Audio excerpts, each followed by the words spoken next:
So I will call to order the Finance Committee meeting of Monday, October 11th, and ask Dave to call the roll. Council President Abbas. Present. Alder Carter. Present. Alder Verveer. Here. Alder Furman. Present. Alder Figueroa Cole. Here. Alder Curry. Mayor, you have quorum. Thank you. Can we have the meeting instructions, please? Yep. All right. Welcome to our virtual meeting. If you lose connection at any point during the meeting, you can reconnect by clicking the link or calling the number in your original email. Members of the committee, if you're able, please activate your video and keep it on for the duration of the meeting. Staff, if you're able, please activate your video when you're speaking. In this meeting, panelists have the ability to mute and unmute themselves. Panelists also have the ability to add pronouns after their names if they choose. Please do not alter the current naming convention. Simply add text after your name. Please use the raise hand feature when you'd like to be recognized to speak, ask questions, or request a roll call vote. Staff, please use the raise hand feature when you're asked the question. The chair will do their best to call on committee members in the order in which hands are raised. Lowering your hand will take you out of the queue. Members of the public who have registered to speak, the name you entered in Zoom must match the name you entered in registration. You will remain muted until called upon. Staff will tell you when your time is up. After speaking, a member of the body may ask you a question. If you need to share documentation with the committee, please send it to the email listed on today's agenda. Mayor, the floor is yours. Thank you. Are there any disclosures or recusals on today's agenda?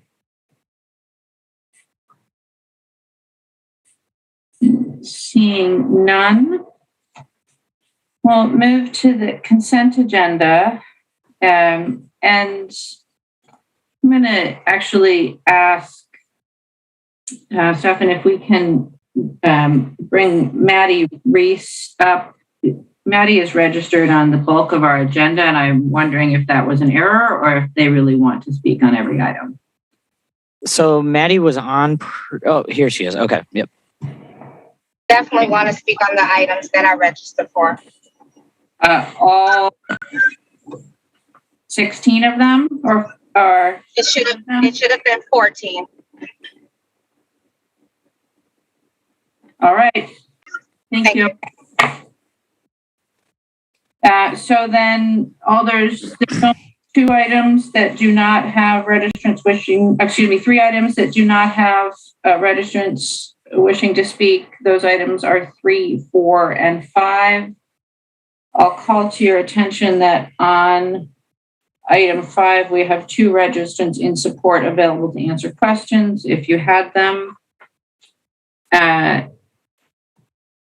Is there any objection to taking up an extremely abbreviated consent agenda with items 3, 4, and 5 on it?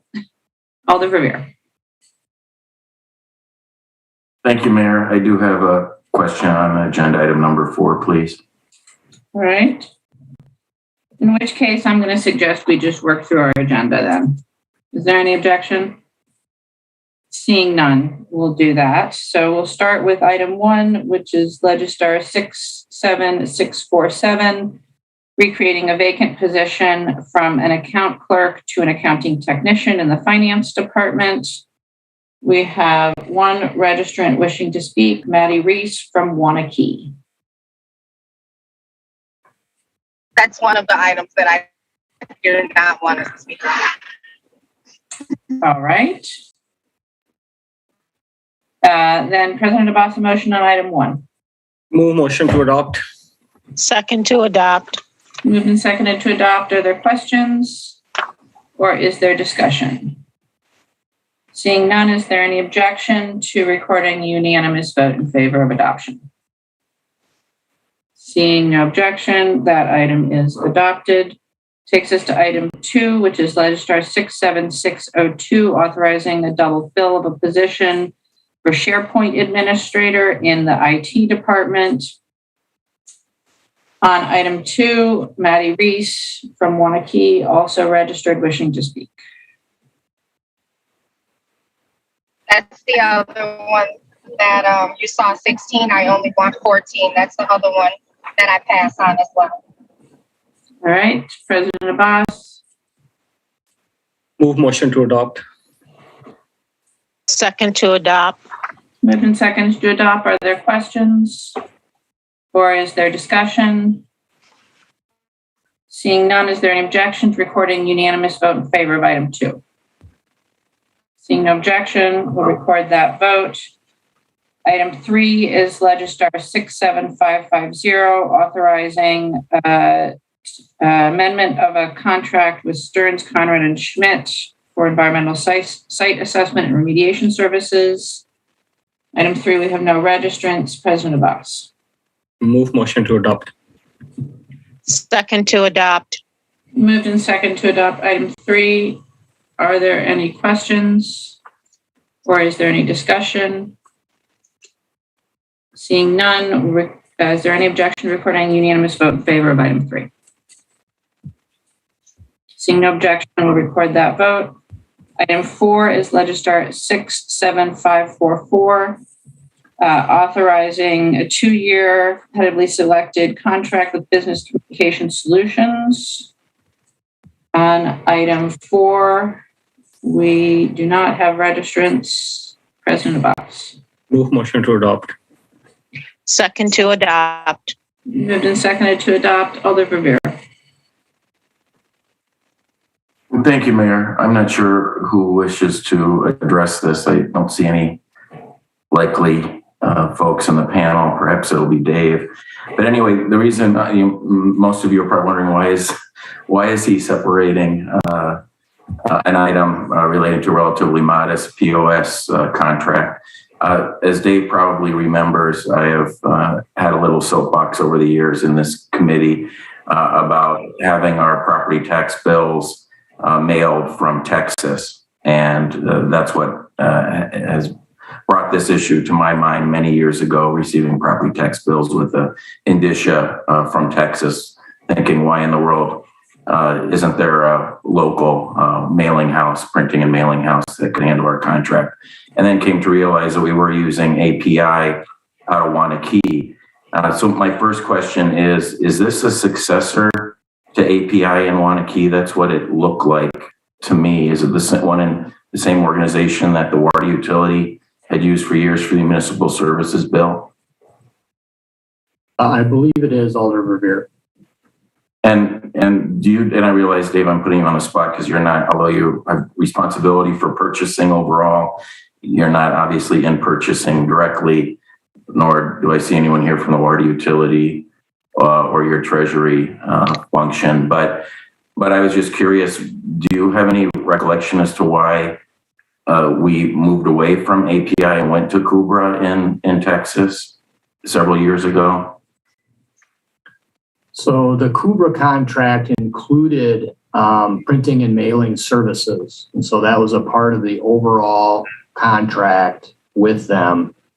And we're now moving towards, using Munis, a Munis module, a Tyler Munis module for that element that Kubra provides in terms of electronic presentation of for example, a municipal services bill and the property tax bill. We're not there yet, but we are moving to, break this piece of it out in terms of the printed, the mailing of the printed bills. And then eventually, once the tax system and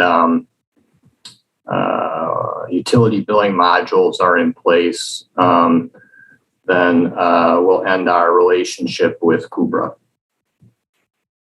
Thank you. So since as I read the resolution, the 3-person staff panel ranked this API successor most highly and is recommending that we approve a new contract with them, I take that to mean that there was absolutely no problem in the past with API's service performance at all.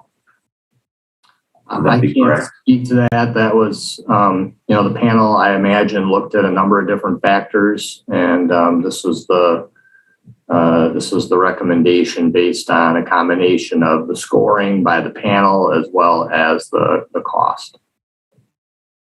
Thank you very much, Dave. Sorry to put you on the spot again about something that you weren't directly, involved in as a member of the panel and whatnot. Well, so then, Mayor, let me just say quickly that I do support the resolution. I'm thrilled to be able to stop complaining at budget time every year about our mailing services coming from Texas. And so I'm thrilled to have, once again, a Dane County business taking on that simple responsibility. So assuming that there must not have been any performance issues with this organization in the past when I've used them, I certainly am thrilled that we're using a local firm once again and will no longer be having City of Madison mailings from out of state. So thank you very much. Thank you, Alder. Are there any other questions? Or is there any discussion on item 4? Seeing none, it's been moved and seconded. Is there any objection to recording a unanimous vote in favor? Seeing no objection, we'll record a unanimous vote in favor of item 4. On item 5, which is Legistar 67614, awarding funds from the Affordable Housing Fund to support 3 projects. On item 5, we have 2 registrants registered available to answer questions and in support. Jim Rogers of Evanston, Illinois, representing Odessa Affordable Housing, and Mark Hammond of Wauwatosa, representing MSP Real Estate. Are there questions for either of our registrants? Seeing none, then President Abbas? Move motion to adopt. Second to adopt. Moved and seconded to adopt. Are there any questions? Or is there any discussion? Alder Carter? Yeah, I have a question for staff. It says, I'm trying to find it now, that St. John's withdrew from the RFP. Am I correct on that?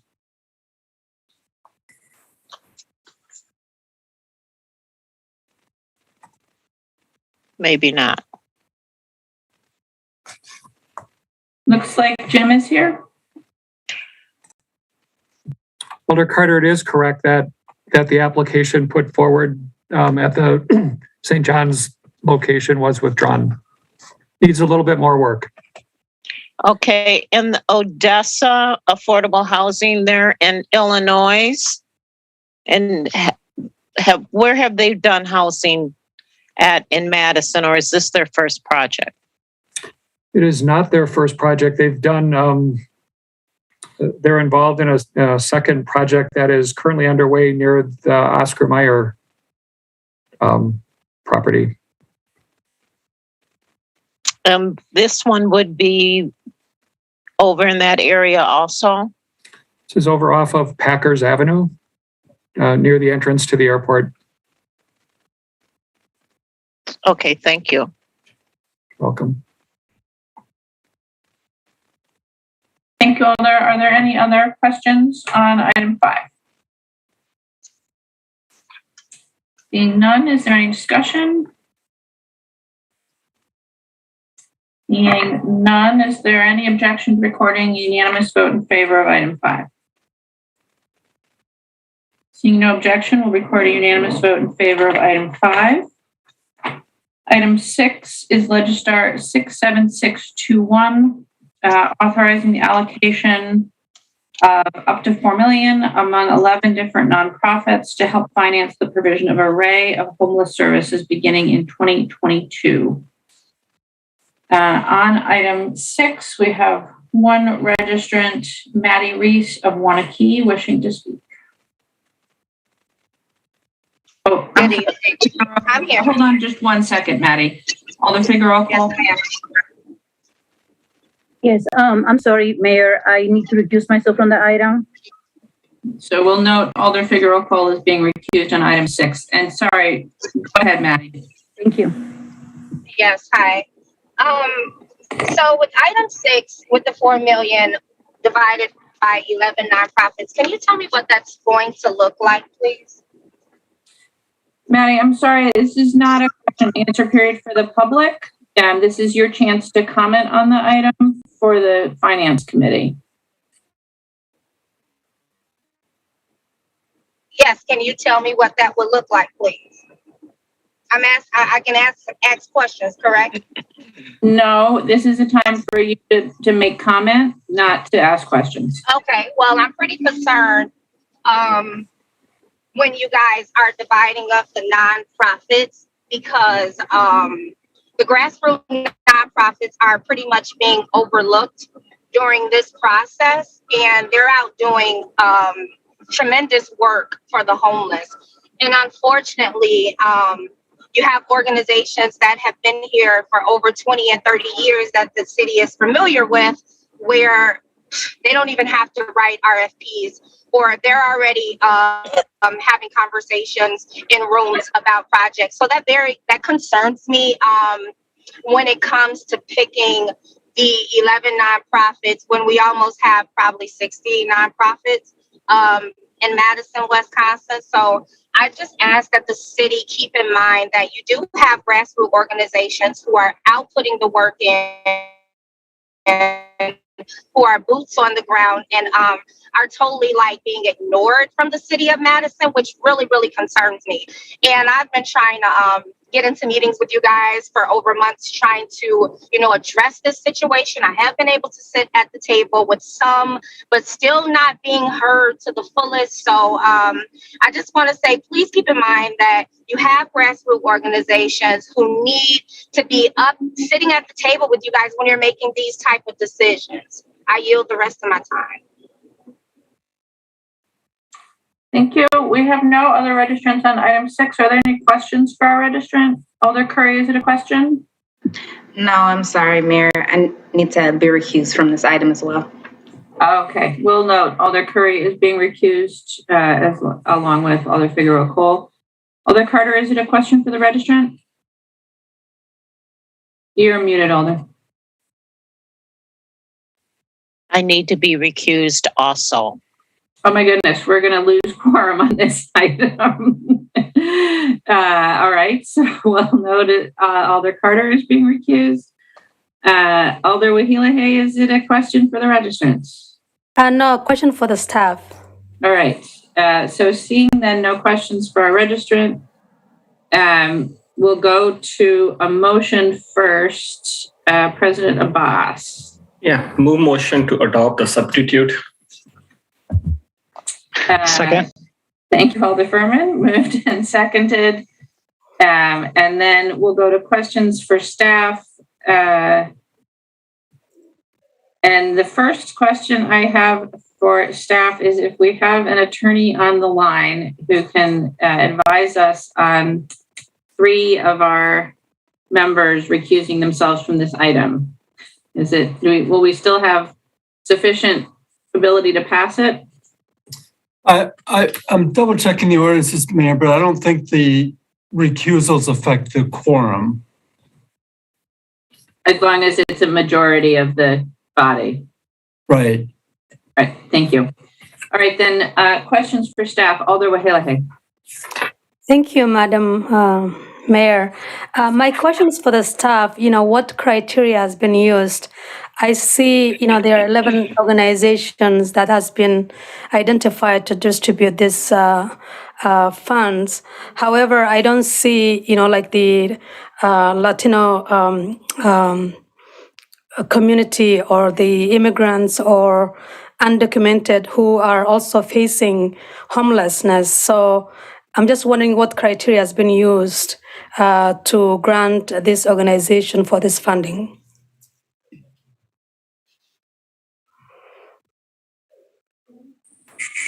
Looks like both Lynette and Jim are here. Lynette, let's try. Sure, I'll start. So the City of Madison and our, actually the CDBG committee released a request for proposals. We do this request for proposals every 4 years in response to homeless services. So we do take our RFP to the CDBG committee prior to posting it in order to get feedback from our committee members and have opportunities for public comment as well. This RFP is focused on our homeless services, which that means we are looking at funding prevention services through our housing resources. We are funding what we call short-term crisis response, which is street outreach and emergency shelter services. And then we also are funding stable housing, which is our permanent supportive housing, and then tenant services as well. So all of that information of the needs for those services, as well as what our priorities and what our criteria are in that RFP.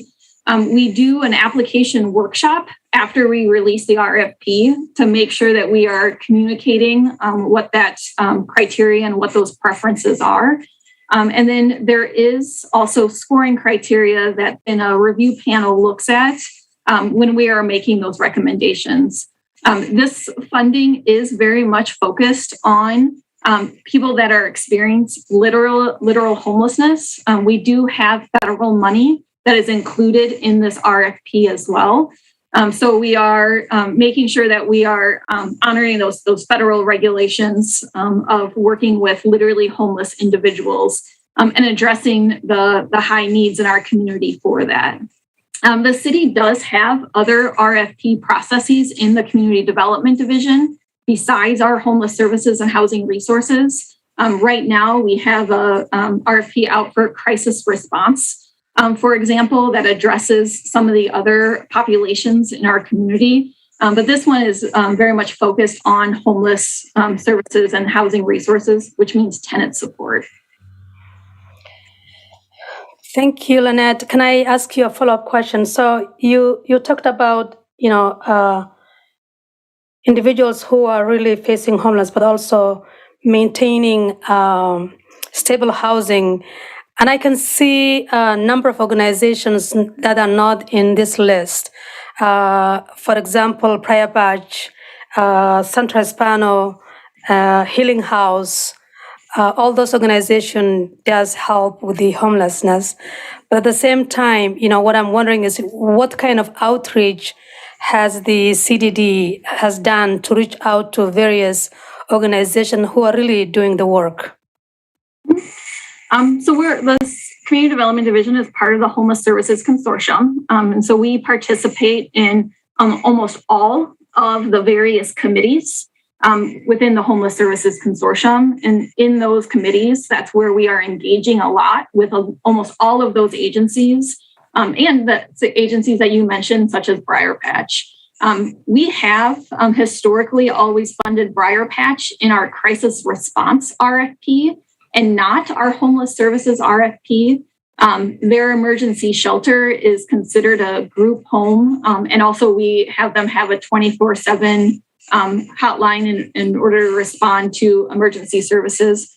So both Briar Patch and Days are two organizations that people I know typically see what would expect to see in this RFP. However, historically, we have always funded them in our crisis response goal areas instead of homeless services. And so they would be eligible to apply in that RFP again as well.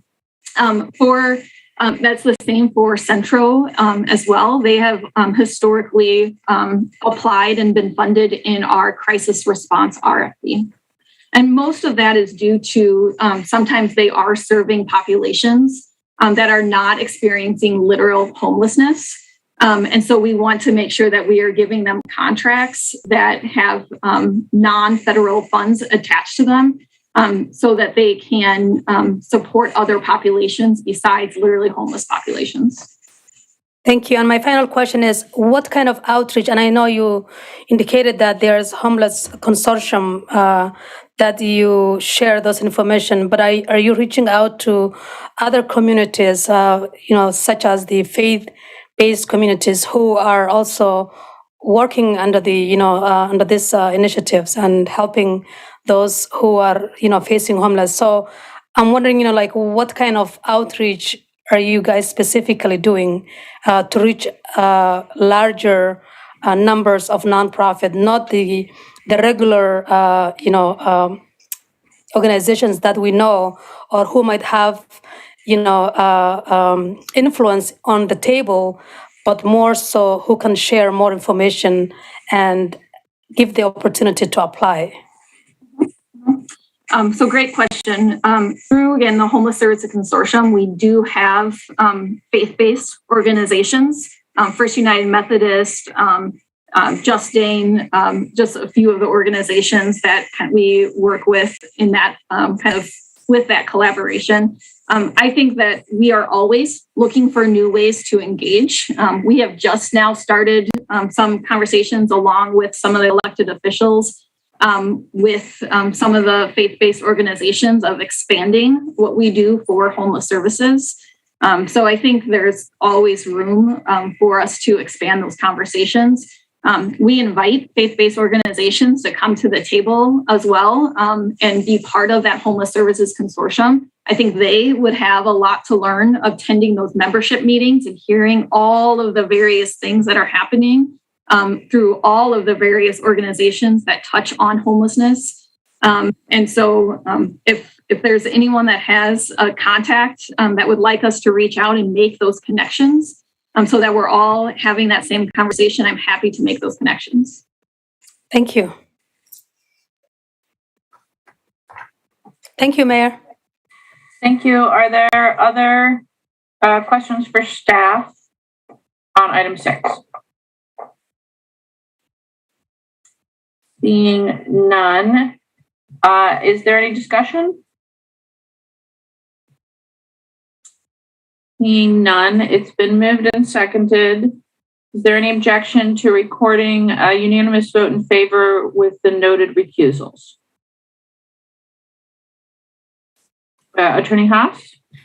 Thank you, Mayor. Dave and I have just been conversing, and I think in order to pass this to be on the safe side, the mayor should probably decide whether or not you wish to vote, which would, the chair is allowed to vote if it would make a difference, and that would be both a majority of the members present and a majority of the quorum. Thank you, Attorney Haas. So seeing no objection from those members who are able to vote on this item, Chair will vote aye, which means that the item passes. And that will take us to item 7, which is Legistar 67620, authorizing allocation of affordable housing funds to Commonwealth Development for the purchase of 601 South Baldwin. On item 7, we have one registrant, Maddie Reese from Wanakee. Unfortunately, when we were on 67620, hello? Yes, hello. we can hear you. Unfortunately, on 67620, was I able to ask a question because I did have my hand raised? I mean, 67621. No, Maddie, you're not able to ask questions in this meeting. Oh, okay, that's fine. So did you have a comment on item 7? I did. Once again, here we go, giving which is the building representative proposal to the development authority authorizing. No, I'll pass on this one. All right, then on item 7, President Abbas, a motion, please. Motion to adopt a substitute. Second to adopt substitute. Moved and seconded to adopt the substitute in item 7. Are there questions for staff? Is there any discussion? Alder Carter. Yeah, I have a question. And I don't know who can answer this. With all the awards that we've been giving out tonight, can someone tell me what the balance is in our affordable housing fund? I guess that's either a Dave Schmidtke question or possibly a Jim O'Keefe question. Anybody want to take a crack at it? It'll be Jim and Lynette will have a better sense of that. Jim? Alder Carter, the $5.75 million that was allocated from that fund for the 3 projects in the previous resolution, those are funds that are drawn from the the anticipated 2022 authorization levels, which as things stand today are set at $7 million. The allocation for the Commonwealth commitment of funds is a modest one of about $200,000. So there's plenty of allocation within 2022.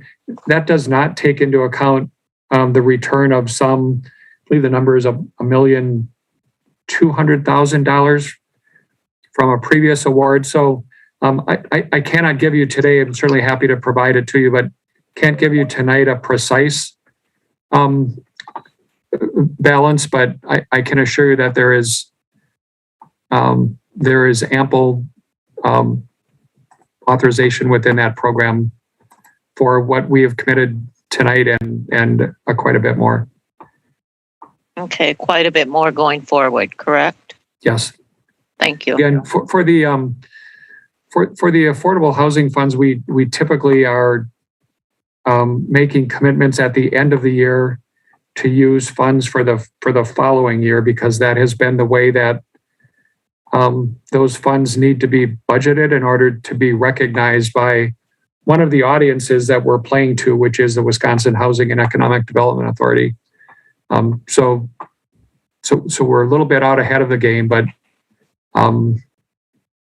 we pay very close attention to making sure that even though we're not using these funds until as long as 2 years after we actually make them, or a year to 2 years after we make them, we're not committing more funding than what's authorized by the Common Council. Okay, and do we have time limit on how long these units need to be affordable? I know this is a small one. This is a 2-flat. So typically the use of affordable housing funds comes with a 40-year commitment on the part of the recipient to affordability. And I think that will at least be the case with respect to Commonwealth, as affordable housing is part of their mission. They're a nonprofit organization. They're likely to honor that commitment a whole lot longer. Typically the nonprofits extend even beyond whatever is required by the city funding. Thank you, Jim. Thank you, Alder. Are there other questions on item 7? Seeing none, is there any discussion on item 7? Seeing none, it's been moved and seconded. Is there any objection to recording unanimous vote in favor of item 7? Seeing no objection, we'll record a unanimous vote in favor of item 7 and move on to item 8, which is Legistar 67463, authorizing the city on behalf of the Continuum of Care to accept funds from the state, and then authorizing an amendment of a contract with the Salvation Army to provide services. On item 8, we have one registrant, Maddie Reese of Wanakee. Yes, hi. Once again, I want to bring up the fact that yes, the Salvation Army is one of the places where families go for shelter. I just want to say, please recognize that the Salvation Army receives tremendous amount of funds. They have street outreach where they're receiving tremendous amount of funds from the HSC. It just seems like over and over again, these same organizations, and I love the Salvation Army, no disrespect, but it seems once again that in these budgets, you guys are looking at the same organizations where we have boots on the ground organizations who's out there at places like Randall Park every day, supporting those folks, putting them in hotels, giving them shelter because they don't they don't qualify for the Salvation Army, first of all, if they don't have children. So I just ask that once again, when you're allocating these dollars and moving them around for nonprofits, please do not forget about nonprofits who are doing the work and is not even getting funded through the city of Madison. I mean, not even being recognized, but yet have to use funding out of their own bank accounts where the city really is supposed to be funding these organizations because of the population that they have, which is the most marginalized population. Folks like those who come off of Highway 50, folks like those who come from Randall Park. In a minute, they're going to be sleeping out in Penn Park. So I just want you guys to really think about when you're allocating these dollars to these same organizations who already have millions of dollars. If you want to be honest, if we look back through the RFPs and see who has been awarded. The Salvation Army gets plenty of dollars. They have plenty of dollars. They're doing major things, but I just want to keep in mind, be mindful when you're moving dollars because you have new grassroots organizations. I yield the rest of my time. Thank you. Are there any questions for our registrant? Seeing none, President Abbas, a motion on item 8, please. Move motion to adopt. Is there a second? Second to adopt. Moved and seconded to adopt. Are there questions for staff? Or is there any discussion? Seeing none, is there any objection to recording a unanimous vote in favor of item 8?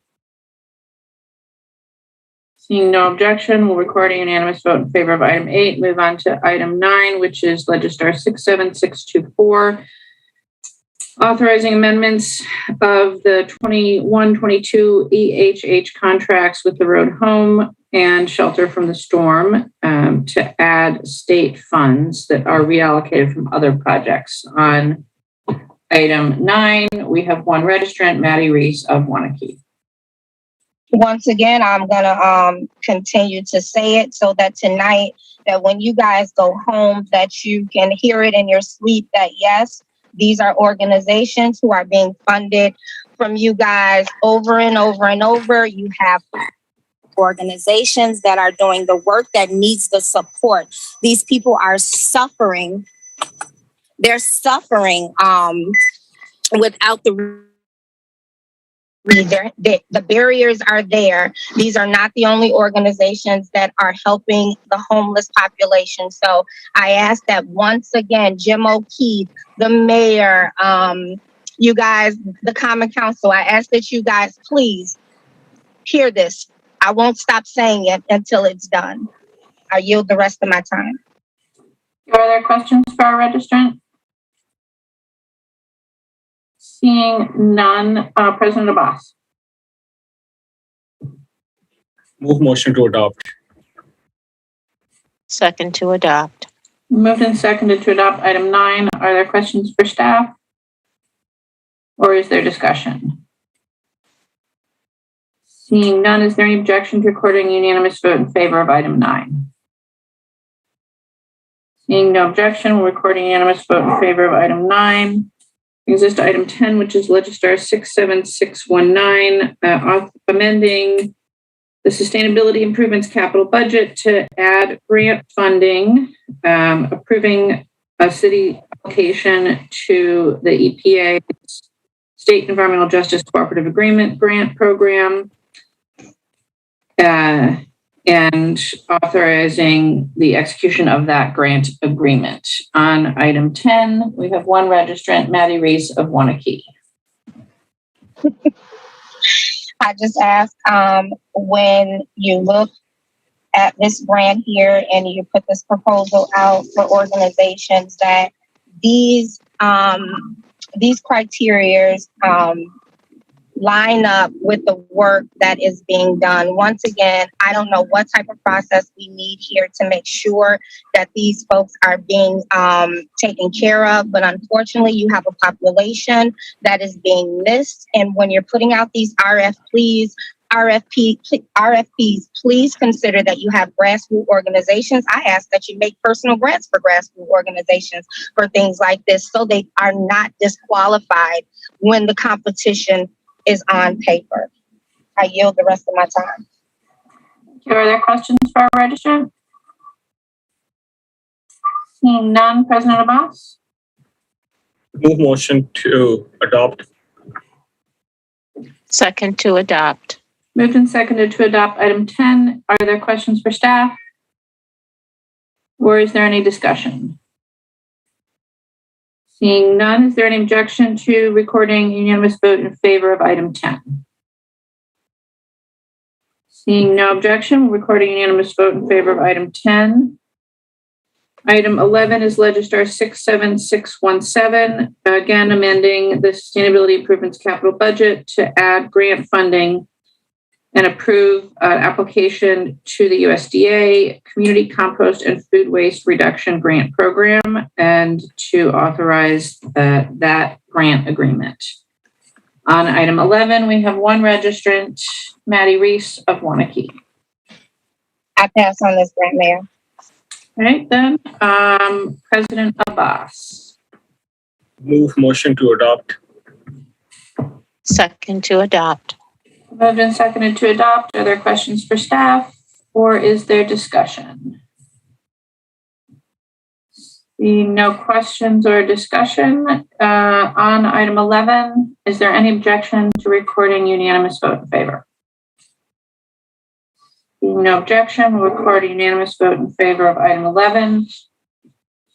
Takes us to item 12, which is Legistar 67591, approving an intergovernmental agreement and lease with the town of Madison for the city to lease the town's former fire station in exchange for the city agreeing to hire certain town employees upon final attachment of the town on October 31st, 2022.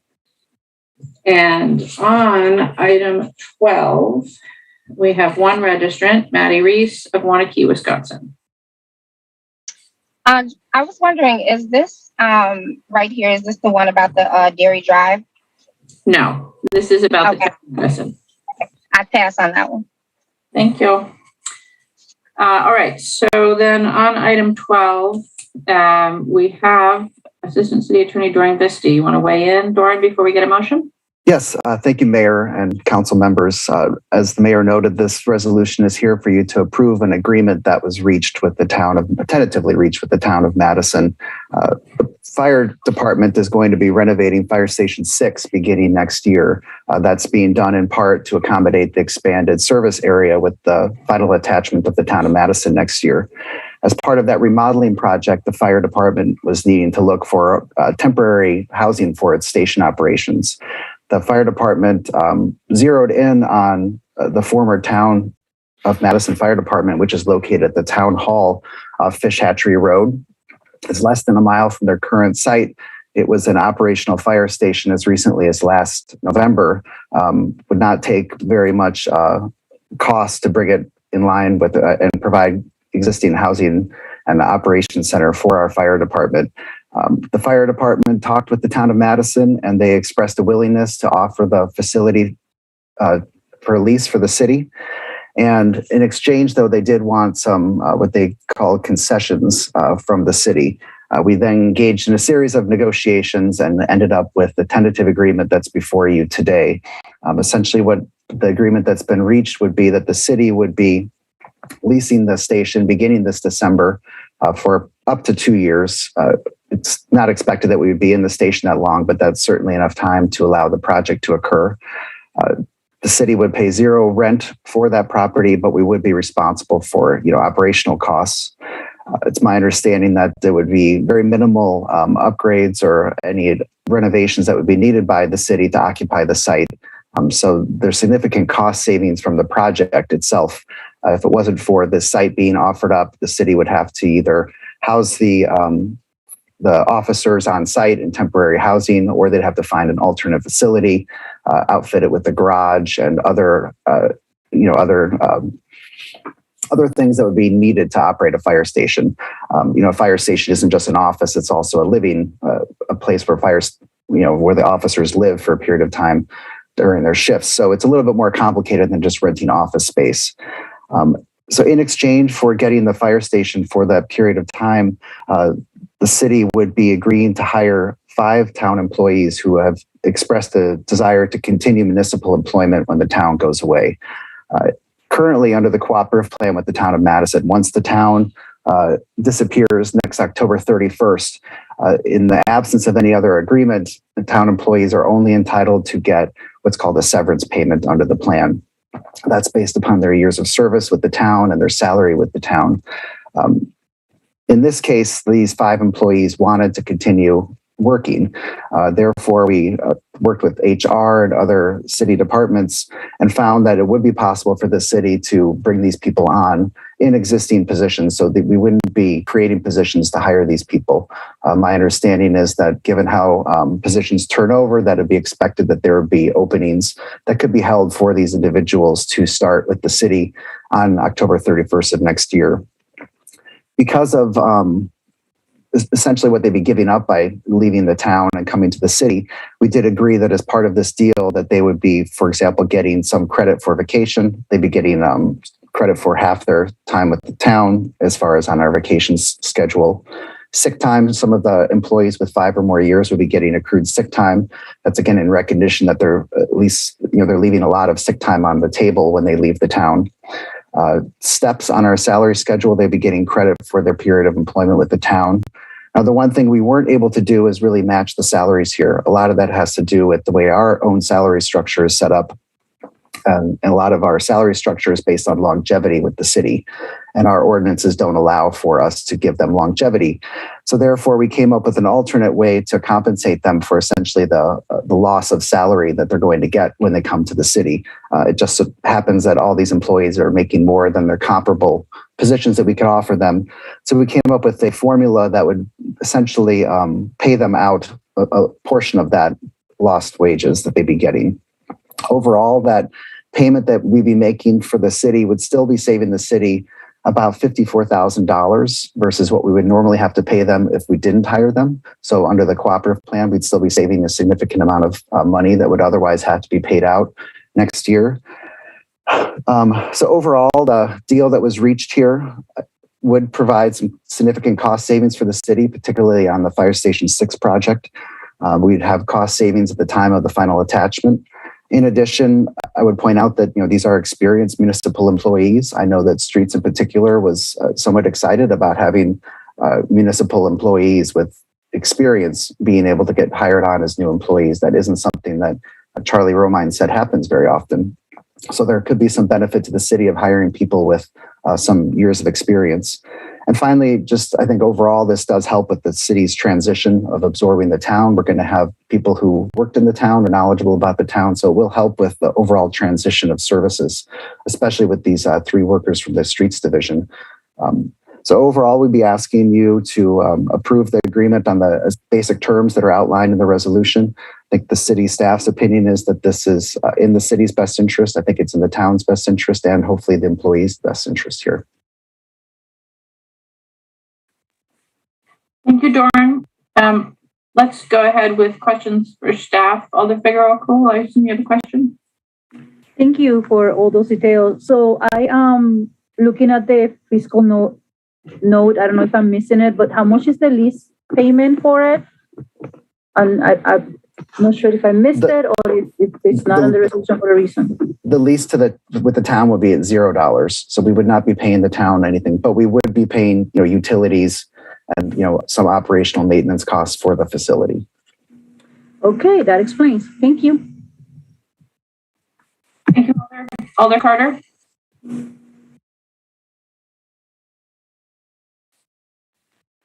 Thank you, Dawn. I just have a quick question. You said there was 5 employees that we are going to transition into city workers. Are they all from either the fire department or streets, or are they from a variety? We actually took over their fire department last year under a separate agreement. These are, of the 5 employees, 3 are our public works employees, which for them includes, it's a much more broader scope than we have. So this would be our equivalent to parks, streets, engineering. So a lot of different departments, fleet, all those individuals. So there's 3 from that department. And then one would be a police clerk. So a municipal, a clerk in the police department. And another one is their municipal court clerk. It's my understanding that the last 2 would most likely to be put in positions as other similar clerk positions with the city, not necessarily with those same sort of departments, but other clerical positions. Thank you. And then when we took over their fire services last year, did we get any of their equipment, or was their equipment sold off? I just can't remember. We did not take any of their equipment. I believe the town had the option to sell it. It's my understanding that it just didn't really quite match up with our own. It was older, and just, you can't just kind of pick the stuff up and add it into our inventory. So that was my understanding at that time. Thank you. And that was my understanding too. And finally, what is the square footage of their fire department? Their facility? Do we know that? I can't tell you off the top of my head. I'm actually working with the town administrator right now about getting a floor plan. But it's certainly enough space. Our fire department has been through there multiple times. It's enough space for them to set up operations there. So they don't have any concerns about space. They think there's sufficient space.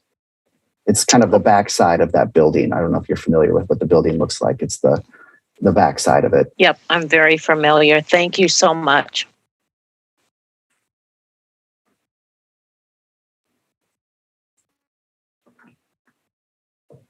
Thank you, Alder. Are there any other questions for staff then? Right, seeing none, then on item 12, President Abbas, a motion, please. Motion to adopt. Second to adopt. It's moved and seconded to adopt item 12. Any discussion? Seeing none, is there any objection to recording unanimous vote in favor of item 12? Being no objection, we'll record a unanimous vote in favor of item 12. And I'm going to just pose a question to the body. We have 2 more items.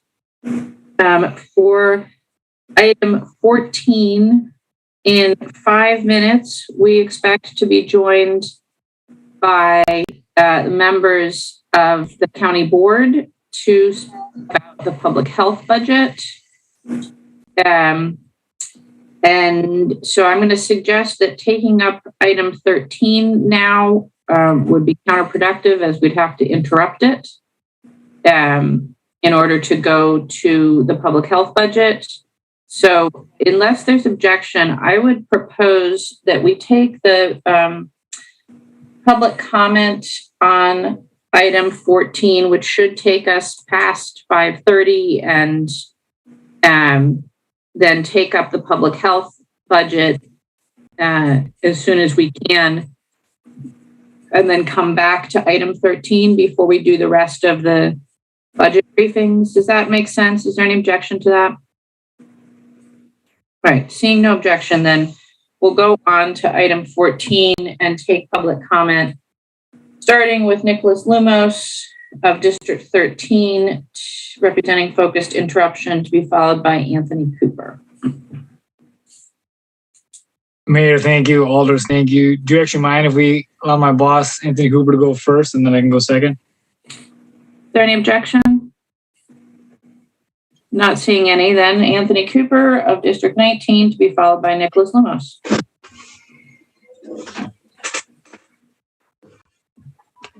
Hello, everyone. We're primarily here to see if anyone had any additional questions about GVRS or any questions about how we plan on mainly collaborating with public health. So that's the purpose of being here today. Okay, thank you. Then Nick Lumos of District 13, anything to add?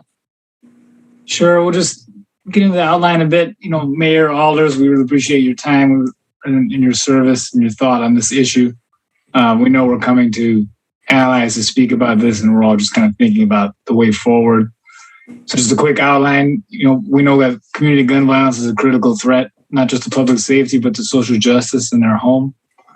2020 saw more shootings than 2018 and 2019 combined, for a total of 58 people shot.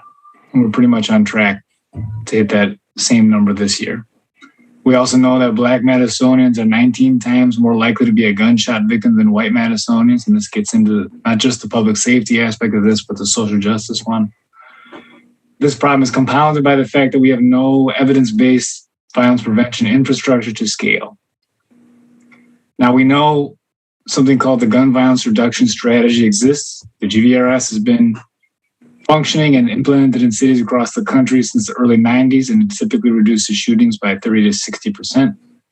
Oakland is the most widely known and most recent example, which cut their shootings in half and their arrests by 2/3.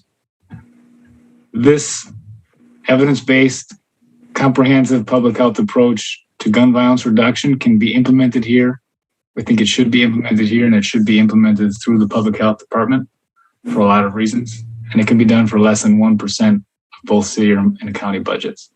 So we ask you to consider, and like Coop said, we're here for further questions. Thank you.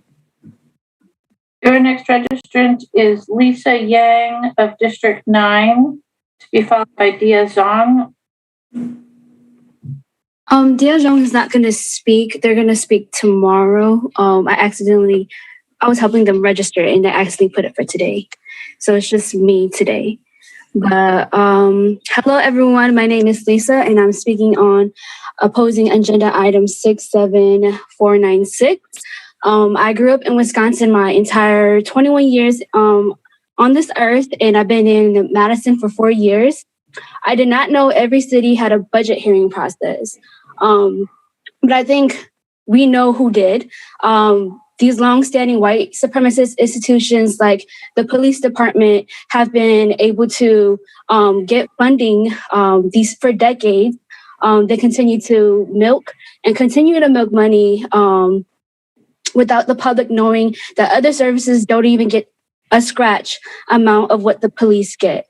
Institutionally, the finance committee in all these cities need marginalized people to not know about this process. And they also need for us to not have control over that money. And so I feel like it's very performative when we're talking about we're going to prioritize racial justice, when this committee clearly knows that many of our folks, most of our marginalized folks, are too busy working, are too busy surviving white supremacy to be here in this room. And so the finance committee, knowing that these public hearings are not how we reach our people, and this is all very intentional and very insidious. As a response, I'm calling as a member of Madison for accountability and reparations instead of performances and excuses. When I saw the number of how much the police was given, I was angry. And I didn't know that it's been going on like this for a long time. For example, why is the police getting 83 million while public health is only getting 7 million? That is disproportionately a lot more than anyone could imagine. And it's outrageous that the police also got 1 million more than they even proposed. I looked at the budget that they proposed and they still got 1 million more. What would $1 million do for housing for homeless folk, which one of the agenda items were about community development, but you still decided to invest into the police with $1 million. The people who have been in charge of finance in the city have continued to fund militarism instead of people. You're telling me that we had money, and I'm talking about millions, to fund public health, community building, better homes, true safety for what it looks like for Black and Indigenous and other people of color communities, right? We have money for that for decades, but every year the police gets it instead. This committee historically has blood on its hand. Your legacy for continuing to fund police who harass and cage Black and brown people. You are a legacy for using and wasting Black, Indigenous, and people of color lives by defunding from us instead of valuing and investing in us.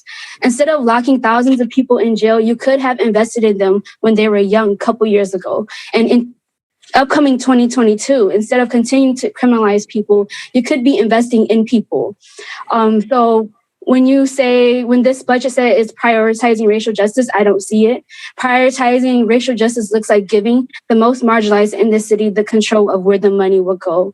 And the audacity of white supremacy is That's your 3 minutes. Could you wrap up, please? You can pretend through words and not doing anything through action. And clearly this city hasn't been working. I say defund from the police, invest in people, invest in public health, invest in what makes us feel safe, invest in pots of funds where we get to decide what safety looks like and not the police. Thank you. Thank you. Our next registrant is Chua Zhang of District 17, to be followed by Maddie Reese. Hi, everyone. My name is Chua Zhang. I live here in Madison for about 8 years, and I've always been a resident of Wisconsin. I came to this country when I was born as a Southeast Asian refugee, and I think being a inheritor of people, of stateless people, I can attest to the ways that being some of the most marginalized people, what we really need, right? So today, I'm speaking to oppose the 2022 Executive Operating Budget or agenda line number 67496. I want to especially address this budget line for the violence prevention and public safety, because this is really about how we think about what safety means and what we are using our money for.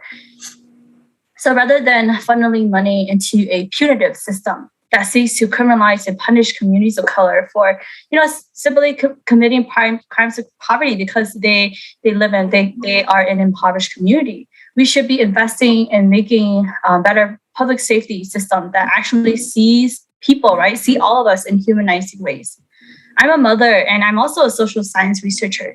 I have years of experience researching about citizenship and belonging for BIPOC and marginalized communities. In a lot of the research I do, right, many of my participants talk a lot about how they have been painted as criminals when they're just simply asking for the basic needs to be met. And so if we are really truly thinking about safety, we have to consider how the people that our society has deemed as violent or threats are actually a reflection of the system of inequalities and oppression that we create and we uphold, right? So we should not be upholding such a system like this. Like the police department that's made to punish people who are deemed as outsiders. And so this current budget is putting $82 million, which is about a fourth, right, or 23% of the overall budget towards police. Why are we doing that? Why are we not putting that money into public health, right? Given that we know BIPOC communities are some of the most highly impacted by COVID-19. We could be funding our libraries, right, to provide more literacy services so that everyday people can get access to simple things like reading this budget proposal or being here in this meeting, right? Why are we not eliminating these inequities? We can increase the budget for transportation to provide free rides to people who actually just need to get to basic places like the store and to buy food, right, to go to school or to go to work. So I believe that, right now, our community does not need more surveillance. When we talk about increasing service for public safety, I think it's more important that we must be more innovative. And we are really smart people in this room. So we should be more innovative about seeing the humanity in people. And so I encourage us to start with love and not punishment. And again, defund the police and invest in community through public health. Mayor. That's it. Time, could you wrap up, please? That's it. That's all I have to say. Thank you. All right. I see that our supervisor colleagues are joining us here. We have 2 more registrants, and with your indulgence, we'll just finish up before we take up the public health budget. Our next registrant is Maddie Reese of Waunakee, followed by Kim Richmond. Good evening. Thanks for having me here today. The first thing I want to start with about is the violence that has increased in Madison, Wisconsin. Unfortunately, we have violence prevention, but I'm wondering, is that really working? Because if it's preventing violence, we only see those folks when the violence happens and then they come out. Unfortunately, I don't think violence prevention means come out afterwards. What are we going to do here for our communities to stop the violence? When are we going to put money into that? Different organizations. One organization can't do it, can't supply the whole Madison with violence prevention. That's one thing that I'm super concerned about, because I am extremely scared to walk down the streets, and I live in Wanakee, because of gun violence. That's number one. So I think that we really need to be coming back to the table, rethinking that in our budgets. Number two, the homeless. Unfortunately, it's a sad situation here because the city of Madison continues to put Band-Aids on this homeless situation, like the Dairy Drive product. I'm so frustrated with the county that I've been at the mayor's office this morning, and I've been calling alders all day saying, hey, what are we going to do about the Dairy Drive project? Because this project seems like it's been rushed. It seems like no thought has been into it. And then once again, we're using the same organizations, and it feels like monopoly here. It feels like same organizations, different names. That's the thing here. Same organizations, but different names. Unfortunately, the residents in Madison, Wisconsin, we're waking up. We didn't know that there was a budget. We didn't know that this is how the process goes. But unfortunately, we tapped in, and we are in at this point, and we're woke. We're woke now. So what we're saying is that we're involved. So we're asking for a seat at the table because we are involved. This is supposed to be a community engagement. Unfortunately, it seems that certain folks are being pushed out and being ignored. So I just want to say here today with the city of Madison, and hopefully the county is on this call as well, that I think that we need to rethink this. I think that during COVID-19 that life has changed for all of us. So if life has changed for all of us, then that means our old ways, we're going to have to change our old ways into some new ways. Yes, old things still work, but you can't continue to do old things and get new results. So I just want to say here today, I am appreciative to be on this call because I have 40 residents who are sitting at the Magnuson Hotel. They have no resources. They don't have food. They don't have clothing. They come from Randall Park, the most marginalized population, the population that you said that these millions of dollars were out here for. Unfortunately, we're starving over here. Unfortunately, all we have is shelter. Yes, we can go out and fundraise, but guess what? Nobody's coming out because it's COVID-19. It is the city of Madison's responsibility to take care of these residents because the money is for their heads. Maddie, that's your time. If you could wrap up, please. I surely will. I am here today to say, hey, we're at the table. We need to do something different in this budget here. I yield the rest of my time. Thank you. Our next registrant is Kim Richmond of District 16.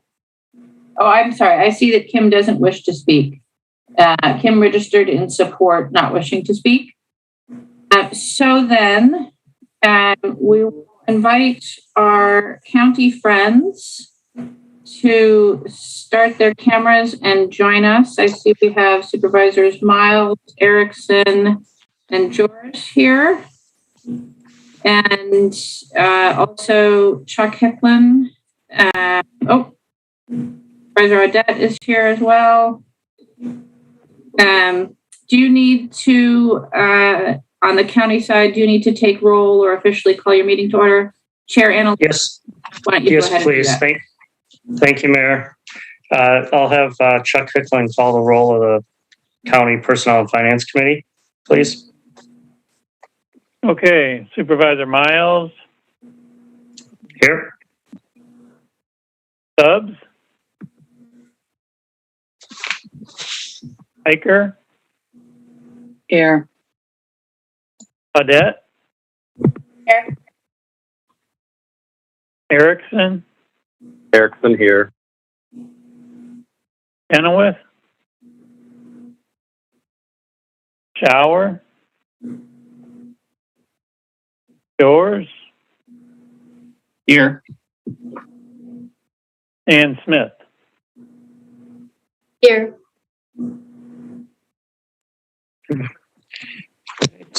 Thank you. So a quorum of the Personnel and Finance Committee is present. So we are convened in a joint meeting. Thank you, Mayor. Thank you, Supervisor Miles. So we'll go then to public health and invite our public health folks to present on the public health budget.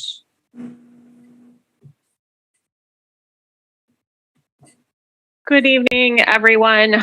I have had an opportunity to speak with both of the bodies previously and happy to do so in collaboration and partnership tonight in front of both of you at the same time. So just to start with our budget, largely, what we submitted has no major changes. We are grateful that as a combined agency, we did not have to submit a reduction target as with other city departments. What is in our budget reflects ongoing funding via pass-through dollars from the Wisconsin Department of Health Services to support ongoing COVID-19 response and recovery activities. And since we submitted our executive budget, or our operating budget to the executives, it also includes an additional $200,000 from the Community Development Division to our Policy Planning and Evaluation Violence Prevention Unit to support additional violence prevention activities. We have submitted a supplemental request to create 2 new positions outside of those that are funded by our pass-through funds that are largely administrative in nature, one of which is an IT specialist. And so we receive our IT support from the City of Madison IT department, and it would be creating a position that we would fund in that unit to support our ongoing technical needs. And then, we are quite small in nature with regard to our administrative staff, especially within our budget and finance team. And never have we felt the pinch more than in the past 20 months that we already were feeling a little bit of, but with the additional grants and financial reporting requirements, we are asking for an additional member, a senior accountant, to join our budget and finance team to support all of our COVID and non-COVID activities. So happy to take any questions that you might have. I'm also joined here by Ariel Smith, our Policy Planning and Evaluation Director, Kate Austin Stanford, our Director of Operations, and Millicent Hutchinson, our Budget and Finance Manager. Thank you, Janelle. Are there questions for public health staff on their budget this year? And I'll invite our Dane County friends, if you are able to use the raise hand function, that's easiest for me to be able to see and call on you. So we will start with Alder Wikilehe. Thank you, Madam Mayor. So for the major budget changes of senior accountant and IT specialist for 219, does that include benefit? Yes, those positions are salaries and benefits. Okay. And my other question is, will it be possible to combine the 2 positions into 1 position? No. These are very distinct roles and responsibilities. The budget and finance team is grossly understaffed, and we need 1 person dedicated entirely to those positions. And then we have no IT support in the department right now, and are about to roll out an electronic health records, and are constantly reviewing the tech needs to continue to provide appropriate client and patient care. So in addition to all of our other daily activities. So we have looked long and hard at how to do this as efficiently as possible. And these are 2 positions we feel are very important to support our ability to deliver high quality services to our community. Thank you. And the way you explain the IT need, can you also explain the senior accountant need? Sure. I'll actually ask Kate Austin Stanford to kind of talk about that in a bit more detail, if you don't mind. Thank you. Hi there. Good evening, all.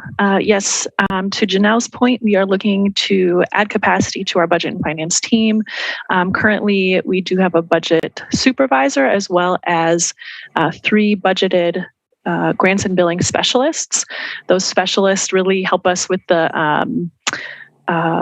more administrative tasks within the budget and finance team. But what we're really missing and what we're really in need of is someone who's able to do those higher level accounting functions, to take that off of Millicent Hutchinson, our supervisor, which allows her to be play a more help us with strategy and analysis. So it is another person to be doing budget amendments and journal entries within the financial systems.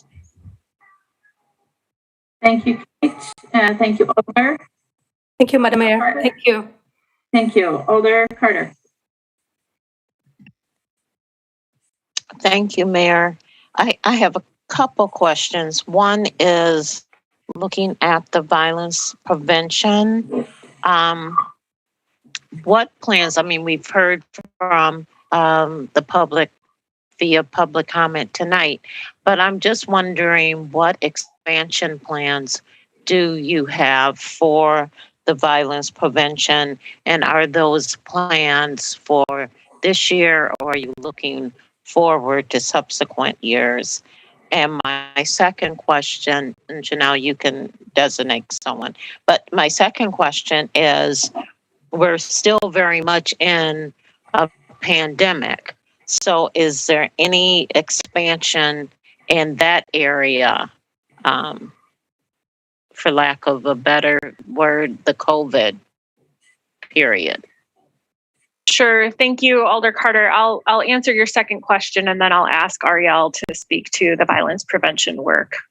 So we are carefully monitoring the situation, as you might imagine, and we try to speak to as much as possible around COVID in Dane County.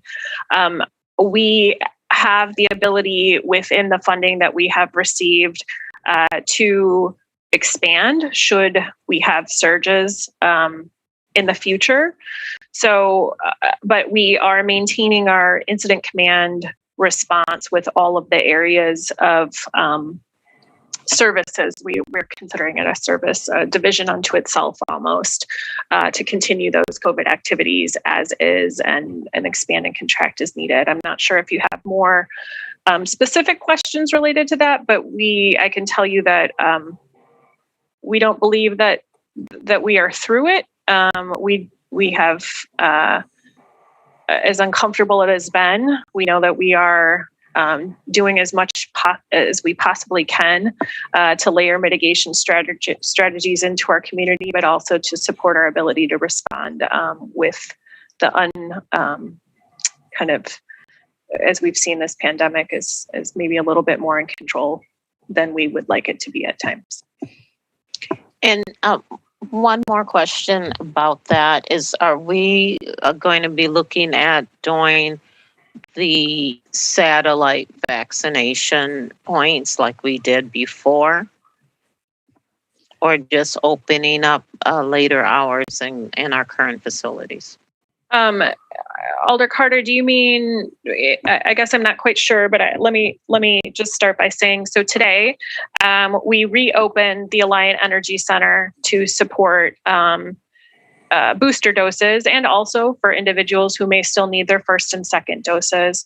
We're continuing to provide some mobile services for testing and vaccination. We have both of our permanent office locations open for vaccine, and the South Madison office open for testing.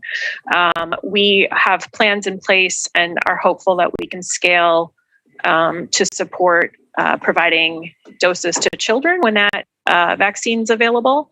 And,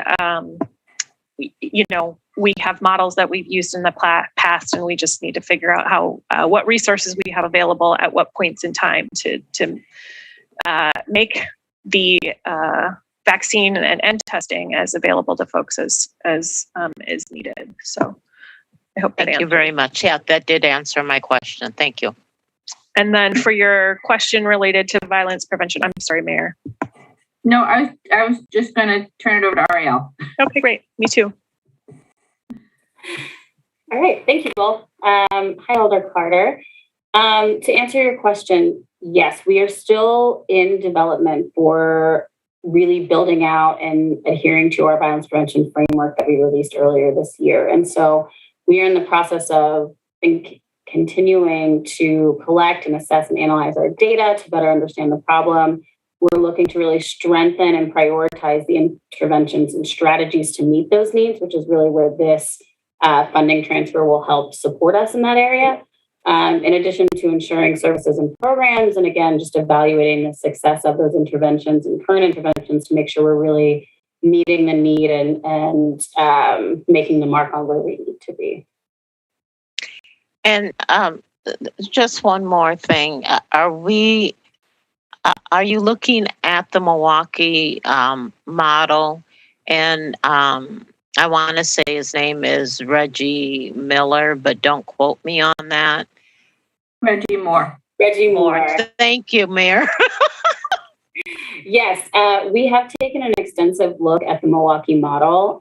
There are elements from that we did incorporate into the violence prevention framework because they were still relevant to trends we're seeing in Wisconsin as a whole. But we didn't fully adapt what Milwaukee is seeing due to the differences and discrepancies in population dynamics and also some of the effects of systemic racism that they are seeing a little bit more heavily than we are seeing here in Madison, and also due to their individuals that are participating in violence also looks slightly different than what we're seeing here. But Reggie Moore has been a wonderful partner in all of this work. I've actually known him prior to my time here, and he continues to be a fellow advocate, especially in his new position with Medical College of Wisconsin, which has helped us really view a statewide lens of this issue and helped us better understand some patterns that affect Madison and also better understand some programming that's happening nationally, which we might want to look at kind of moving forward.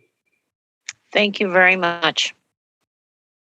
You, Alder, and Ariel, while we have you, can you just remind us, is it accurate that over both the 21 budget amendment and the 22 executive operating that we're increasing funding for the violence prevention unit by $1.4 million? Is that correct? Yes, that is correct. Thank you. Mm-hmm. Supervisor Miles? Thank you, Mayor. Quick question for either Janelle or Chuck Hicklin. I noticed on the county program budget pages for public health, there are 4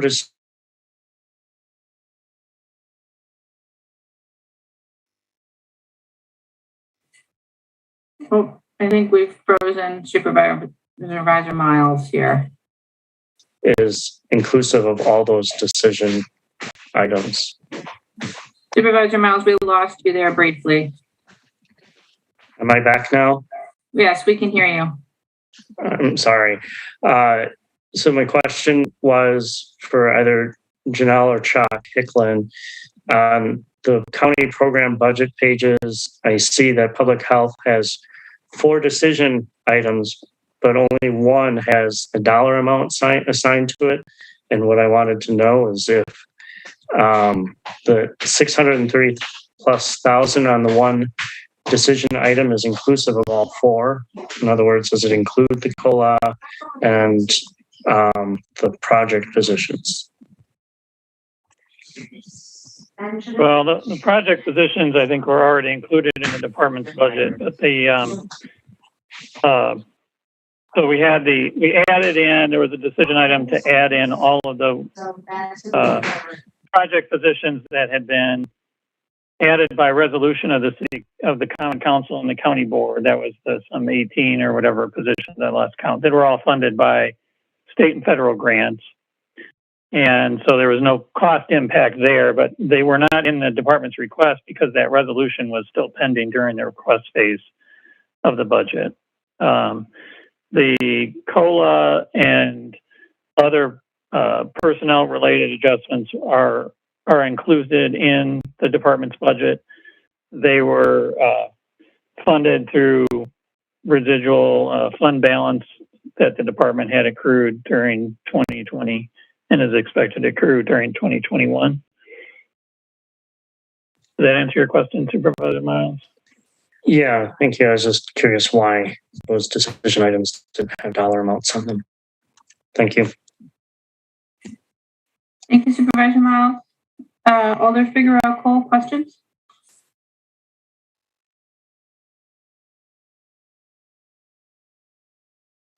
You're still muted, Alder.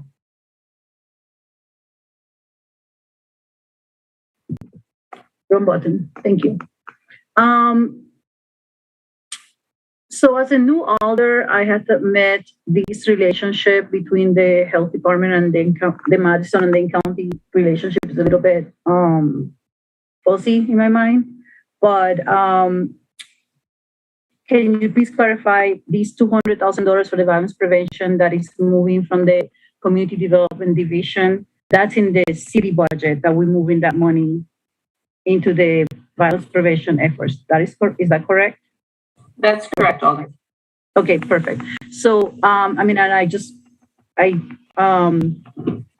been like good. Would it be helpful for me or Dave to give a 60-second overview? That would be great. I have spent quite a few days on this budget thing, and I had left this one for the last one because it's a little bit overwhelming. So that will help me better understand it. And I can ask my question after he gives an overview. That's fine. Dave, if you could just cover the percent split and but city and county can move something also.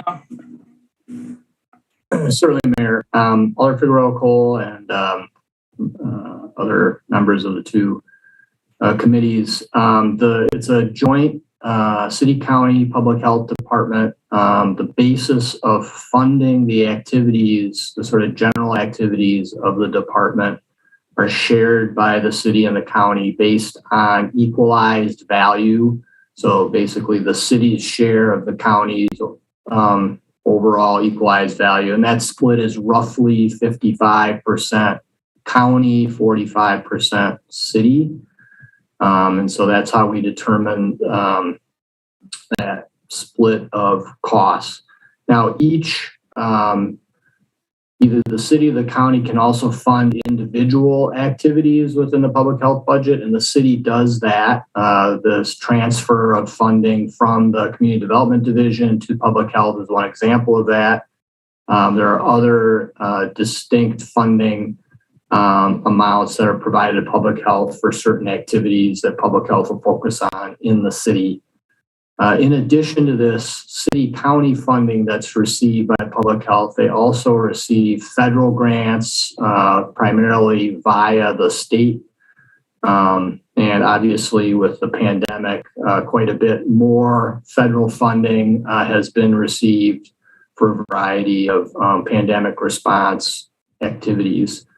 And those funds that have been received, those federal funds, have supported activities by public health that would otherwise have been spent by the city county funding. And so, a lot of that has resulted in additional fund balance in public health as a result of not spending some of those dollars. And that's, so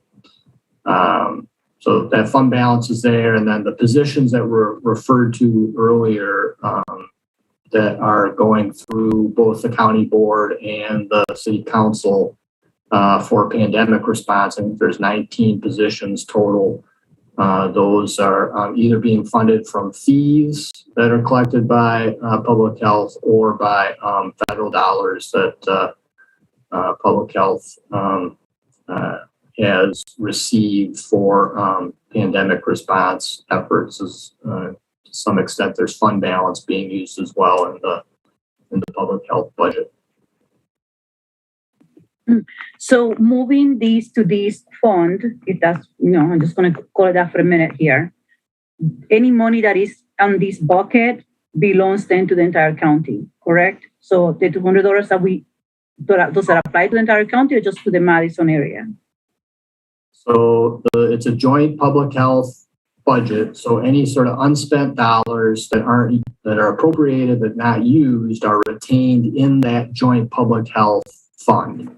But who does it both the benefit? city and the county have to decide on how it's allocated. If there are specific dollars provided for specific activities in the city, then those are allocated for those activities. Okay, so going then back to the $200,000 prevention money, who is that money supposed to benefit? Madison, or is that going to be all cities around Madison, meaning then other county agencies? Cities. No, other that the funds that we're shifting from the CDB budget to public health and violence prevention will be only usable within the city of Madison. Okay, so is that I don't want to get into a huge discussion on that here, but it just doesn't seem to make a lot of sense on that regard, since we know that violence doesn't know lines, and we know that we have support some of these programs, and they do expand to other areas. So I was wondering if there was any interest from the county or any initiatives from the county to actually match those $200,000 to our funding, or how is that, if that's a possibility, if that's something that we can push for. Yeah, although I think that I don't want to speak for the county, but increase that's come through in our budget, I don't believe was matched in the county executive's executive budget. The county committee obviously can take action as they wish to amend the county budget, but that would be at their discretion. Yeah, again, I'm not asking, I have no control over that budget, but just throwing that out there. Like, I know that we have done violence prevention for many years, and we can't contain it to Madison. That's just impossible. So if we need the funding, and it will be great to have the funding from, to be matched so we can serve additional people. And then when it comes to the jobs, according to the budget book, those are funded by the county. Is that correct? The IT and the senior accounting? If I may, those are jointly those are part of the joint funded. budget. Yeah. They're jointly funded, but because the city manages our finances and the way our intergovernmental agreement, you might see it there and in the final budget, and then our staff are county employees. So similar to talking about we would fund a position within the city IT department because the city IT department provides that support. And then the other position would be funded by fund balance, supported by fund balance to start off with, and would be a county employee, as all public health employees are. Alrighty, thank you guys for the introduction. I'm sure I'll have more questions once I study this a little bit, but thank you. I appreciate the heads up. Thank you, Alder. Alder Helahay? Thank you, Madam Mayor. Just a question. I don't know how I can phrase this, but I see there's annualized funding for 16 positions anticipated to be added mid-year 2021. How many of those positions have been filled? And, how much of those positions also will the city be responsible versus the county? And I know it was budgeted for 1.7 million something.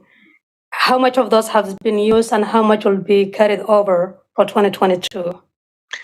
So that resolution to create those positions were just approved last week by both the county board and the common council in your meetings. And we hope to post them, the last of which was last Thursday.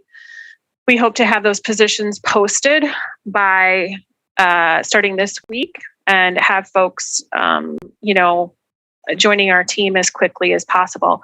Those positions are they will all be, 16 of the 19 positions are project positions supported by funding that we receive from the state health department a variety of different funding streams to support COVID response activities.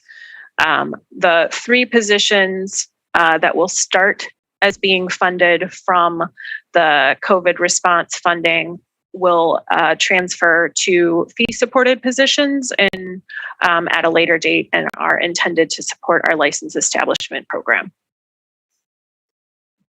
As a follow-up, so will the whole amount of 1.7 comes from the state funding? All of that funding, correct? Yes, is grant supported. Thank you.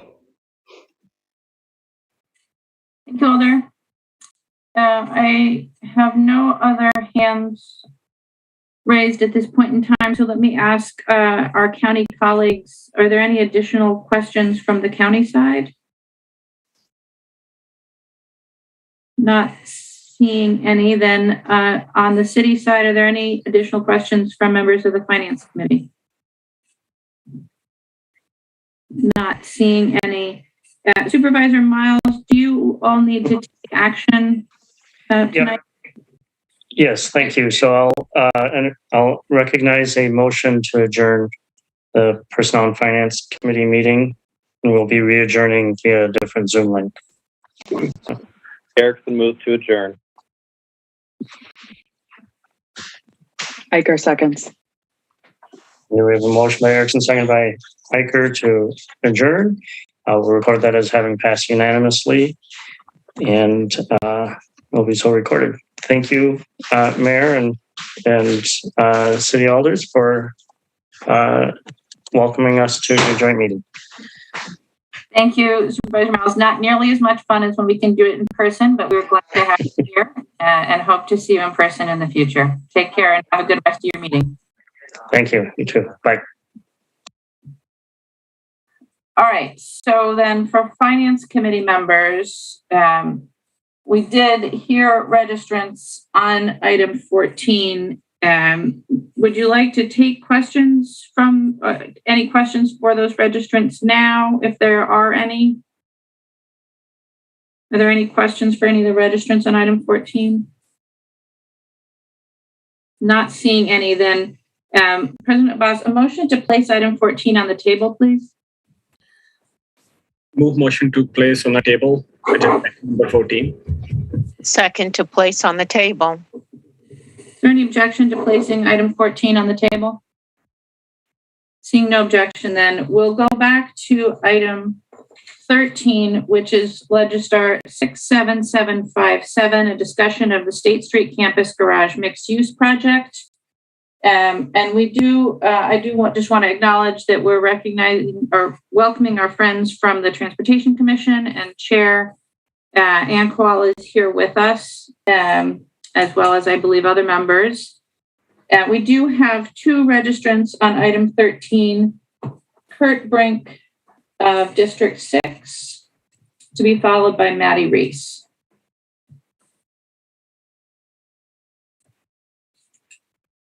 We have Kurt. Kurt, it looks like you're unmuted on our end. All right, you may be muted on your end or have an audio issue.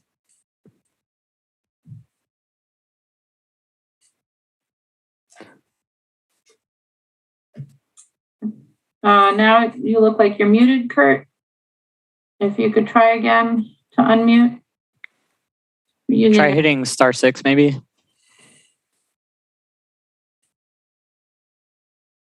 If you're on your phone, you need to press *6.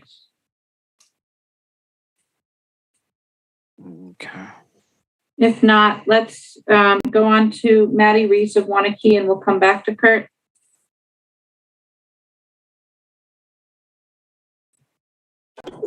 I was going to go ahead and let Kurt.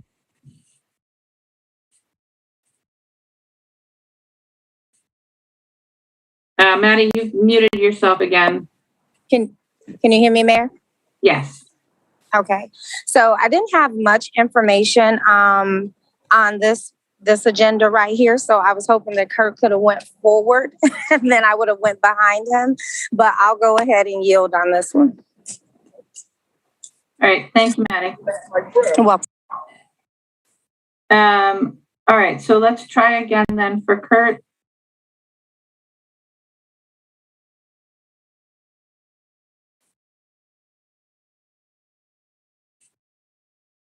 Kurt, you appear to be unmuted on our end, but we can't hear you if you're speaking. You're on a phone, you need to press *6. If you're on a computer, there may be a problem with your headset or your audio settings. And if we're not able to hear you. Can you hear me now? Yes. There you go. Okay, I'm on the phone now. Thank you. I was just asking, we're one of the three groups that was eliminated through the staff. And would like to ask that we could at least go through the technical interview before we're eliminated. I'm sorry. Yeah, Kurt, can you turn off your second device? We're getting an echo. I will do that. Is that better? Yes, thank you.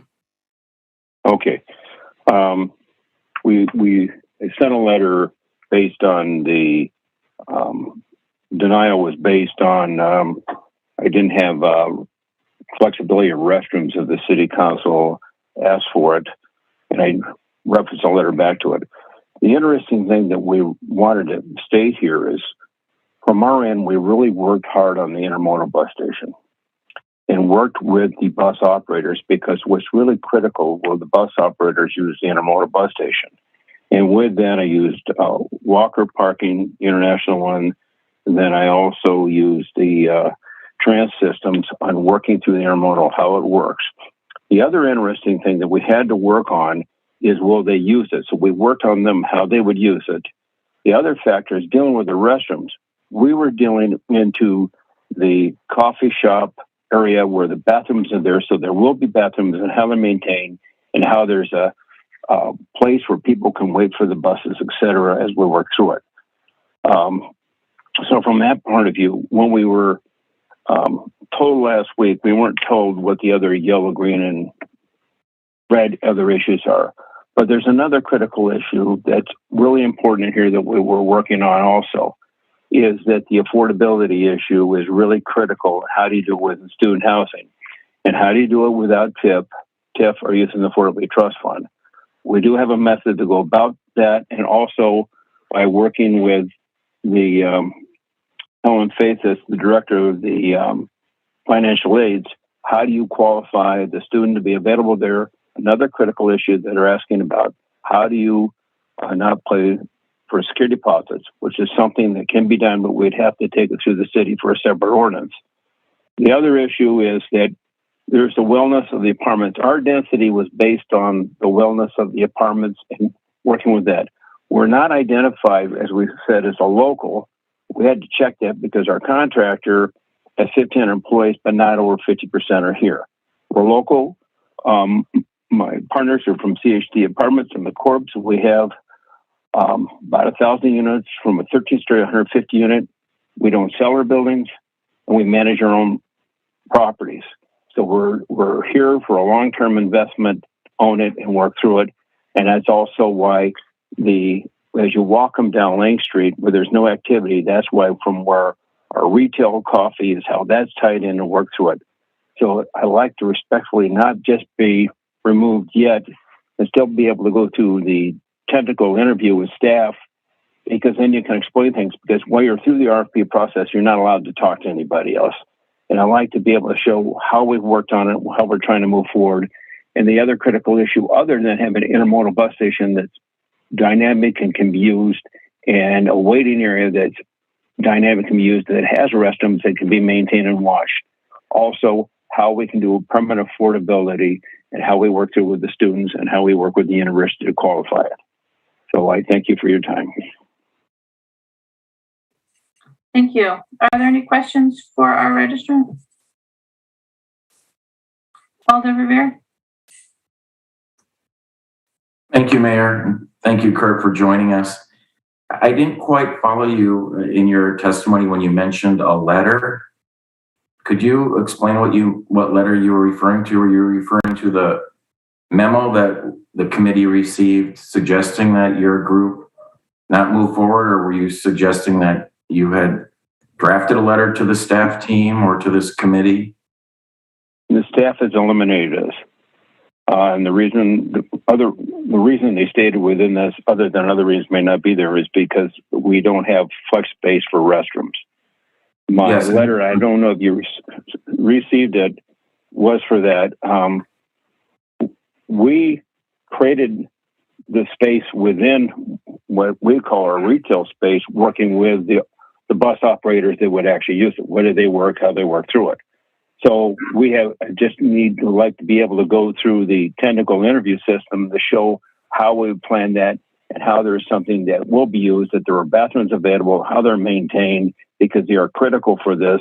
And also you have a pleasant space within a robust coffee shop where people can wait, or if it's late bus coming in or waiting for a bus, you got a safe, secure place where you can wait. So I just want to have a chance to go through the technical interviews with staff to kind of explain that and any other issues they may have, us to be able to explain what we're doing. Yes, I understand all that. I certainly read Matt Wachter's memo to the committee, and I actually reviewed each of these proposals when they were made available to the public, and will disclose that I had assumed that your coffee shop with the adjacent doorway to the bus loading and unloading area would cover the toilet issue, and so let me just say that here in public session. But again, I'm a little confused. In your earlier testimony, you said you used the word letter. Did you send? If you sent a letter to the committee, we didn't receive it. What I made a mistake is I sent it to Matt Wachter on Friday. And I see. So there's a specific letter that Matt Wachter received from your group, which I don't believe our committee has seen yet. And then I emailed them this afternoon, and he said they did receive it, but that he would talk about it in finance tonight. And we went through each one of those points based on the rejection part, how we figured we had answered that question of there's probably other issues that if you want to interview, but just basing that we didn't have any room for restrooms if the city council wanted it. And so I have a point-by-point part how I thought I satisfied that RFP thing, and it was sent out on Friday to Matt Wachter. And then I emailed him this afternoon. He said they did receive it and that he would be going over with finance. I was going to suggest otherwise, if you could read it to us or email it to us, it would be very helpful. Let me ask you one last question, please, Kurt. I also noticed when I reviewed your proposal, again, admittedly, this was several weeks ago now, I was a bit taken aback by John Mayer's letter, one of the owners of Badger Bus, who I have worked with personally over the years, where he did mention that he didn't believe restroom facilities were needed in today's environment, if you will, of inner city transportation. So I just want to make it clear, and I don't know if that was clarified in your letter again of Friday, but I just want to ask you directly, John Meyer's letter should not be taken as that your group does not support the need for restrooms for inner city bus passengers. Is that correct? Alder Rivera, you're exactly correct. And that's one of the reasons why I was dealing with the bus people, what they like and what they don't like. So what we're doing, and who will be working with this robust coffee shop that creates activity on it, those restrooms are in there and they're to be used by everyone there. That way they are used. We're taking that responsibility ourselves within the coffee shop, that there are restrooms, and we're planning restrooms to go forward. We're as we talk to the bus people, they say they don't like them, or they like them, but who's going to maintain them? And the way this was, from my understood, from the bus terminal, is going to be operated by the city. So what I tried to do is, okay, here's the bus guys. How's the lanes going in? We also tried to design our lanes to where there was nobody crossing any bus traffic at all when we came in. The other part, what we tried to do below that, we try to have more than enough bikes. We have 600 bikes there, and we have moped parking. We're really trying to make this an intermodal bus station to where you can go there during the day, park it, or moped, or you're going to be gone. And at the lower level, it's really robust, and that's part of it. As you know, Alder Verveer, it's part of the part that we're used to and have embraced working through the approvals in the city of Madison. So, and how we even have our buses work through. You are exactly right. And that's why that letter was there, is they're not against it, but we're taking away our sense is in our retail space there, coffee shop. These are the restrooms. People in hospitality are used to restrooms being used by all kinds of people. Everybody that, from off the street, to somebody visiting to somebody there. That's no problem. We can maintain them. So that way we did it. And that way there are restrooms. The coffee shop restaurant would be open all the hours that the intermodal bus station is open. Also, other than just a small little place, you can wait in there. And it's kind of like when we were on the trip to Portland on way back when on the train things. You're in there, it gives you the readout of what's coming, what's not coming. And then if you're the parents waiting for your kids to come in, or you're waiting for a bus to come in, that's why we did that. And plus we had enough room downstairs for mopeds and bikes to where you will really come there on that type of transportation to use it otherwise above. But you're exactly right. That did state it, but that's part of us working with the bus people. They said, we don't like this, we don't want, but we designed this, would you use this? And because this is critical and trying to get their buy-in. We worked with them, as I sat down with, especially like you say, Alder Verveer, is John Meyer that ran the bus stations, works the one in Milwaukee that is run by Greyhound, and how can we do it and how will we make it a pleasant place so people would use the intermodal bus station. And that's what we worked hard on. And also that it feels safe and secure and the people would use other types of transportation to go there. And I really think that what we were trying to do with the underground heavy bicycle is that the city bus could run through here and it could be the center start for working through campus on with the bus through campus going through there. Plus the other biggest problem, as you know, is if you have properties on campus that are near the university, is the moped parking is just impossible. It's just there. So we were trying to create a place. You come here, you park your moped, you park your bike, then you can go around campus on the city bus station, on the city buses like they do now, basically from the Union, and really make it robust, but have it designed in there to use it that way and be convenient. And also that way they probably would use the coffee shop, and that creates vitality and activity on the street as it works through. So thank you. Thank you, Kurt. I understand. Again, the issue is the restrooms. Thank you very much, Kurt. Okay. I understand. Thank you, Mayor. Thank you, Alder Verveer. Are there further questions for our registrant? All right, seeing none, then I believe we will move into closed session to take up discussion on item 13 and get more staff information. I would just note that we will be joined in closed session by members of the Transportation Commission. That's unusual, but it is dictated by the resolution that issued this RFP.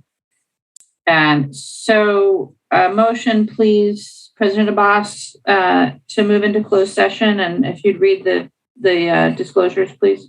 Yeah, absolutely. I will move motion to start the closed session. When the Finance Committee considers the following matter, it may go into the closed session pursuant to Section 19.851E Wisconsin statute, which reads as follows: deliberating or negotiating the purchasing of public properties, the investing of public funds, or conducting other specified public businesses, whenever competitive or bargaining reasons require a closed session. If the Finance Committee does go into closed session, notice is hereby given pursuant to Section 19.852 Wisconsin statute that it may reconvene in open session without waiting 12 hours as specified in the statute. Right, then, second, please. Second. It's moved and seconded to go into closed session. Before we vote, I'll just note for staff that we'll only keep staff that are relevant to this item. And then when we reconvene in open session, we'll be coming back to the executive operating budget briefings. Is there any objection to recording? Oh, excuse me. We need a roll call vote to move into closed session. So all those in favor of moving into closed session, aye. Those opposed, no. As your name is called, and Dave will call the roll. Council President Boss, Aye. Alder Carter, Aye. Alder Verveer, Aye. Alder Furman, Aye. Alder Figueroa Cole, Aye. Alder Curry. Aye. It's unanimous. All right, thank you all. We'll be moving into closed session then. Any alder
Thank you. All right, so on item 13, we have reconvened in open session.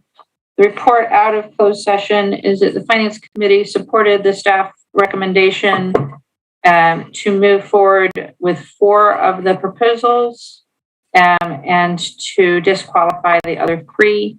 We also discussed a number of items that are important to the Finance Committee in future negotiations and review and evaluation of those 4 proposals. There's no further action needed on item 13, so we will return to item 14. Alder Conklin, do you have a question? No. All right, so we'll return to item 14. President Abbas, a motion to take item 14 off the table. Move motion to take off item number 14 off the table.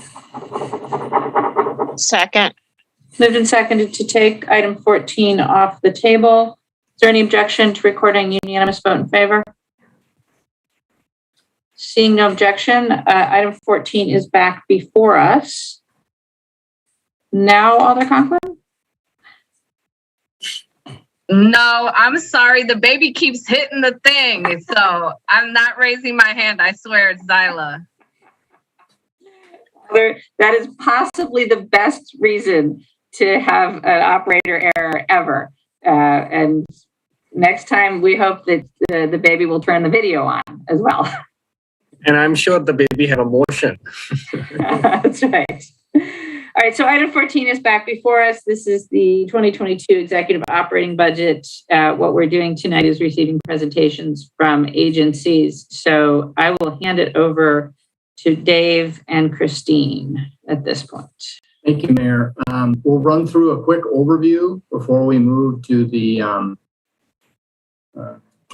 specific agencies who are up today. I assume everybody can see that screen. Our agenda for today, we'll just do some quick highlights of the executive operating budget and then touch on some of the agency budgets before we move into individual agency presentations and then the timeline and schedule for briefings. So the executive operating budget is $358.6 million. That's general and library fund. It's about a 2.6% increase from the 2021 adopted budget. It does include, that should actually read, $13.1 million in ARPA funds to balance the budget. There is also a new special charge created, a sorting special charge that'll raise an estimated $1.5 million. That would be effective about midway through 2022. The key investment areas are addressing services to the town, the large portion of the town of Madison that'll be attached to the city at the end of October of 2022. Investments in violence prevention and public safety, as well as affordable housing, and then diversifying the city's workforce.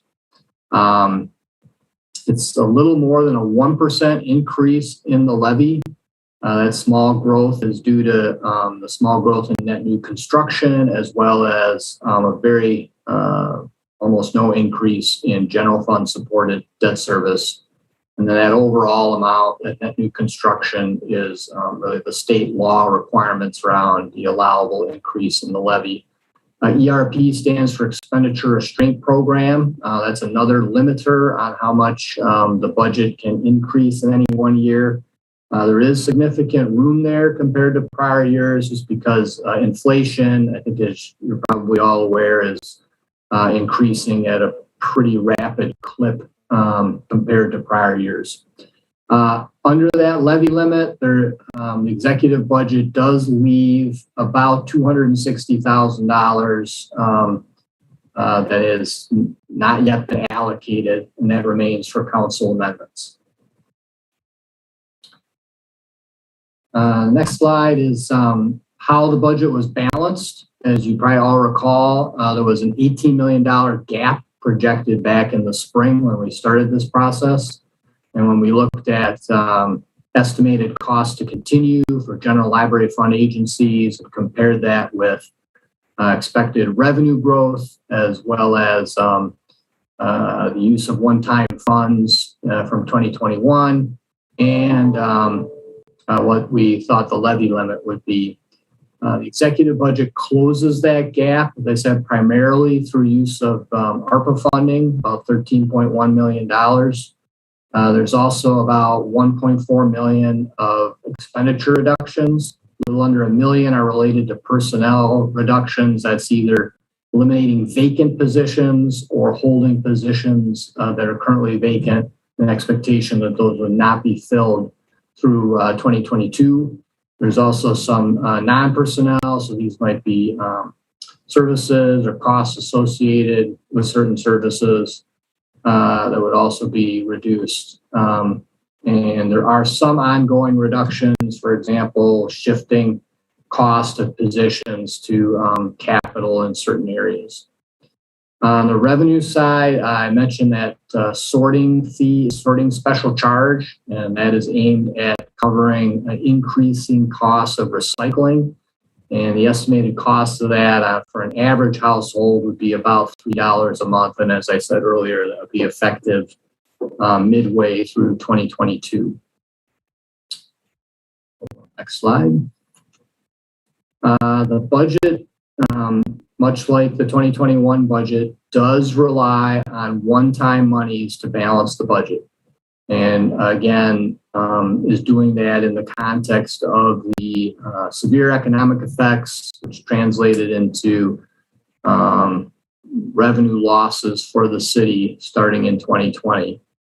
In 2021, as you recall, the budget uses $8 million from the city's fund balance, the general fund balance. We also call it colloquially the rainy day fund.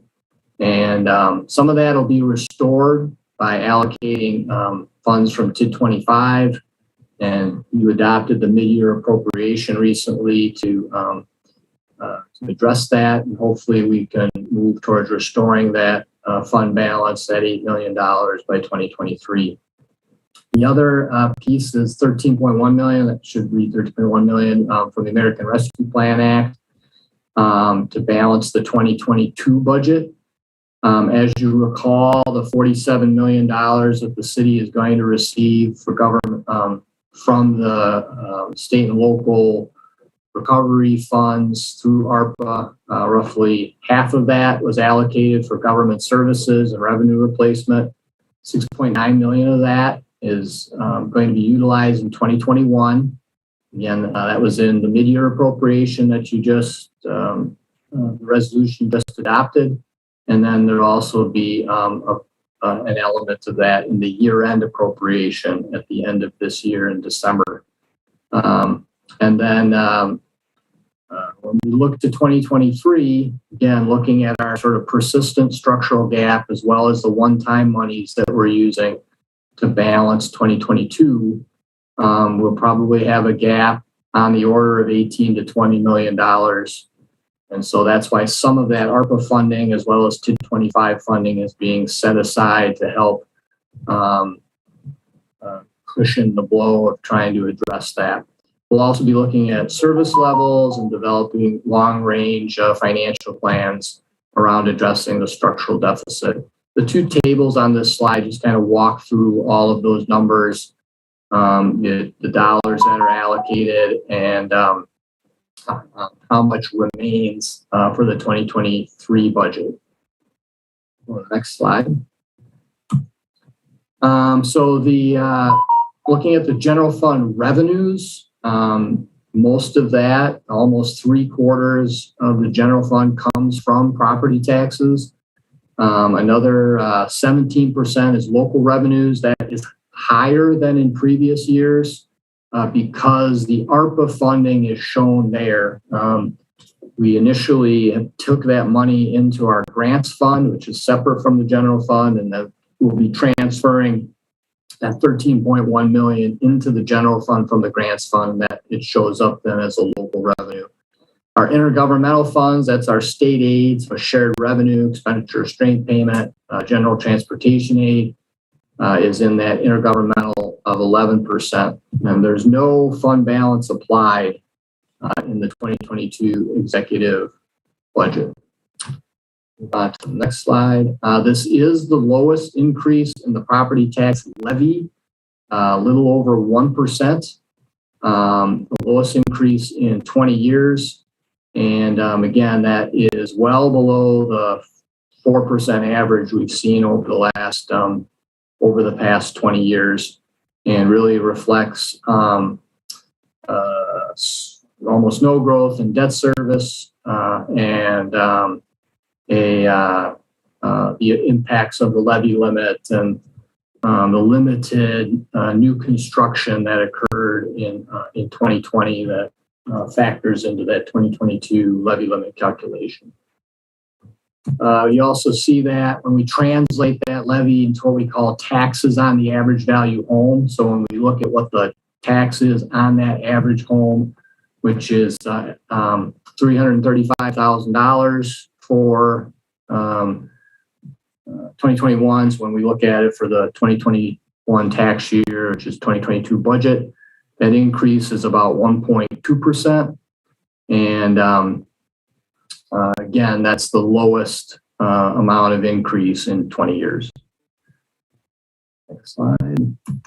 So turning to the expenditure side of the general library fund budget, you see the proportional shares of the budget. Again, the majority focus is on public safety and health, police and fire department budgets being the main component of that, in addition to the city's contribution to the joint public health department. Next is our debt service, which represents about 15.6% of the overall budget. And then Public Works follows that, which includes parks and our streets division and so on. When we look at expenditures by type, again, personnel, no surprise, is about almost 2/3 of the overall budget. On to the next slide. So those priority areas, just running through those quickly, and you'll see these in individual budgets as they come before you over the next 2 evenings. 1.4 million is allocated for bringing the serving residents of the town of Madison as they become city residents, and to ensure that services to our new neighbors are equitable. We have additional positions for the assessor's office, police department, the streets division. There are some centrally budgeted transition costs. You heard a little bit about the arrangement with the town on the fire department, and the combined with that, bringing some town employees into city employment, and severance payments associated with that. There are also severance payments for the remaining town employees that if they're not ultimately employed by one or the other, either Madison or Fitchburg. And so we do have that funding set aside for that, as well as final audit costs and things like that. And we do have some funding for printing tax bills, parks maintenance, as well as continued outreach to town residents as they come into the city. There's $6.6 million for affordable housing. That's in the operating budget. That's in addition to the $21.6 million that's in the executive capital budget in 2022. That $6.6 million does include $1 million of ARPA funding for reducing barriers to renting, and $2 million from ARPA for homelessness services operations. Again, you'll hear about that in more detail in those specific agency budgets. A lot of discussion already this evening on violence prevention. There's $1 million of ARPA funding for that that's allocated to the public health budget, as well as $1.6 million for community development, youth employment programs, the fire department's CARES and public health at cross-agency CARES program, $600,000 full funding for the independent monitor, and some funding for the police department for their reform and innovation initiatives. And then finally, trainee programs to help diversify the city's workforce in engineering, parks, and streets, and to recruit and train diverse candidates. And there'll be new position in both the operating and capital budgets to help manage that program. All right, moving into some of the smaller, very small agency budgets, as well as centrally budgeted funds. First, debt service, about $56 million. There is a what's called a reoffering premium. So when we sold debt back last month, we received cash upfront from investors who purchased our debt of $8.3 million. That's called a reoffering premium. That has implications. It impacts how much levy limit we have available. This isn't much different from the amount that we used in the 2021 budget that we received in 2020. Under the ordinance, there does have to be a vote by the council to allocate that levy limit impact towards the operating budget. Otherwise, it's supposed to all be allocated towards capital projects. This is a main part of, again, funding the 2022 budget as it was in the 2021 budget and the 2020 budget before that. Next slide. Direct appropriations. These are centrally budgeted funds, and you can find that in the budget under the direct appropriations agency listing. We do have what we call a contingent reserve. So it's basically appropriated amounts that we have available for emergencies or other needs through the year. And our policy has been to set aside 0.5% of budgeted expenditures for that. So we're adding a little under $100,000 to stay at that 0.5% level. The funding reduction associated with furloughs, which was in the 2021 budget, that is taken out. So that's $1.2 million that had to be funded in 2022. There is a cost of living adjustment for general municipal employees, the 1% increase, and that's that trajectory towards the 6%, closing the 6% wage gap, again, which council adopted a resolution laying out that plan. It also removes the current residency requirement for Comp Group 18 employees, wherein there's a 1% reduction in longevity payments for those individuals, those employees who do not live in the city. The cost of that is about $75,000. And then we set aside in the centrally budgeted funds something what we call compensated absence escrow. That's to pay out sick leave balances when individuals retire from the city.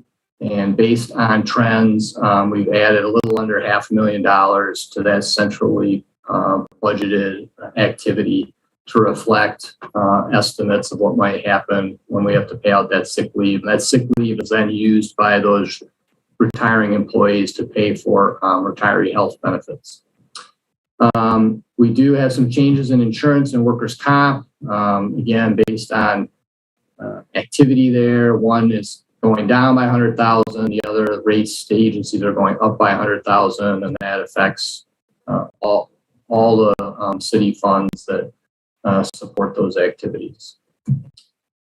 Okay, turning to some of the smaller agencies, just really quickly, for the Common Council, there is an adjustment to reflect the ordinance mandated pay raise for alders that will occur in mid-April 2022.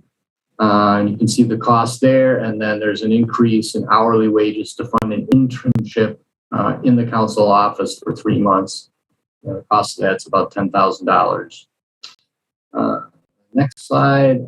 In the mayor's office, again, ordinance directed increases in the mayor's salaries will increase costs by about $5,100.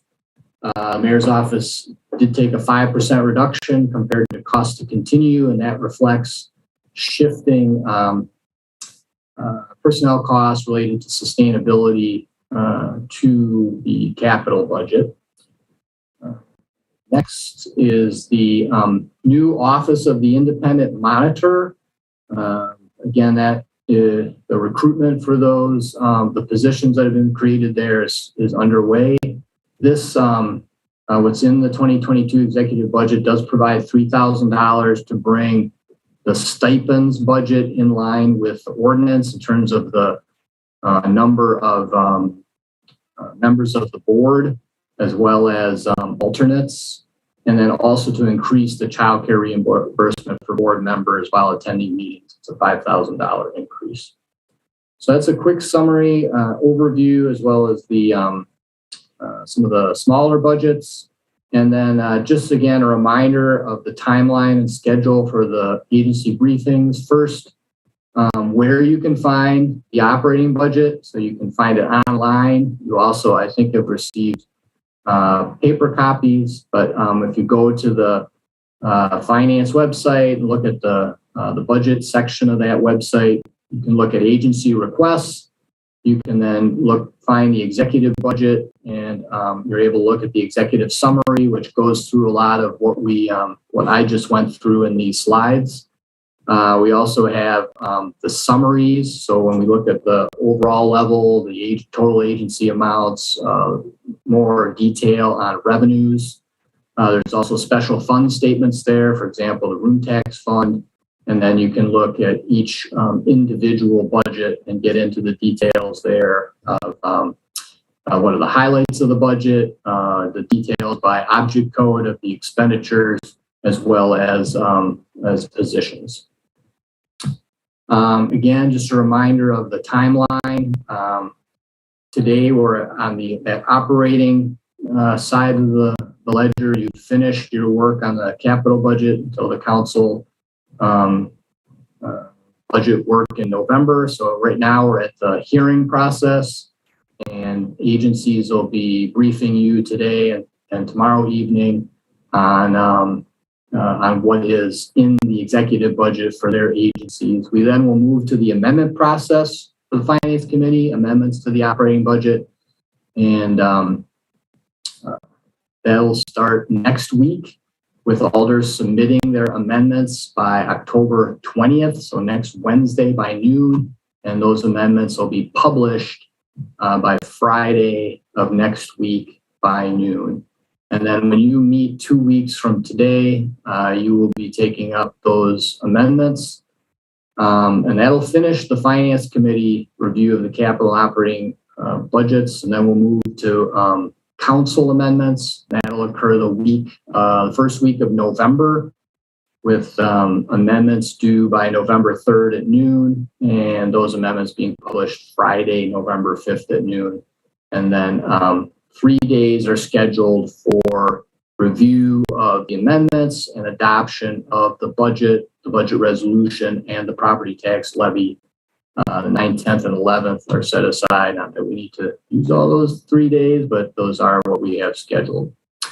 And then finally, this is the schedule for today and tomorrow evening, and that we will work through, so you can see different agencies today. So general government, public health and safety, public spaces, the assessor's office, the transportation agencies, and then we'll cover the rest of the agencies tomorrow, starting at 4:30.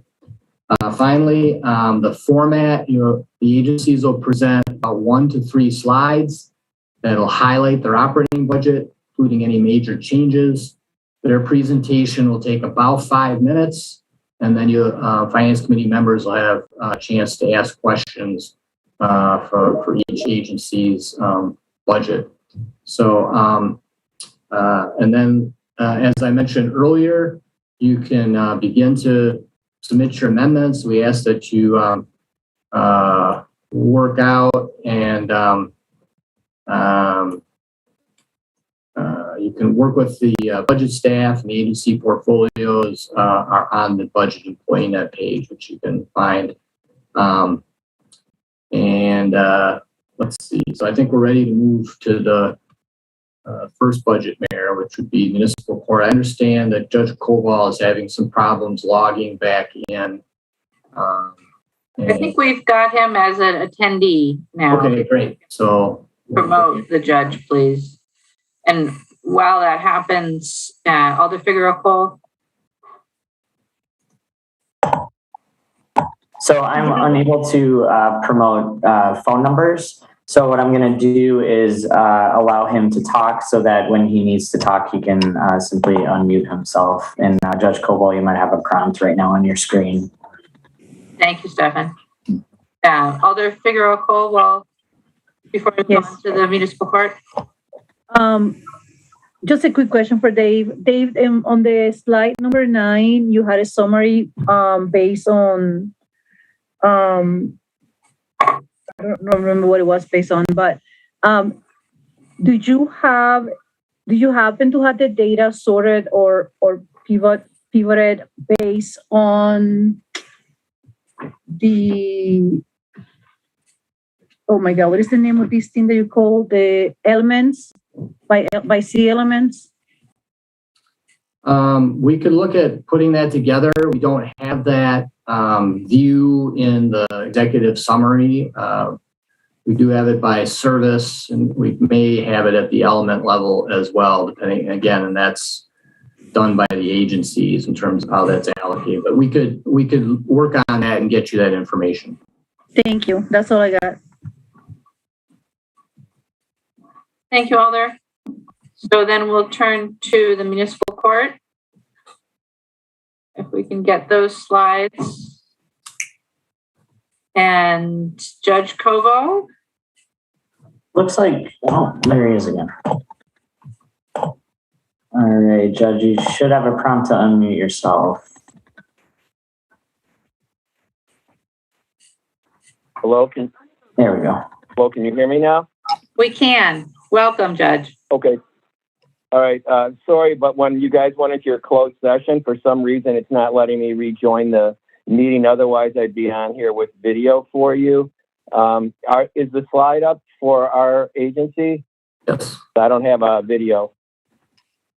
Yes, it's up. Okay, thank you. So as you can see from our budget slide, there will be a reduction of overtime and some purchase services to reach our budget mandate.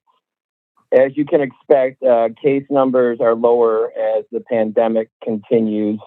During the early part of the year, parking rules and enforcement were relaxed. And then obviously during the earlier part of the year, there was less traffic on the road in general and less traffic enforcement during that time. And I actually checked with the Wisconsin Municipal Judges Association, and they said it's similar in other municipalities around the state, so it's not unique to Madison. The one thing that the pandemic has shown is that most persons prefer options to appear virtually for court appearances when possible. And we found that in most cases, it works very well.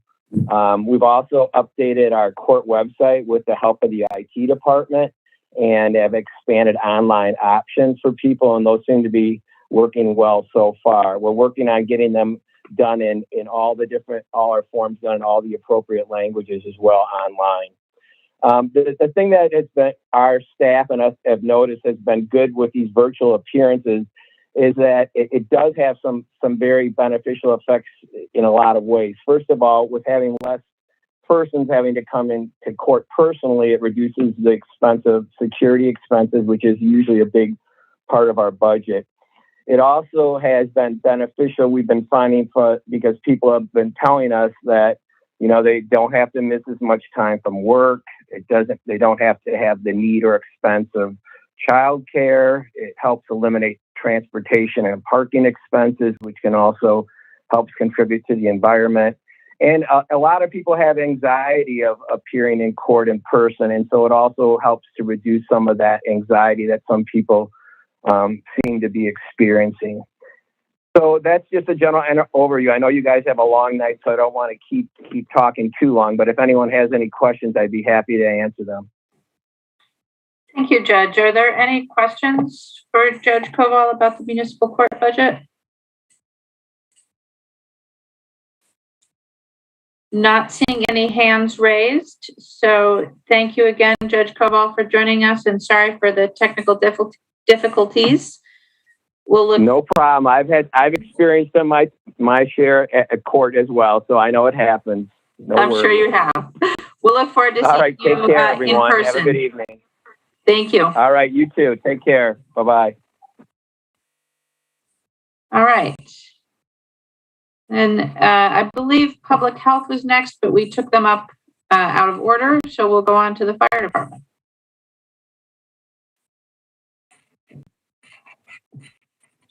Well, Chief Davis here.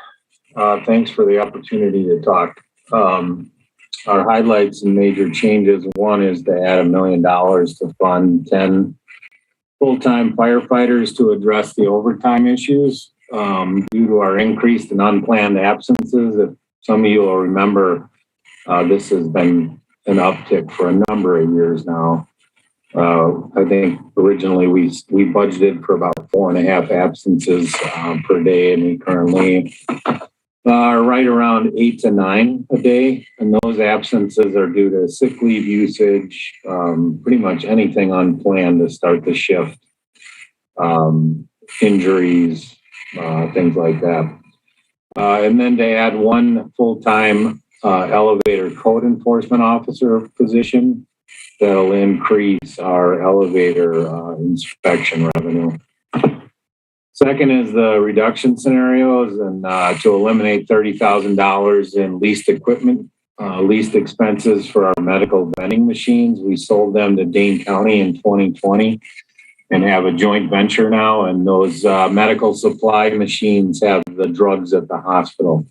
So all the Dane County agencies now under Dane County's umbrella has the ability to just get their resupply drugs out of those vending machines in the ERs. And then the supplemental request, we had requested to add 10 full-time firefighters. And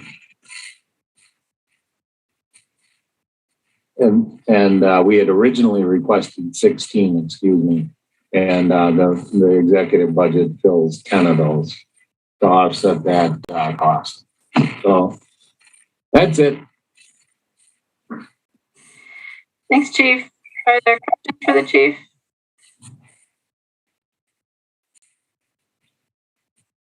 Not seeing any hands raised. So, Alder Revere. Thank you, Mayor. I certainly have questions of the chief and perhaps his colleagues. So welcome, Chief. I'll start with your good news about having additional FTE firefighter positions, including the executive operating budget. When the media accounts and then the executive operating budget language were released earlier this month, when I saw that there would be 10 additional FTEs, I thought, wow, congratulations, you finally got your 9th ambulance. Because, correct me if I'm wrong, but that's the number of FTEs that you've in the past have stated were needed for a 9th ambulance to be operating 24/7. Is that correct? Yep, that's correct. And then when I drill down to the language and what you've just articulated in your presentation, you of course don't say anything about a 9th ambulance and say it's all to deal with the very significant issue that, as you know, I'm well aware of, and we've talked about many times in this forum over the years about your overtime budget being blown out of the water. So can you just set the record straight what your understanding is, and perhaps the mayor as well to clarify? So in the executive operating budget proposal, this would not be to add a 9th ambulance, equipment that we previously have adopted in the capital budget to have available to you, the actual ambulance. This would be to deal with the significant overtime issue and only that? Yeah, that's correct. And you actually purchased the ambulance twice, once out of necessity and then once the next year out of guilt. But yes, this will just offset the overtime costs that we've been incurring and that we've been talking about for, I don't know, I think Amesqua talked about it prior to my arrival 10 years ago now.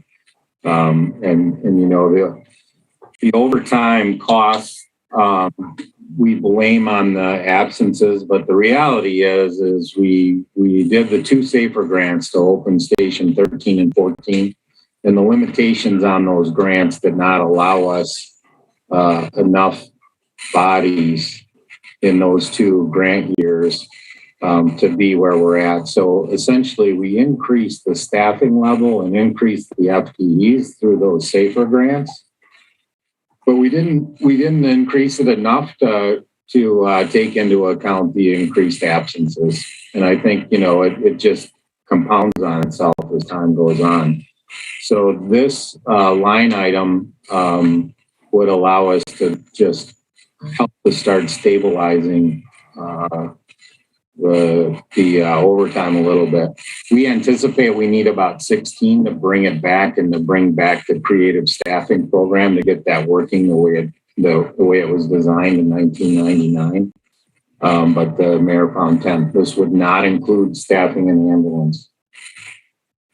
I see. Thank you for clarifying that. The media accounts that I mentioned earlier gave the impression that the 10 additional FTE firefighters were for equitable town coverage. And why don't I take that part now? There's a number of topics I want to discuss with you tonight.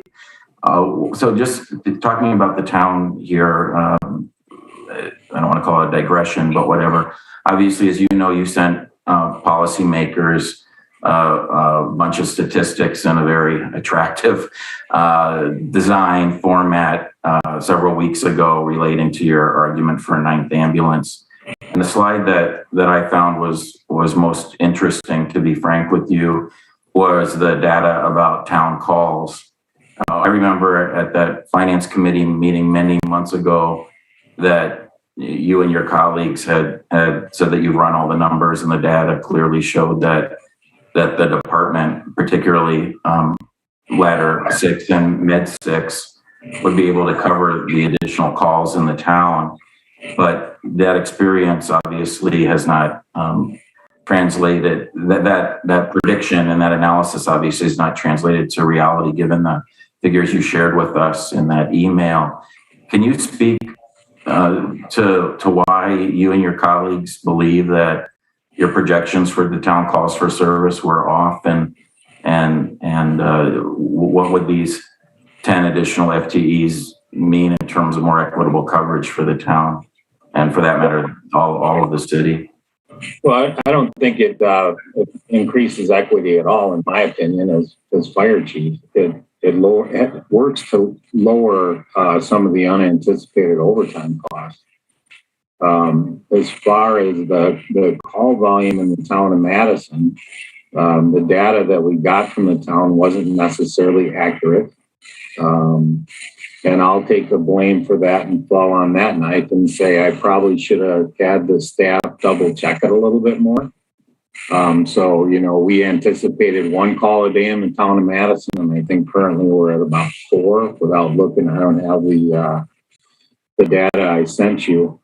And it's still absorbable in the system, but, we're losing sight of the fact that we've added Shorewood Hills, we've added the town of Blooming Grove, we've added the town of Burke, now the town of Madison, and all that compounds on the system as a whole. And so we like to think of the ambulance locations as being in territory, but the reality is they're out of the station so much that citywide is their territory. And I talked about this until I'm blue in the face at this committee and in front of full council when Med 8 assigned on the east side on Lean Road winds up at Westtown Mall. There's not enough vehicles, not enough ambulances in the system when we start to flip the system around. And so based on how the CAD, the computer-aided dispatch, the 911 center assigns calls, it takes the closest, quickest ALS response regardless of city location. And when Med 8 runs the Westtown Mall, there's a problem not only in our city, but in Dane County. We're short ALS resources. So that's telling you that Lean Road at East Washington is closest to Westtown Mall for an ambulance. So I don't know if that answered your question or not, Alder Revere. Well, yes, I appreciate that. And of course, the data, again, that I know all of my colleagues remember receiving from you, they were so-called data points in support of 9th Ambulance, covers so much of the data in terms of how often the ambulances are out on calls for service. And obviously the most startling statistic, but I was not that surprised by it, is the number of events this past summer when there were no ambulances available to our community when they were needed, and you had to go to mutual aid. So I don't want to go over all of those data points, obviously, and take the time at this hour to do that. But it, I want to talk to you more about the perennial issue of the overtime and the absences a little. But what I was wondering is, do you believe that there's a correlation between burnout and morale amongst your paramedics and why they're using leave to a much higher degree the last couple of years than, and I mean, this actually started pre-COVID, of course. Is it because they have no downtime in their stations? You think in part? Well, I think that plays into it, but I also think that the workforce is changing. People value their time off more than they value money and work. And so, 32 plus years ago when I came on, we weren't allowed to call in sick. I mean, that just wasn't an option. And, today's workforce is younger and their value system towards work is different. I'm not going to argue whether it's right or wrong, but I think the city as a whole and it probably sees an increase in personal time usage in the form of sick leave, in the form of vacation and different forms. I think it's been studied. I don't think I'm telling you anything you probably don't already know. I don't know how else to tell you that. I say it every year. Overtime goes up because people have different value systems in the workforce today, and we see the effect of it. If I had a magic ball and could anticipate, on what sunny day in September somebody's going to call in sick, that would be great, and it might be easier to make adjustments. But I appreciate that. And so what you're saying is that this cultural shift in the leave use, you believe first and foremost really is affecting society nationwide, at least specifically as it relates to professional full-time fire services.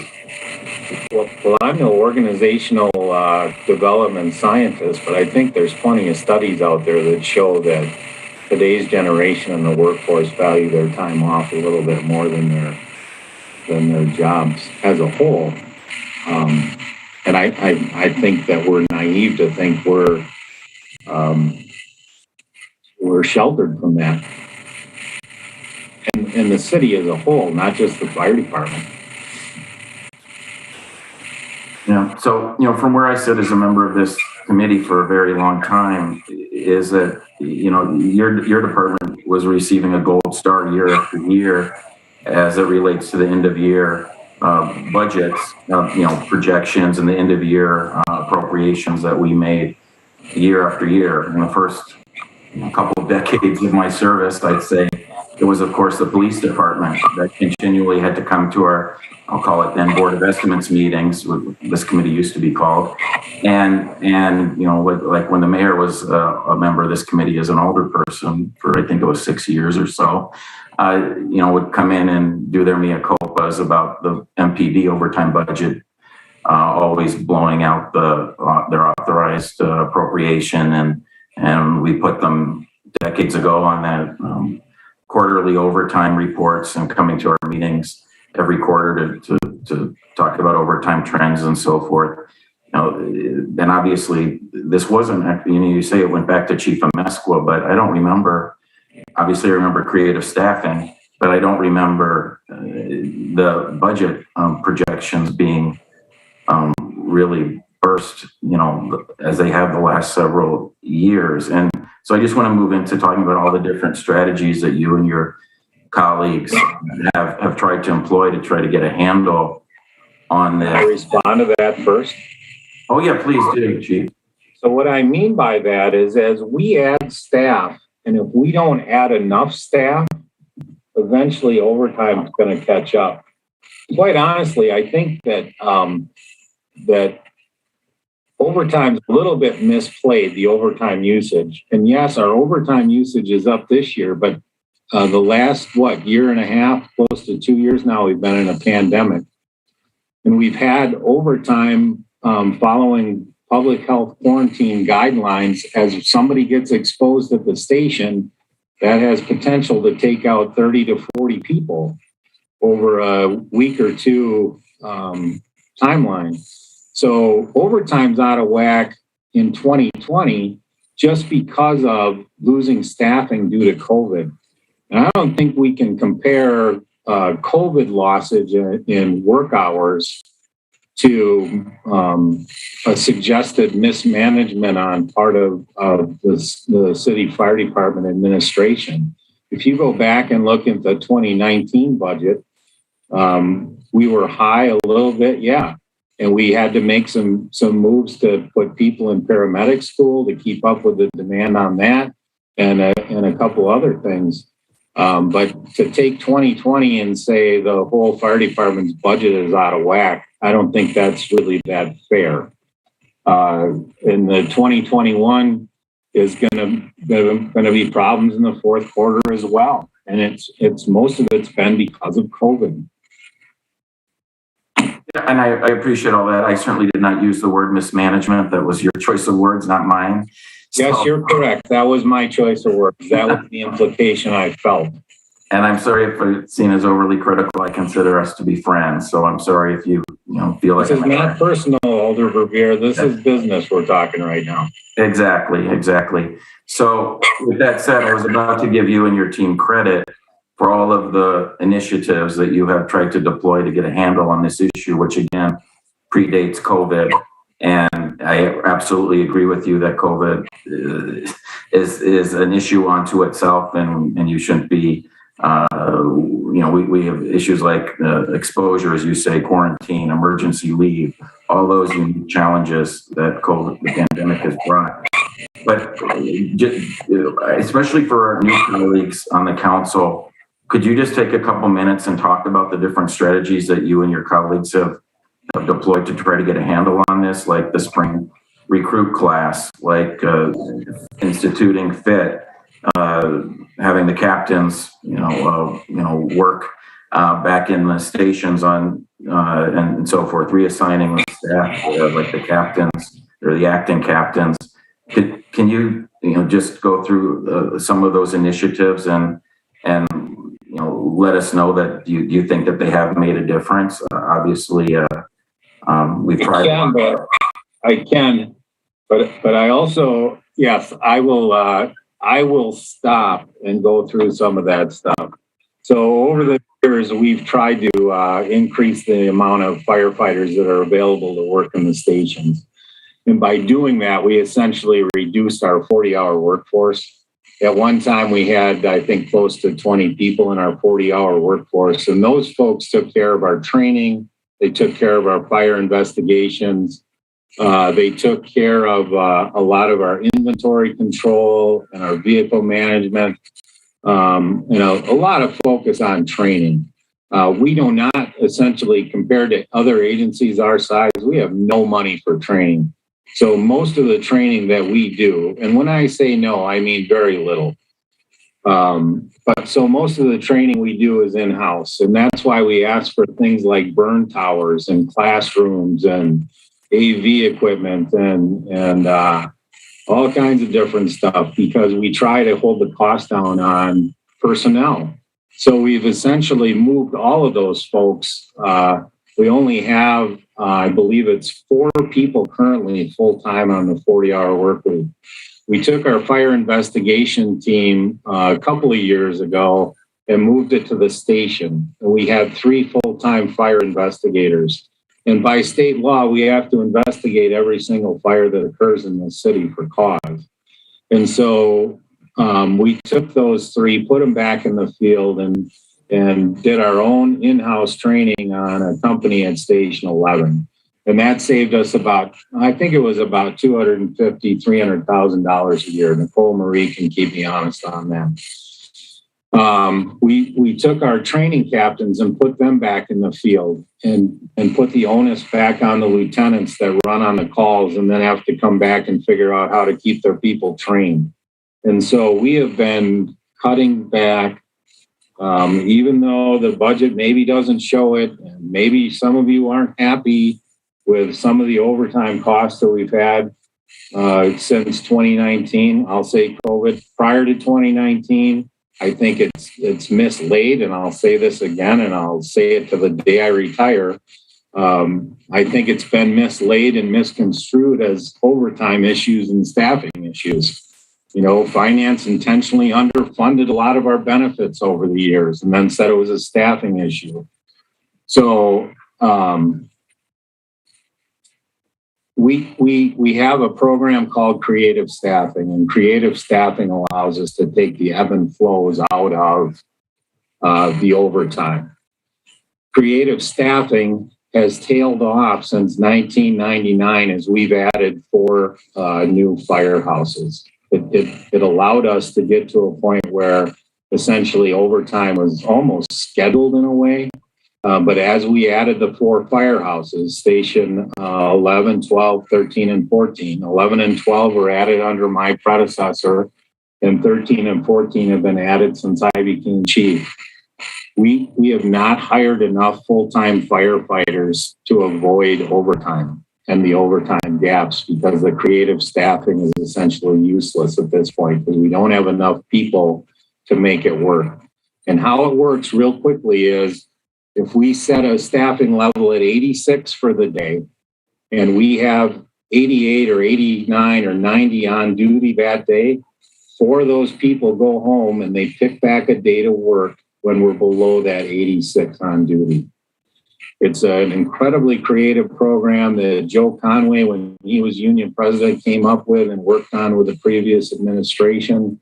And it really, really works well. But the key to the program is being essentially overstaffed in a way, right? And those 16 firefighters that we asked for would allow that program to come back and take the ebb and flows out of overtime. It doesn't eliminate overtime completely, but it takes the ebb and flows away so that you don't have years where we're at 1.2 million in overtime and then another year at 1.8 million in overtime.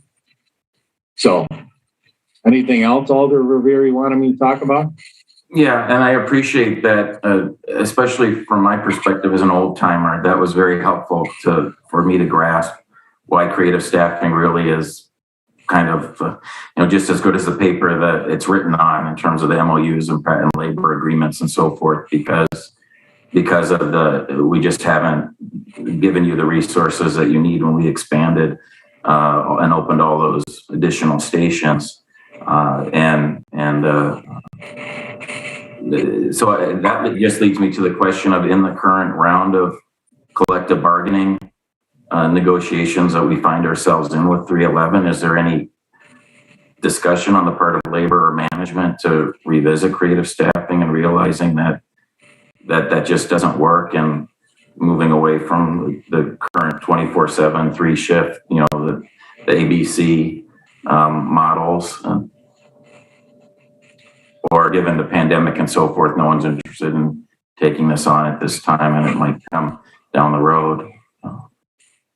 Well, the rub with a 4-shift model, and when Alder Revere, for the newer folks on here, a couple of years ago, we looked at going to a 4-shift model because the 4-shift model does a little bit of equalization on overtime as well.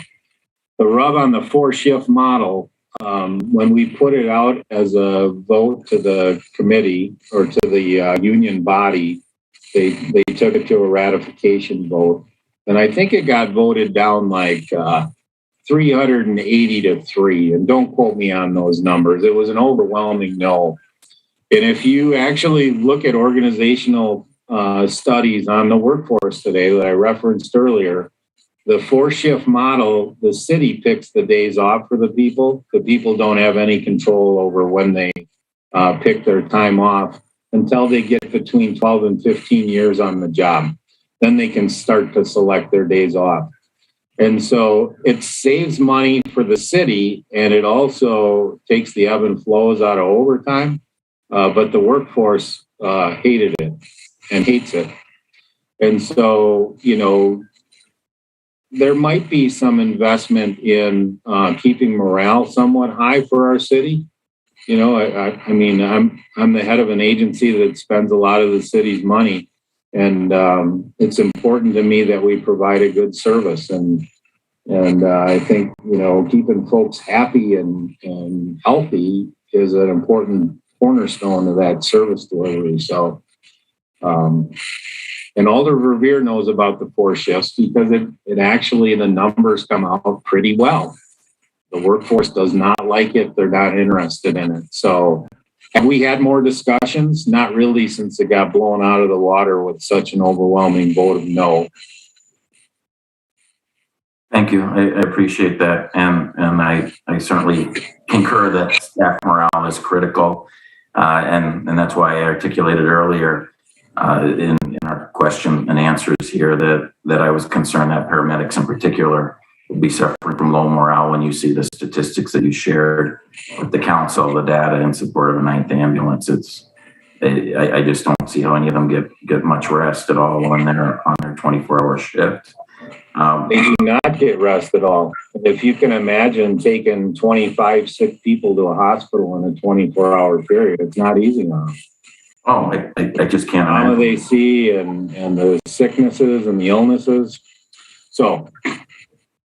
Oh, absolutely. They're heroes in every respect. I completely agree. And I won't take the time. I know there are other colleagues in the queue here to ask questions. I won't take the time debating the 9th ambulance. I know it obviously particularly affects Station 14 territory, and a person Curry can speak to the Station 14 territory. And that's where I'm going to correct you right there, Alder Revere. It affects the whole city. And I've been trying to tell you for years, you got to stop thinking about territories. It's an impact in the city. It's a citywide issue around equity. It's not just one territory. Well, you read my mind where I was going with my next question about ambulances and going to the 9th ambulance data. I just didn't want to revisit the Station 14 issue in particular, and the lack of an ambulance cited there. So assuming that the executive operating budget holds and the additional FTEs are not going toward adding an additional ambulance chief, are you and your fellow chiefs, do you annually or more regularly than that, or not as much as annually review your decisions as to where the actual med units are housed? Obviously, you do significant data, as we all saw in the presentation that you emailed us. As you know, I'll just cut to the chase here and say a couple of other quick things. As you know, you and I have had many discussions over the years about the removal of Med 1, a station that obviously you spent much of your career as a rank and file firefighter, paramedic, lieutenant. I can't remember if you were an AE or not. Certainly on the Alder, is there a question here? But yes. So obviously, as it relates to Med 1 being repositioned and going to Med 3 several years ago, and for example, downtown folks being served predominantly, but absolutely in no way, primarily by Med 3 and Med 4. I was just curious, number one, again, how often you revisit where med units are stationed, and number two, what the impact has been of TAC, the UW Hospital, TAC, the American Center, and St. Mary's and Sun Prairie been in terms of helping you keep more ambulances, more conveyances on the north and east sides there, and not having to travel to the 3 hospitals on the other side of town. And how does that affect coverage one way or the other citywide? Sure. We look at it probably about every 6 months. Ambulance locations, they're in pretty good shape. One of the big reasons and arguments for Station 14 is we actually need one west as well. And Station 14 is a pretty good location to move west if needed. And it can also move east pretty well. So that's why it makes for a nice location. As far as the TAC in Sun Prairie's, St. Mary's ER in Sun Prairie, it does offload some of the lower acuity calls, the alphas and bravos, but quite honestly, those hospitals aren't really set up to handle any major type calls. So most major calls still go downtown. The other thing it does is it does free our ambulances up quicker to take calls in their territory on the east side. And the east side in particular is really under a lot of pressure. Station 8 on Lean Road is just, the call volumes increased drastically. And so it makes Med 8 available more frequently, those two locations, but they don't take very high acuity calls. So in terms of in the past, so many of, ambulances were kind of stuck in I'll call it Bermuda Triangle almost of the Isthmus and the South Side because of where the three hospitals are located near West Side, and they never got back to their home territories. That really is still often the case during peak times where because the additional facilities really aren't taking that many conveyances, you're saying? Yes. And then switching topics here, and I promise I try to be quicker in this and not provide my commentary. Can you give us a quick, and maybe you're not the best person to give us this, then let us know. But how the CARES program has been operating from your perspective since its launch about a month ago, and in particular, I was curious about what the call volume has been for CARES. Yep, I can. I'm probably the one to talk about that too. That's what I figured. It's been going well. I don't know the exact total where we're at today. I believe last Friday we had like 37 calls for service. The call times are averaging about 1 to 3 hours per patient. And I think one of the really unique things is the 4 people that we have hired in there. Like so many things, they're passionate about the work that they're doing, and they're constantly looking to expand the program.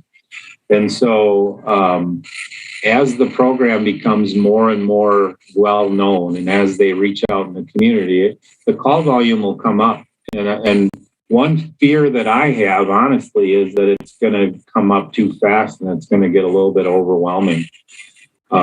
So we just today decided to get a second vehicle for them because right now basically 2 people provide the service per day, and then the other 2 are doing follow-up and preventative visits. And we're anticipating, with the holidays on the way, an increase in call volume. And so we're going to have a backup car in case the calls start to stack. I think we've had 6 or 7 instances now since September 1st where they've had a stack call situation. And right now, the way the stack calls work, and what a stack call is for your colleagues that aren't familiar, it's when there's 1 or 2 or 3 calls going on at the same time for the requested service. And that's what we consider a stack call. And so we're going to try and do the best we can to avoid that stack call. But for now, MPD responds to those stack calls with their normal response. So an officer and then their mental health cops. Thank you. I'm glad to hear that things are going so well in the first few weeks of its operation. And appreciate it. Alder Verveer, just so you know, you're at half an hour. Thank you. And then I just said 2 other very quick things. I'll mention that I was pleased to see that you have an additional elevator inspector in the executive operating budget can you just reassure us that, as you know, in the past, we had issues trying to hire qualified inspectors for conveyances, inspections? Can you let us know, is that a concern that you or Ed have? Yeah, I think that concern still exists, but we'll do the best we can. We've got 3 really good people in there right now.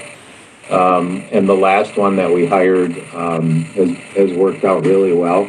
So we'll do our focused recruitment in the elevator industry again and make sure that we fill it with somebody that'll work out well. But it is a challenge because it's such a niche market to find a certified elevator inspector, because most of them want to work for private industry, and the costs there are so much higher. You know, their pay. We can't really compete too well with private industry. Yes, and I obviously remember that's been a struggle we've had in the past. So I obviously hope for the best with the new position. And then lastly, I have to admit, every time I see ladder 1 go by, I keep meaning to email you and ask you: is the rear driver of the tiller always a apprentice engineer, or is it a regular firefighter? And how are they compensated? It's a firefighter, and I can't really talk compensation because it's one of the cornerstones of negotiations right now. I see. I was wondering if there was an MOU with 311 on that. No MOU. Addition of the tiller or not, but I can appreciate why that's subject to bargaining. Thank you very much for your responses and your time, and thank you, Mayor, for your time here. I'll yield. Thank you, Alder. Alder Figueroa Cole? Thank you, Mayor. Thank you, Chief Davis. So I have taken this is my first time with the budget, so I'm taking a slightly different approach maybe, and I've been focusing on trying to figure out where, how the money we spend serves our community. So like focusing on things that my district is interested on and so forth. So for the police department and fire department in particular, there's only 2 service categories listed on the budget, which are, in your case, fire prevention and then fire operations. So I met with MPD various times to kind of try to figure out how their budget is used. And I feel like I was pretty successful in getting to the lines that I wanted. Is there a way, do you have in your books or in your operations a way where you break down at some kind of level where the money goes when it comes to the narrative on the budget story? For example, you earlier talked about training, which is under fire operations, and you said that you get very little training on it, but yet it's listed here, training and recruitment of new employees and so forth. And then we also have a section here of specialized operations. And lastly, the CARES FTEs. I would like to be able to just, again, it doesn't have to be a perfect number, but some kind of estimate of which portions of the budget goes where. Like I know $600,000 are going to CARES because it's on the narrative, but how, do you have that kind of traceability in your records for your agency?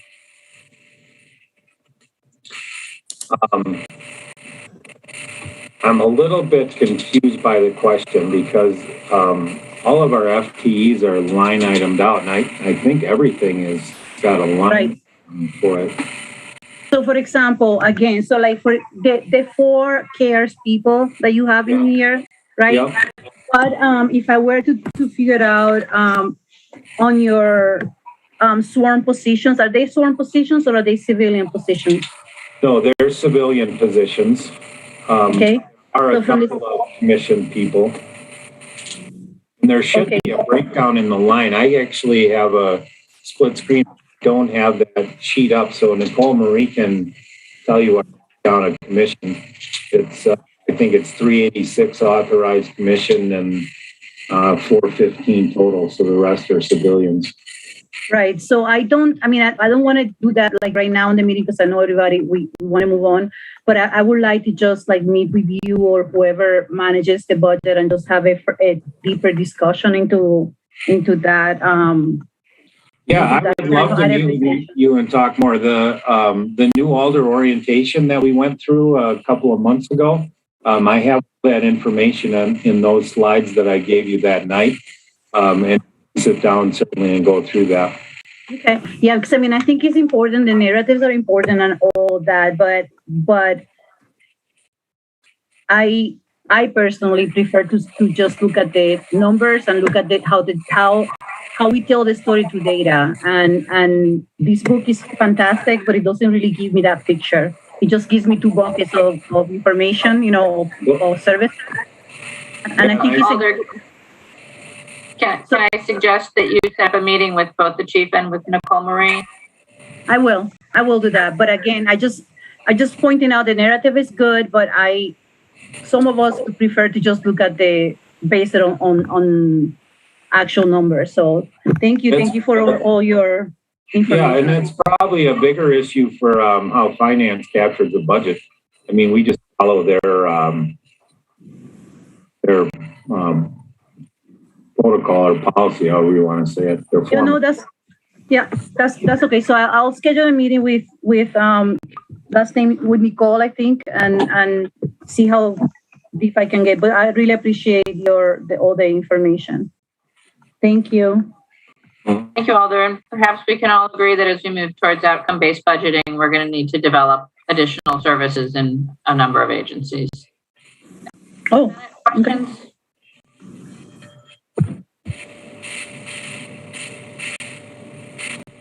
That's all I have. Thank you, Alder, for your call. Alder Bennett, did you have a question? No. Perhaps you will share with me how you get that fabulous file. Are there other questions for fire? All right, seeing none. Thank you very much, Chief. Thank you, Nicole Marie, for being here. Thank you. And we will move on then. I believe police is next.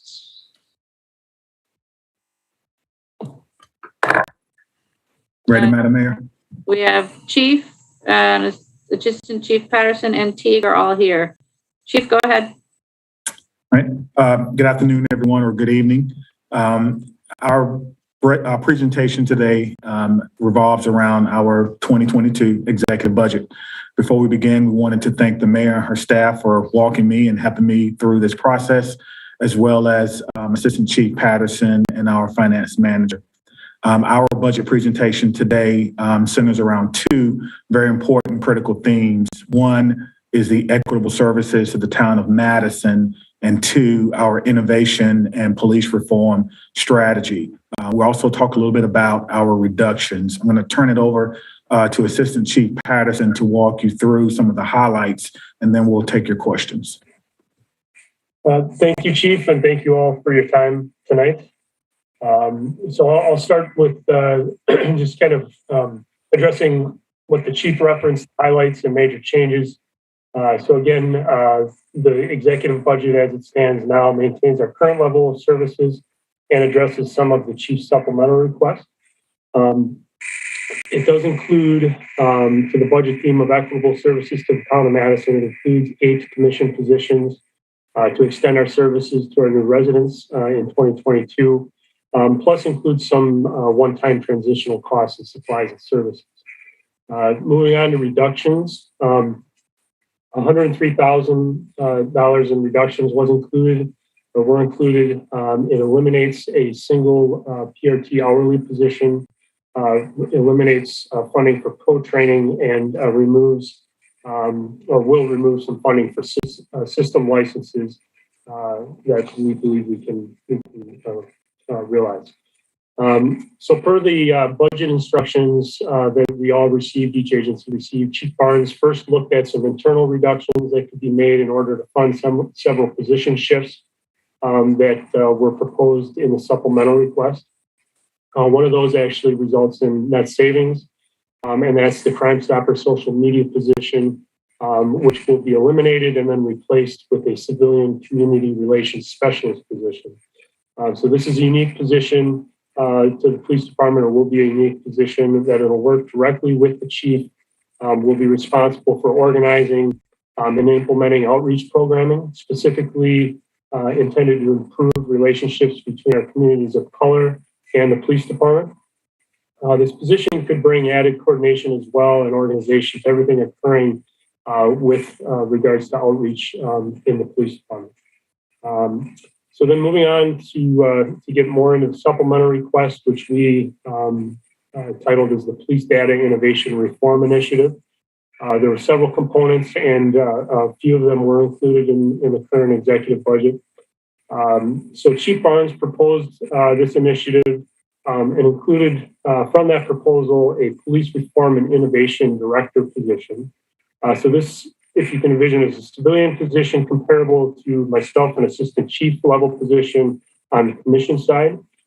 So with the addition of this position will also come a comprehensive restructuring of several internal functions that this position will ultimately oversee. So that includes the promotion and full development, utilization of crime analysis and best practices in problem-oriented policing, which Chief Barnes really correctly identified as an area of needed growth within the MPD in his first few months. This position will also oversee the management of the entire police record section, rather. So again, that includes all police records, public information requests. It will also include crime analysis and information systems functions. So while overseeing our information management and technology group, it will also oversee and coordinate technology long-term planning for the MPD, and it just has a lot of opportunities to pursue innovation as we can move with that position. So another internal reallocation will be an upgrade of 2 existing detective positions. So these positions will change from detectives to 1 detective sergeant and 1 sergeant position. The detective sergeant position specifically will help increase our capacity in the internal affairs office, and I think offer greater support for the new independent police monitor position in 2022. It also will solidify what is now an acting sergeant position that exists in our gang and neighborhood crime abatement team. So that's what I have for the slide, and we're happy to answer any questions.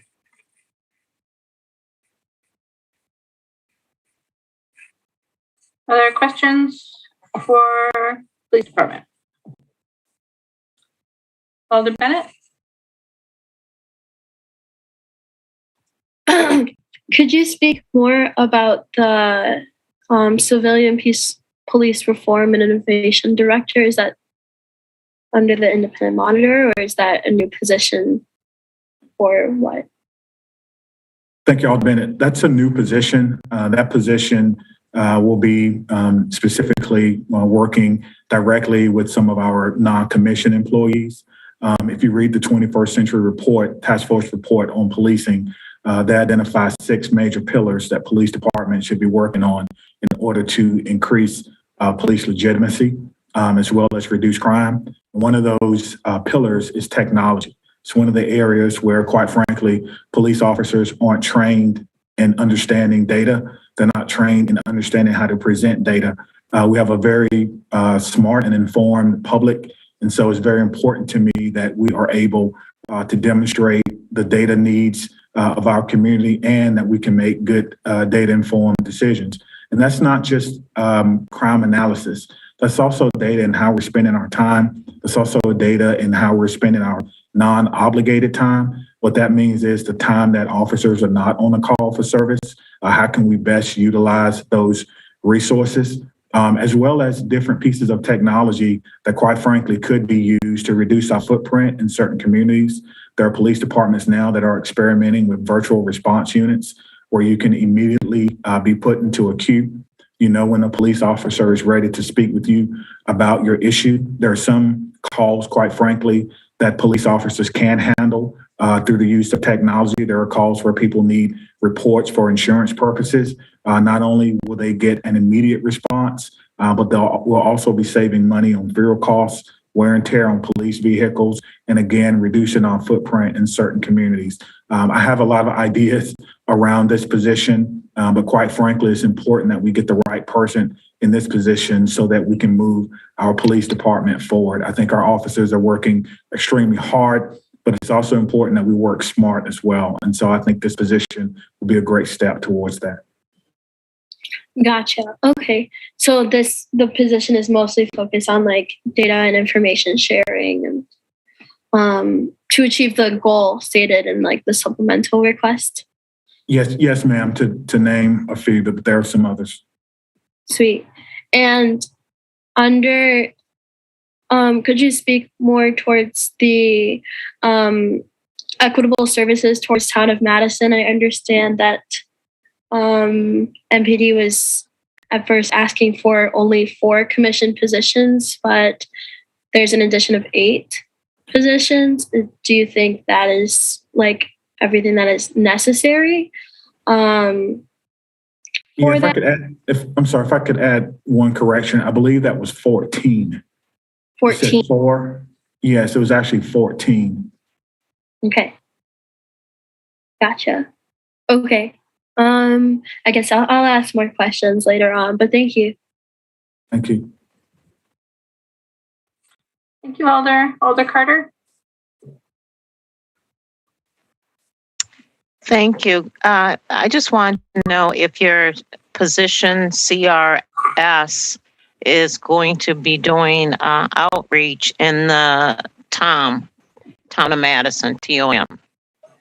Absolutely. I think that position will be vital as we bring on new community members to welcome them, number one, to Madison, and also to ensure that communities, especially communities of color, communities that quite frankly may feel that we have some work to do. There are some communities. And so I want to make sure that we have someone that's dedicated to doing that. The position is actually a change or professionalizing from a sworn to a non-sworn, which again is a cost savings. But yes, I certainly anticipate that position will be working with the town of Madison. I think the timing works very well if approved.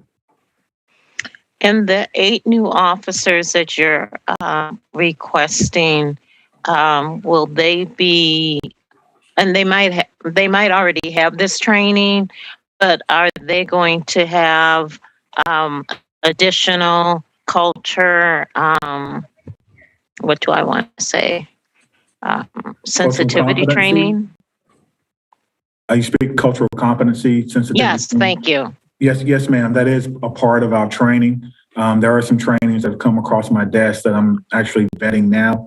I don't want to mention what they are, but there are some that I'm actually looking at. I get a lot of training opportunities, but I want to make sure that we're making a good decision when we send our people to training. But yes, that is a big part of it. And then finally, my last question involves the innovation director. And so when we're looking at data and outcomes, is this something that we will be able to use in the violence prevention reduction area? I believe so. I think the first step for this person is data collection. I've done a lot of research and work with police departments, quite frankly, all over the country. Data collection, it starts there, making sure that our data is timely. Currently, we're running about 30 days behind schedule in getting monthly data reported to the FBI. And so if that's the case, it's very difficult to make a good decision or make a timely decision. That's not to say that our people are not working hard. That's not what I intend to say. But what I tend to say is that I want this person to look at processes first, data collection second, and data presentation third. Thank you. I'll come back with additional questions. Thank you. Thank you. Thank you. Alder Figueroa Cole, questions? Yes. Thank you, Chief Patterson. I know I said this before, and I just want to say it again. It's my own. I strongly advise you both to put in the Horizon list, to add to the Horizon list the equipment needs that this position is going to need. Because I totally agree with what you're saying about the data collection is important, but the system is as important as that process, and you don't have those systems in place today. So I, again, just pleading with you guys to add it to the horizon list. You don't need to know how much it's going to be. You don't have to specify what tool you're going to be using. I get that you want this new person to make those decisions, but I just want it to be on the list so we know to go and grab it and move it into the budget when the time comes. Yes, ma'am. So that's my only comment. Thank you. Thank you. Thank you, Alder Rivera. Thank you, Mayor, and welcome, Chief, to your first operating budget hearing. You're with us. I want to begin by thanking you personally for your immediate, very quick response to the critical incident on State Street early Sunday morning, and want to, moreover, on behalf of all of us, extend our deepest appreciation to the two injured officers and wish them obviously the best for a very speedy recovery. Before I just wanted to say that I thought it was important to say that before I get to my questions. Yes, sir. I just wanted to say thank you for saying that. And I was aware that you were in contact with some of our command staff members, and I certainly appreciate that. It was one of those calls that, police chief really wants to get. However, because of where I live, I was the first person or command staff person who was there at that time. And so certainly I will express that to our police officers, and I appreciate you saying that, sir. Thank you. And thank you again, Chief, to everybody in the MPD family obviously it's been a very difficult weekend for everybody. Let me first begin by talking about the additional sworn FTEs that the executive operating budget is proposing. So obviously I think both your agent, and correct me if I'm wrong, and whether it's you, Chief, or Assistant Chief, or Teague want to answer any of these following questions, but correct me if I'm wrong, your agency request and the actual language in the executive operating budget, I believe, speaks to that this really is needed to provide equitable public safety services to the town of Madison residents in the future when they become part of the city of Madison. Am I correct that your agency formally did request 8 FTE for that purpose? The memo that I have, the original memo before I arrived, was 14 officers. But that was not a formal request. That was just what the department was estimating it would take, if that's what you're asking, which I believe it is. Oh, I appreciate that. I'm actually, and JP and Teague obviously have been working with us and the finance staff for, obviously before you joined our community chief. So what I was asking about is the official agency request, which I think I have correctly in front of me, dated July 7th. And I believe, although it does use the word minimally parenthetically, that you're asking for 8 commission positions. Does that sound correct? Is that maybe JP or T? Yes, sir. I believe that is correct. Okay. And the reason I ask that is because there's a narrative that's been going around in the community the last few days that, I presume you're aware of, Chief, that your colleague in the town chief, Scott Gregory, has at least told some that he thinks that that's an inadequate number for town coverage. And I don't know exactly what it's based on, except I guess that his own experience taking care of the town. But he said apparently that the city of Madison's portion to when our attachment becomes official a year from now, approximately, that it should be 12 additional officers to the city and 5 to the city of Fitchburg. And so that narrative is going around, particularly where I first saw it on the Nextdoor app that many of our constituents utilize for neighborhood communications. Do you wish to respond to that, Chief or Assistant Chief? and I don't mean to put you on the spot to criticize Chief Gregory, but help me understand his analysis versus ours and your official budget request this summer. Certainly, I'll speak and then I'll let Chief Patterson, who may want to speak more in detail about the numbers than me. But the first thing I would say is that I've not met the chief of police in the town of Madison. We've not had a conversation. The second thing that I will say is, if I were to try to correct everything I heard in the community about me or about the police department, there would be no time to do anything else. I would certainly agree that more officers, it's always a good thing. We have a model that we use to determine how many police officers that we need. That model takes into account the amount of non-obligated time we would like to have to do preventive, proactive work. We did adjust that, or Chief Wall adjusted that at my request when I first got here. And so, yes, 14 officers would be great, 12 would be great. But I think that we can reevaluate if 8 is enough. And certainly if the council chooses in their generosity to give me 12, to give me 14, we'll certainly use those, and we'll use those in a manner that's equitable. It's also important that we're using data that currently exists. That data could change a year from now. Sometimes when you get different levels of service, you may use it more. The calls may go up. So these are only estimates. These are only estimates. And so certainly part of what we want to do here at the Madison Police Department, specifically around data and innovation, is currently reevaluate what we're doing and reevaluate if we do have the correct resources that we need. So I have not seen that on Nextdoor. The chief has not reached out to me to express his concerns.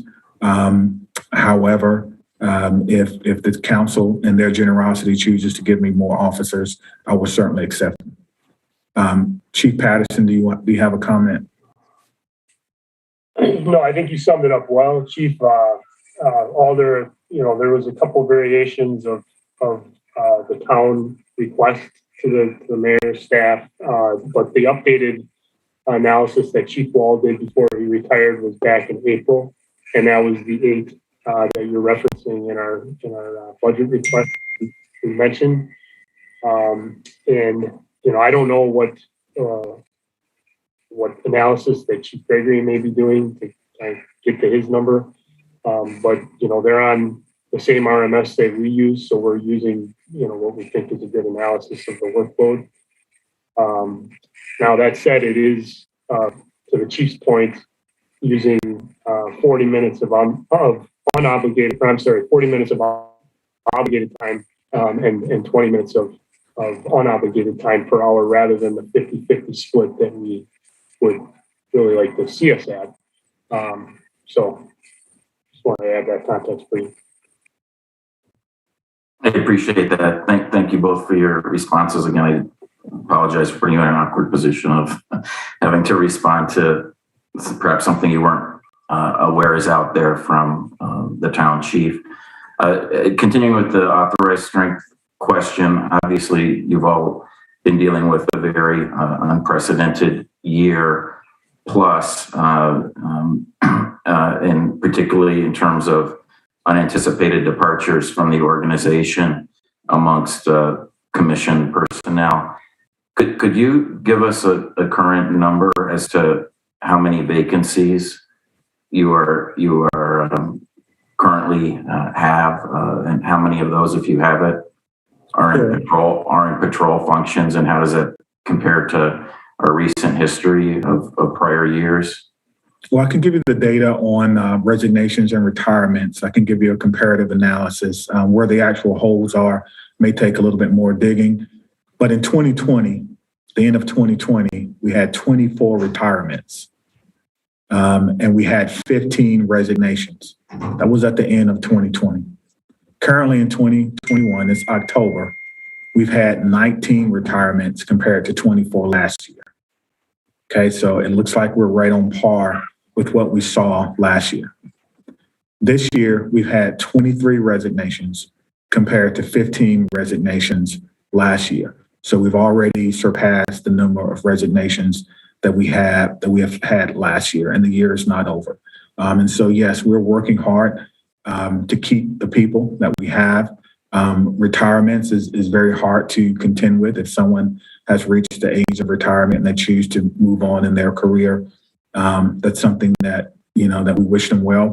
Those that are seeking to resign, I do exit interviews with those that are willing, and most are. We do have an exit survey. I've only had two of those completed, maybe three. But the reasons that people are leaving are a myriad of reasons. Everything from getting married to moving on to another career. And we even had one employee who attained his dream job of working for the IRS. And, I'm not going to stand in the way of that. And so we hire some good people. We hire some smart people. We hire some hardworking people. And that makes them attractive to other employers. Thank you. Teague or JP, do you know how that compares on average to prior to 2020? I don't have all the years in front of me, Alder, but I think the second highest attrition that we've seen in like the last 5 or 6 years. We could provide a breakdown, obviously, if you'd like to see that. But just, for quick reference, we're authorized for 221 in patrol right now, and we're hovering at 210. And then there's at least 4 closed position vacancies that we're holding, in addition to some promotion positions that are currently vacant, to kind of bring us up to the number that we've lost through, retirements and resignations. Alder, I would just jump in as well regarding commissioned attrition and say that it appears resignations are the highest they've been in 10 years in a single year, and retirements, as Chief Barnes alluded to, at this point in the year are trending to be roughly equivalent to last year. Thank you all for your responses. I appreciate that. With that said, the Pre-Service Academy that the executive operating budget funds that obviously would be taking place in May of next year. With that said, would we be looking at an unprecedentedly large class then? I think the largest I remember was 50 a few years ago. I believe that's correct. I'll let Assistant Chief Patterson speak to that. I think he may have the numbers. Thank you, Chief. Yes, Alder, that's a good point. I mean, that is something that we're really keeping our finger on the pulse of right now. It's certainly trending in that direction, but you've probably heard me say before that really operationally the most that we can fit in a traditional academy setting is 50. And that's taking into account the instructor-student ratio that we're required to have through the state. There may be an opportunity, though, if attrition grows and causes the need to have an academy even larger than that, we could potentially run a concurrent advanced placement academy and try to, again, hire some currently certified officers from other agencies. Thank you. That was my follow-up. JP was going to be about another accelerated academy. Am I correct that one began a week ago today? That's correct. Just last week. And we are in discussions right now about potentially trying to have an advanced placement offering in the spring to run at the same time as the regular academy. How many are in the accelerated academy that started last week? 6 total. 6. Yep. And you don't need specific authorization in the operating budget for next year then to have another accelerated academy next year then? Do you? I didn't see it mentioned in the operating budget document. No, our plan would be to run it at the same time as the regular academy, so there should not be any, increased budgetary impact. So it would start that same day after Memorial Day, most likely, and it wouldn't be, later in the year as was the case currently with the Accelerated Academy. Exactly, and then the goal would be to have that group, however large it would be, to be out and be solo practitioners in July. Thank you. I appreciate that. And the next subject area I want to pivot to is the restructuring of internal functions. Obviously, you've you've all given already a good overview of the Police Data Innovation and Reform Initiative, and obviously we all can agree on the importance of that initiative, particularly police reform. What I was most curious about when I read the proposal was, as you can appreciate, I'm very familiar with the current organization and the organizational structure, particularly as it relates to the three assistant chiefs. I don't expect you to take the time, and I know nobody probably wants, except me, is curious perhaps about this, but maybe I hope that's not the case. But I was curious if you could review for us, just quickly, Chief, and it's awkward perhaps for the assistant chief to respond to this, because my knowledge of what the assistant chief for support and community outreach does is largely what this new civilian position would do. Could you give us a sneak peek, if you wouldn't mind, as to how the three assistant chiefs' roles would be changed in the new year, if indeed we go ahead and budget this new civilian position that would be on par with the assistant chiefs? Sure. I think the biggest change would be moving records, the records section, the IMAT section, and the crime analysis section under this person, which will certainly free up Chief Patterson to do some of the more business-oriented resource management functions of the police department, as well as to help focus also on the community engagement piece, which is a big part of what he does as well.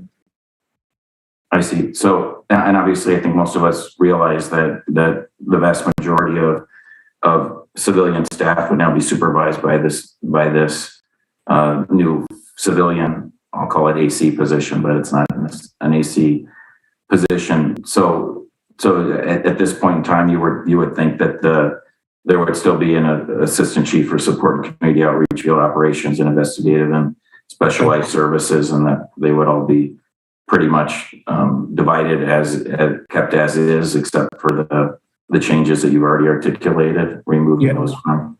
Yes, that will be kept as is. That's correct. I see. Yeah, I was just curious. To me, obviously, we in the finance committee in particular love working with Teague and JP on finance issues. So I'm certainly not trying to get rid of them and keeping that finance function.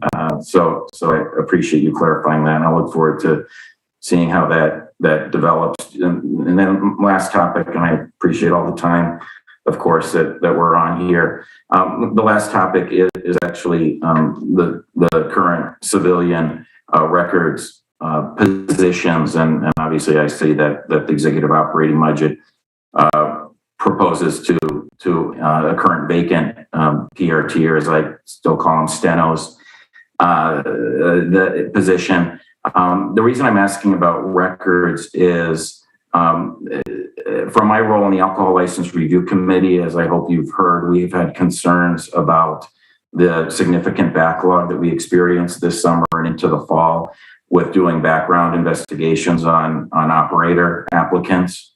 And it's provided quite a bit of stress for applicants from an equity perspective. It's particularly concerning because many of these are relatively low-wage clerks in convenience stores and so forth that need these licenses that are otherwise known as bartender licenses. And I realize we were holding several clerical positions vacant to deal with your $1 million cut to your 2021 budget that the council imposed on you for this year. Can any of you give me a quick update on where we are with vacancies in the records section, and in particular, if any of you are aware how much of a backlog there might exist today still? Well, let me start by saying that, we hired a new record supervisor who started today. She's working congruently with Sue Fichtel.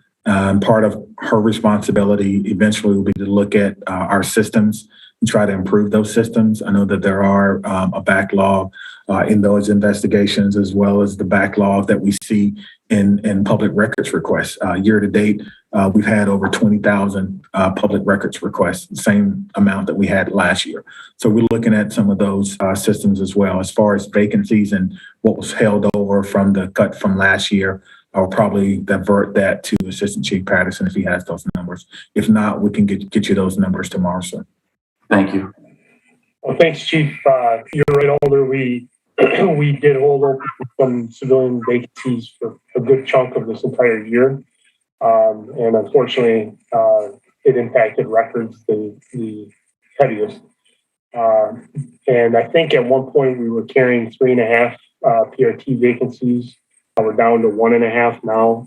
But the backlog of reports waiting to be transcribed or reports that have been typed by police officers waiting to be merged into our RMS got to a fairly high level, to the point where, like the chief said, we had become in excess of a month behind in our reporting to the federal government. So what we did just this last week is we took our injured or light duty officers and put them at our front windows, and we removed the district PRTs for a full week and put them just on transcription and merging. That cut the deficit, or cut the backlog down by about 30%. I think we'll aim to do that again the week after Halloween, and then reevaluate to see if we should do it again. So I think once we get the 1.5 hired back on, we get the backlog knocked down, hopefully before the end of the year, things should normalize a little bit more, and we'll be able to get back to more efficient service delivery, and hopefully impact what you referenced earlier. Yeah, I would really, that sounds like you've done a very effective job of triaging the situation. And again, I would just ask in closing here that if, to all greatest extent possible, if you could try to prioritize the background checks that Records does for city clerks' office issued licenses, that would be greatly appreciated. Again, I think it is a real equity issue and concern. And if you could perhaps look into that for me in the coming days and send me a note as to where we are and how caught up we are. We definitely have made progress, I'll say. I understand anecdotally from the clerk's office, and it was nowhere near as crisis as it was earlier this summer. But it's a conversation I've had with Captain Zanders as the LRC MPD representative. He's heard me share our concerns in committee meetings and so forth. And so anyway, a further update on that in the coming days would be appreciated. Thank you all very much for your responses tonight. Thank you, Mayor. Thank you, Alder. President Abbas. Thank you very much. Chief, first of all, I will share same sentiment my colleague Alder Verveer shared about the Straight Street incident. So the officer families are in our thought. Want to pass that. I will come to the question. So we saw in executive budget quite a bit of investment on violence prevention. And I'm curious, is there any communication happen with your department with collaboration with public health and other agencies? Because their money goes to multiple agencies. So I'm just curious to hear your feedback. Yes, sir. I think we work most closely with Focus Interruption. We had a meeting today. Actually, I had a meeting today with Mr. Cooper. I have a standing meeting with Ms. Smith, Ariel. I did not get a chance to make that meeting last week, so we had to reschedule that because of the conflict. We're working on some violence prevention awareness for our community, but we're in the later stage of that particular project and program. I will say that communication with all parts of the city and the police department could always be better. And that's not on any one particular agency. That's on me as being a member of Team City. It's my responsibility to reach out to all other department heads. And quite frankly, I could do a little bit better job at that. But I want to understand more about what they're doing and what we're doing. They work together. We have to respond to some of the more immediate threats to public safety. And we need their help. And I think they can use our help too with the data and things of that nature. So we're trying to work together a little bit better, but quite frankly, I think I need to reach out a little bit more. I appreciate that. Also in your budget, I saw the police strategic manager position, which was not part of executive budget. So I'm curious to hear with your reform and your vision as a department. I want to hear about this particular position. Sorry, my lights went off in the conference room. Yes, so we are excited. I am excited about our strategic planning process. We just got approved an RFP for a company that's going to come in and help our department put together what I think may be the first community-led strategic plan. One of the things that really what is exciting is we have the ad hoc recommendations that was made to our police department, as well as the ORI report, and there are a few other reports out there. The plan is to be able to put them into one living, breathing, workable document that will form the basis of our police reform package. That strategic plan will really be our response to the community. The community who last year, quite frankly, said, hey, I want to be heard. These are the things that we're asking from your police department. These are the ways we want you to be trained, the way we want you to approach us, procedural justice. And so we want to be able to reconcile those that we can, some that we can't, and also listen to our community today and put those into a strategic plan. And so that's going to be happening beginning this year, probably take maybe 6 months or so. But that position was to be someone that would manage that. In other words, that person would be working, I envision that person to be working with the independent monitor, a police monitor, to say, okay, these are some of the things that you want from internal affairs investigations. Here, let me show you where they are in our strategic plan. We're in compliance with that because this is what the community wants. We're not in compliance with it. We haven't done it. Or we're in provisional compliance, meaning we have this training schedule. It's just not until December. And so I thought that position, I envisioned it would be a non-commissioned person, a professional. I don't think you need to have a badge and gun to do that, but certainly someone that can ensure and help us report back to our community that we're actually doing the things that they want us to do. I appreciate that information. And then I have two more questions for you, or perhaps three. My question is especially about East Washington and fatality, like a lot of people getting in the car accident, and it's happening all over the medicine. I saw there is a transportation traffic enforcement grant. I'm curious, what capacity do you have beside this grant money for more traffic enforcement, especially on East Washington corridor? How's your capacity look like? Although, boss, traffic safety is one of those things that, quite frankly, enforcement is just a small piece of it, right? There's just too many cars and too many intersections. I looked at some data, just our traffic unit in August wrote 1,000 tickets on East Market Street. And yet if you ask a citizen, do they feel that it's made a difference, they may say no. And that's a lot of enforcement. That doesn't include the persons who got warnings or the persons who they gave information to and allowed to leave. I think East Washington Street is a particular study. I think it's going to take some environmental design.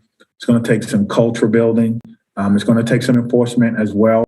I'm excited about the work that Vision Zero, I believe, is working on right now. And I think it's just going to take a tremendous culture shift before, and that's just everyone. That's just not the drivers. That's also some of the pedestrians.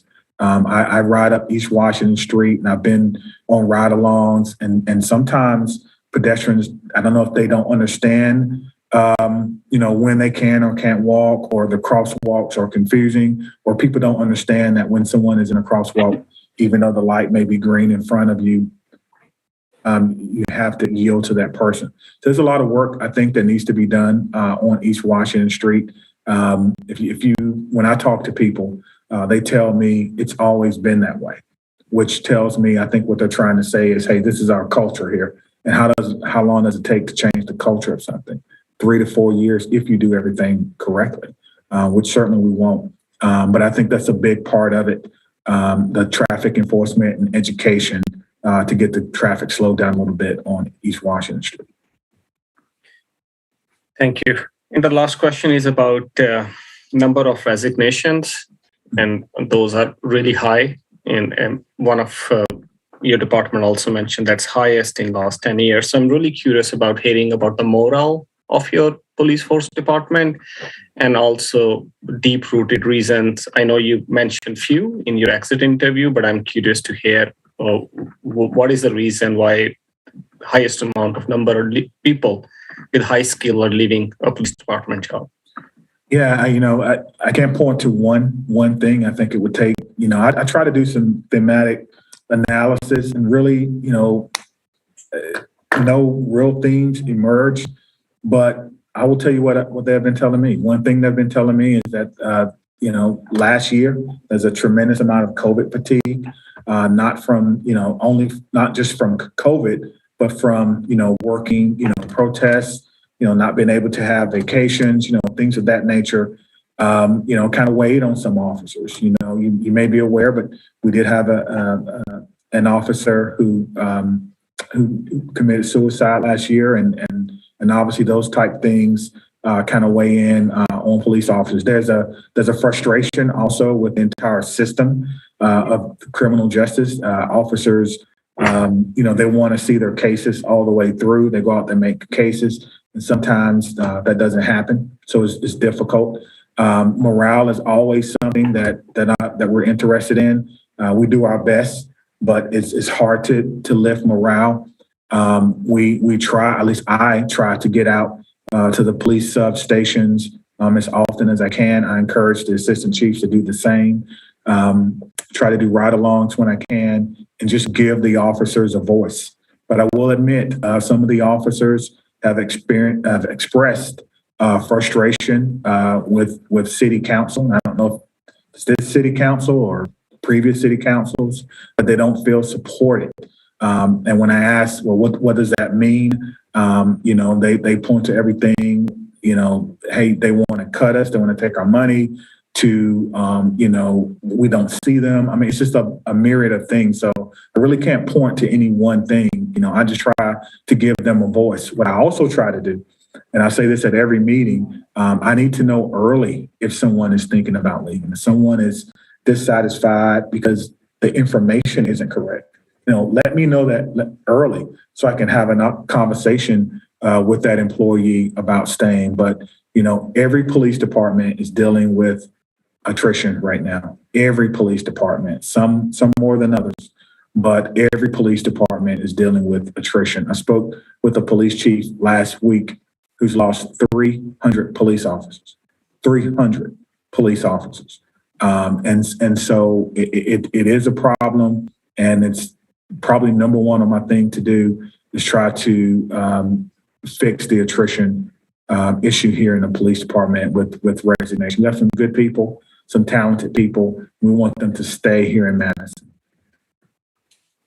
Really appreciate the detailed answer. And last question, because I know we have long night. I know you asked for 14 officers for Town of Madison. There is 8 officers in executive budget. I'm curious about City of Madison as the population is growing and there's more population and more construction happening, people moving to the city. How's your workforce look like in City of Madison, besides Town of Madison? Yeah, I think that's a tough question to answer until we have to plug the hole in the bucket first. In other words, we have to make up for the talented group of officers that left us this year. We have to get them trained. We have to get back to our authorized strength. And then we have to reassess how many officers do we need to do the type of work that our community deserves. And that work is crime prevention, number one, and community engagement, number two. And if we can do that, if we cannot do that with the number of officers that we have when we're at full strength, then we need to, or I need to, present a better argument to our leadership, to the mayor and the city council as to why I want additional officers. But before I can answer that question, in all honesty, I need to be able to justify that in a response. It's more than just population. Population is a big part of it. We're certainly growing, which means that there are more potential for people to need police services. But I want to be able to articulate that into some data. I hate to use that word, but I'll just say some information that we can all digest and agree on. Really appreciate all of your answer and really glad to hear you're looking into data-driven policies. So I really appreciate that. And thank you for answering all those questions. I appreciate that. Thank you.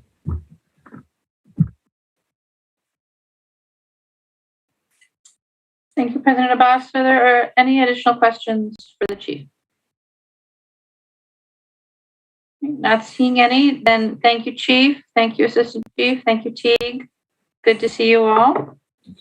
Thank you. And we will move on to the library. Greg? Yay. Good evening. I'm Greg Michaels. I'm the library director. I'm joined by my budget team. At least I think they're still here. Chrissy Wick, Susan Lee, and Lori Suter. Just a quick shout out to them. They always do a terrific job helping prepare this budget. The challenges that we faced again this year they were up to the task again. So I greatly appreciate their contributions.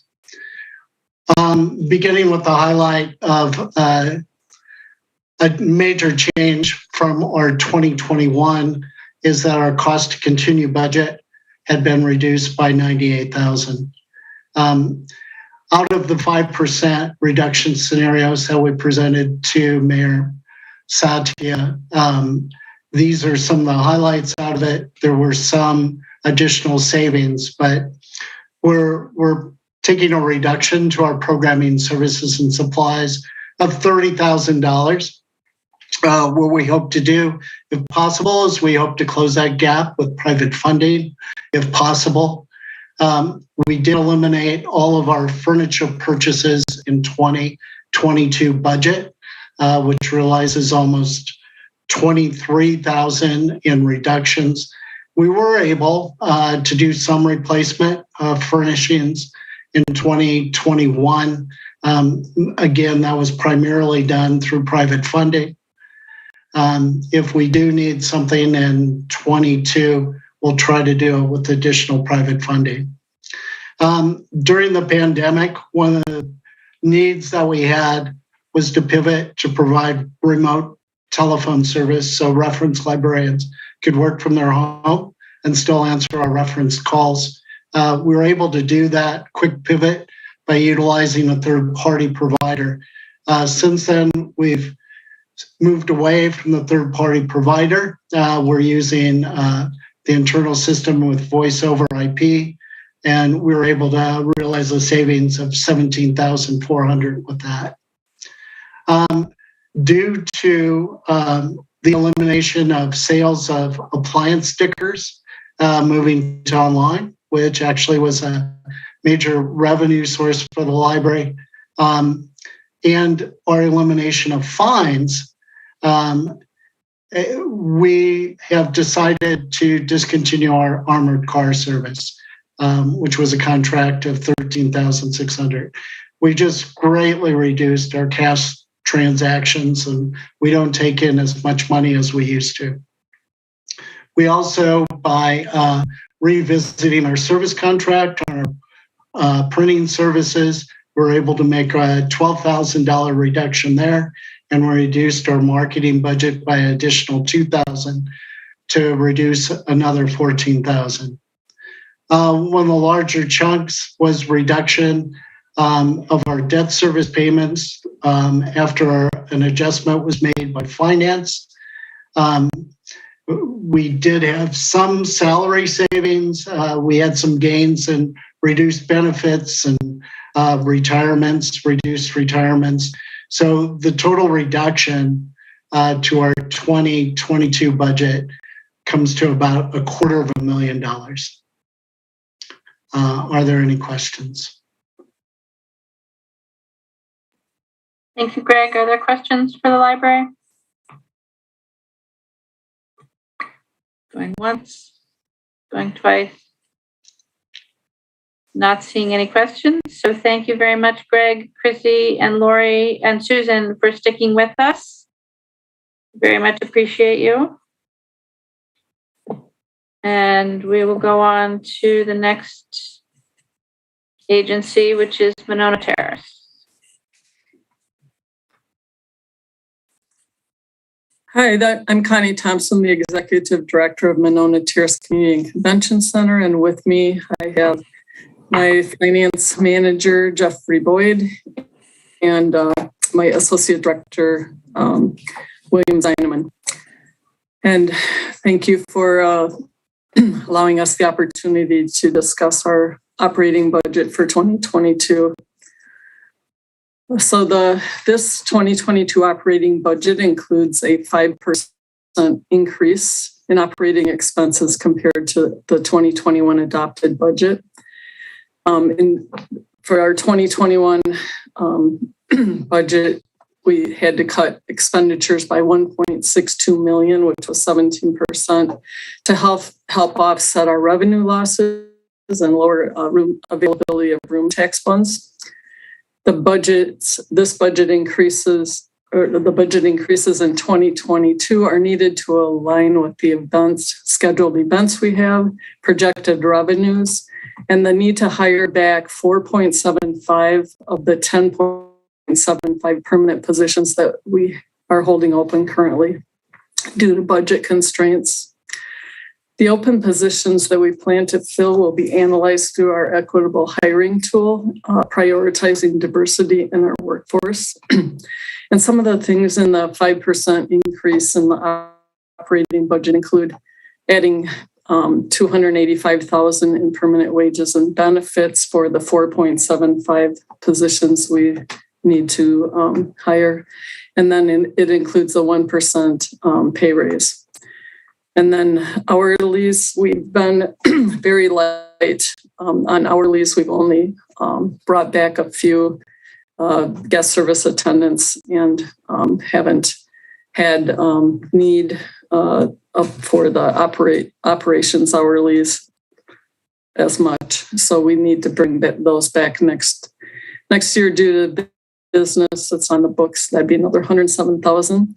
And then supplies, we cut back when we didn't have as much business, but now that business has picked up and looks really good for next year, we will need $75,000 more for such things as cleaning supplies and paper products. And then purchase services will need an additional $125,000 for increased need of services such as uniforms and linens and some advertising.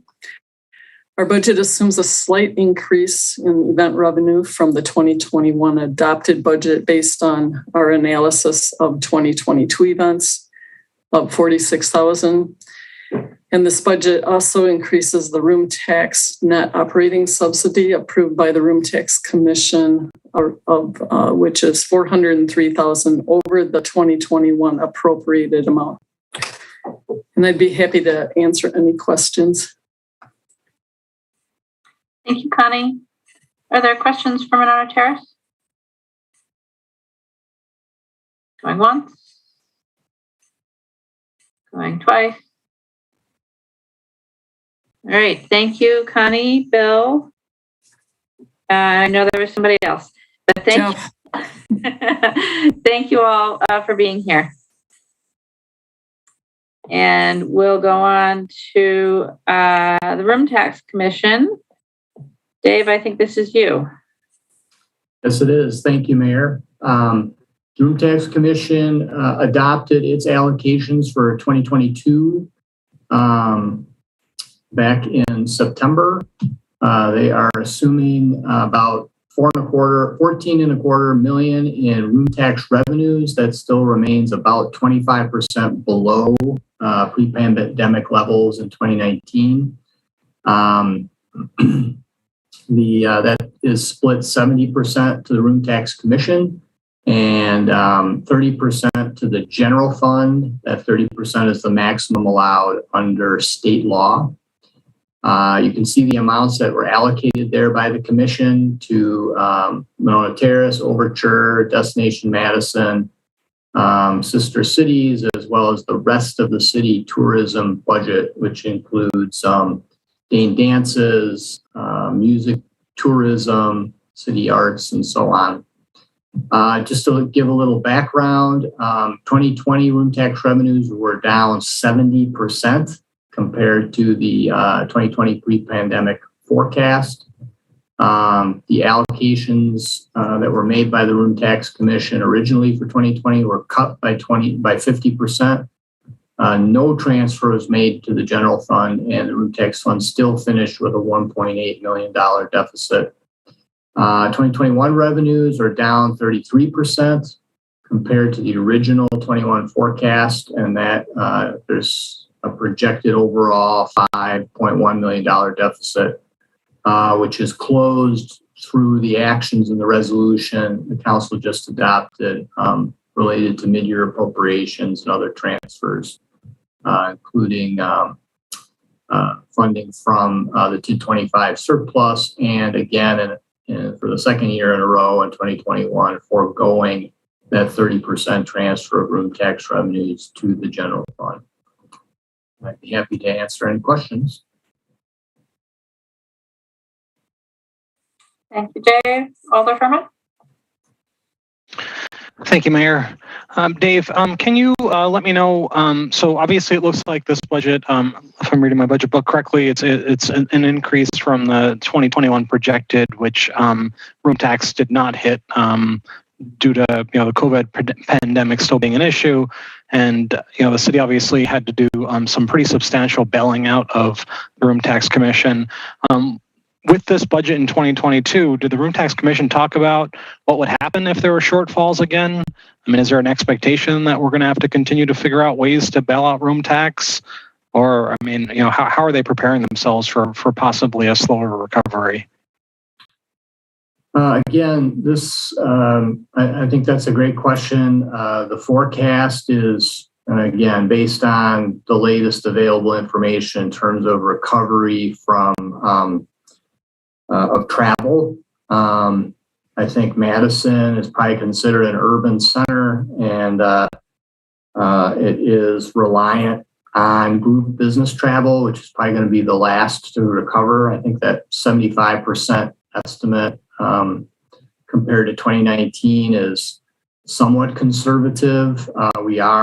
Group travel and group events are occurring. They're not in the business sphere as so much or in the convention sphere. So I think the forecast is somewhat conservative. I think the Room Tax Commission, understands that if it comes up short again in 2022, it may need to revisit some of those amounts. But I think that's where they're at right now in terms of what may need to happen in the event that these forecasted revenues fall short. We'll know more when we see actual third quarter room tax collections for 2021, which will be available in about 3 weeks. And we'll continue to monitor that with the Room Tax Commission. Okay, so there's no, so as of now, there's probably no specifically scheduled check-in process with them throughout the year, but you anticipate that the board would get together every so often in 2022 to make sure that, if adjustments need to be made, that will happen? The commission does meet quarterly, roughly, to review room tax collection information and take action if necessary on those allocations, which is what it did in 2020. Okay, thank you. Thank you, Alder. Any other questions on the room tax? Right. Seeing none. And we'll move on. I believe the assessor is next. Hello. Is that better? Hello, I'm Michelle Drea, the city assessor. Thanks for the opportunity to chat about my operating budget tonight. I'd like to start with highlights and major changes, and then I'm happy to answer questions. The first bullet, we restored a $3,000 reduction in postage and a $5,000 reduction in mileage from the 2021 adopted budget. These items were reduced due to fewer in-person inspections in 2021 because of safety concerns around COVID-19. In-person inspections will most likely resume in 2022. We've pivoted to online information temporarily as a safety measure, but we'll need to resume field inspections to ensure the efficacy of our data. The second bullet, the budget provided $2,000 to support escalating contract costs of the city's commercial real estate software subscription. That's a CoStar subscription that provides really meaningful and useful and relevant information for our commercial valuation. The third bullet, our budget includes funding for 2 full-time employees, including an appraiser and an assessment technician that will have property listing duties, which will start in July of 2022 to support the final attachment of the town of Madison.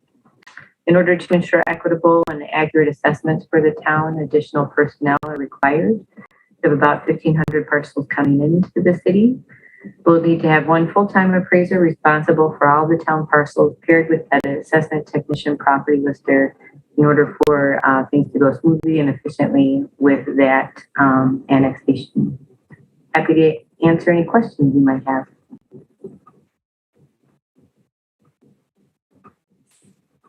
Thank you, Michelle. Are there questions for the assessor? Going once, going twice. Alder Carter.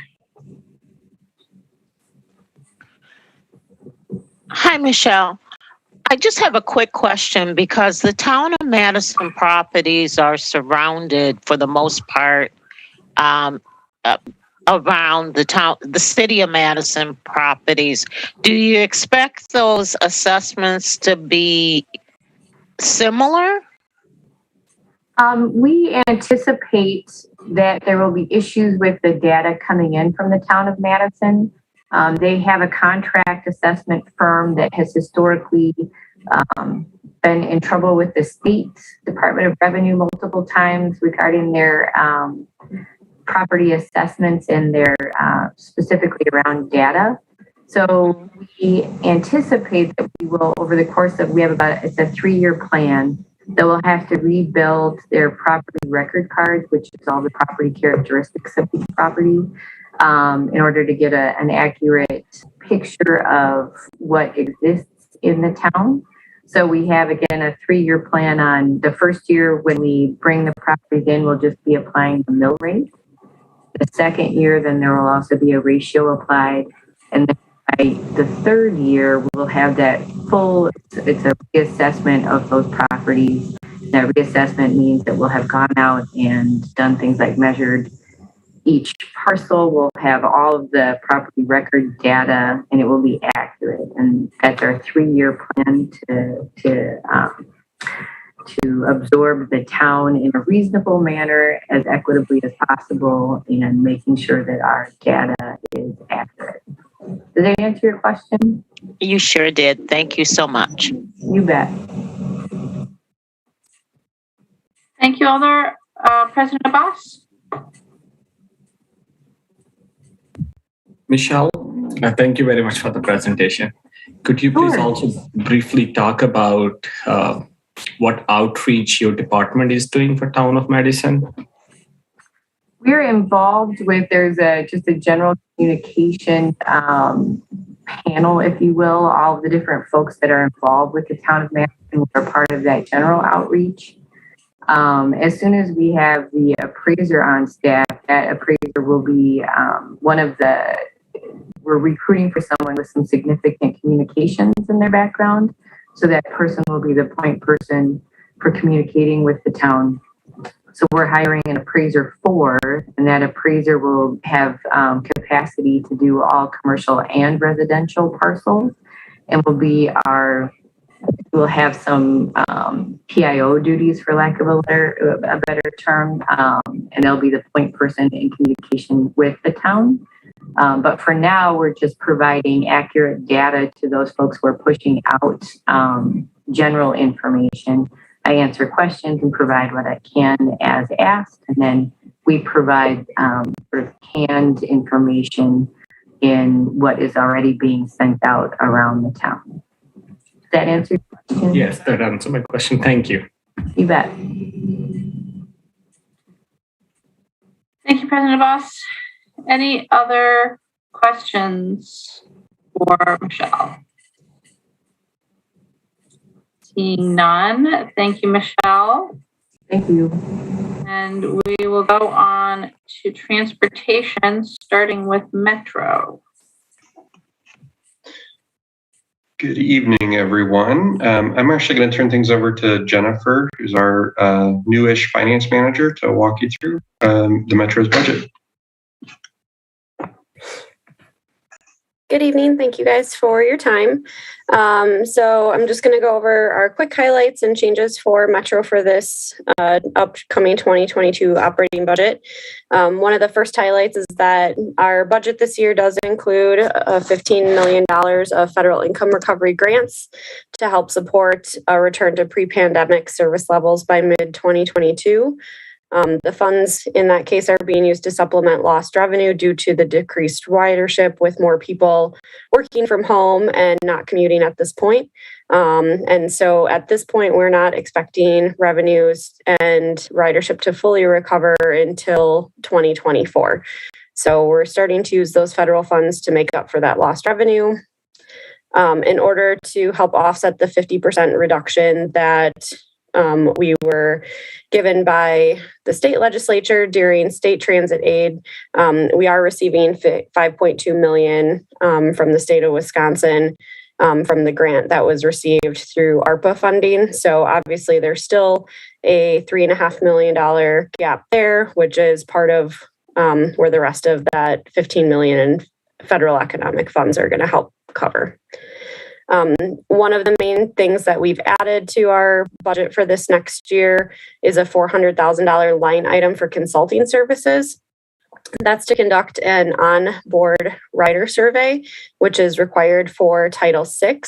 That is actually overdue at this point, but because of the pandemic, most transit agencies haven't been able to do that since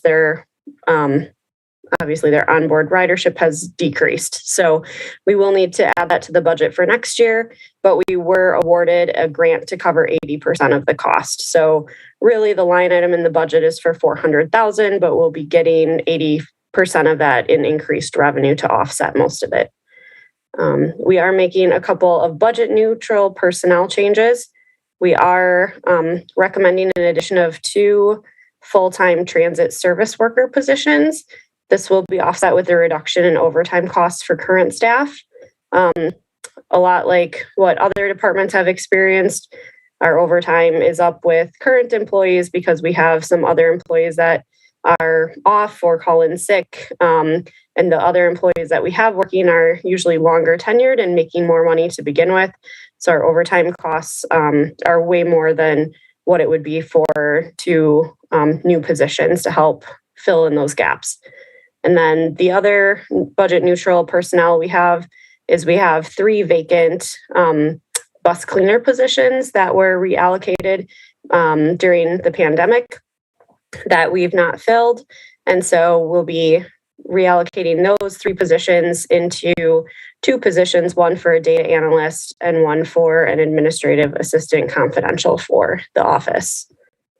A couple other notes, we were able to take advantage of positive fuel markets during the pandemic and book our gallons for fuel for 2022 at a much lower cost than we've seen in recent years. That was $1 million savings to our 2022 budget, which helped us balance things out without having to use as much in federal funds. Just wanting to point that out, that obviously fuel markets move and, we have seen gas prices come up since then. And so obviously that's not a cost savings we would expect that we can maintain year after year. So that's $1 million we were able to save for next year's budget that, we won't most likely see in future years, depending on markets. So we are looking with what we have in the capital budget, making some one-time upgrades and changes that we can use those dollars that will help us with our operating budget moving forward. So looking to spend some money on capital that will give us future operating efficiencies. So Thank you, Jennifer. Thank you, Justin. Are there questions for Metro?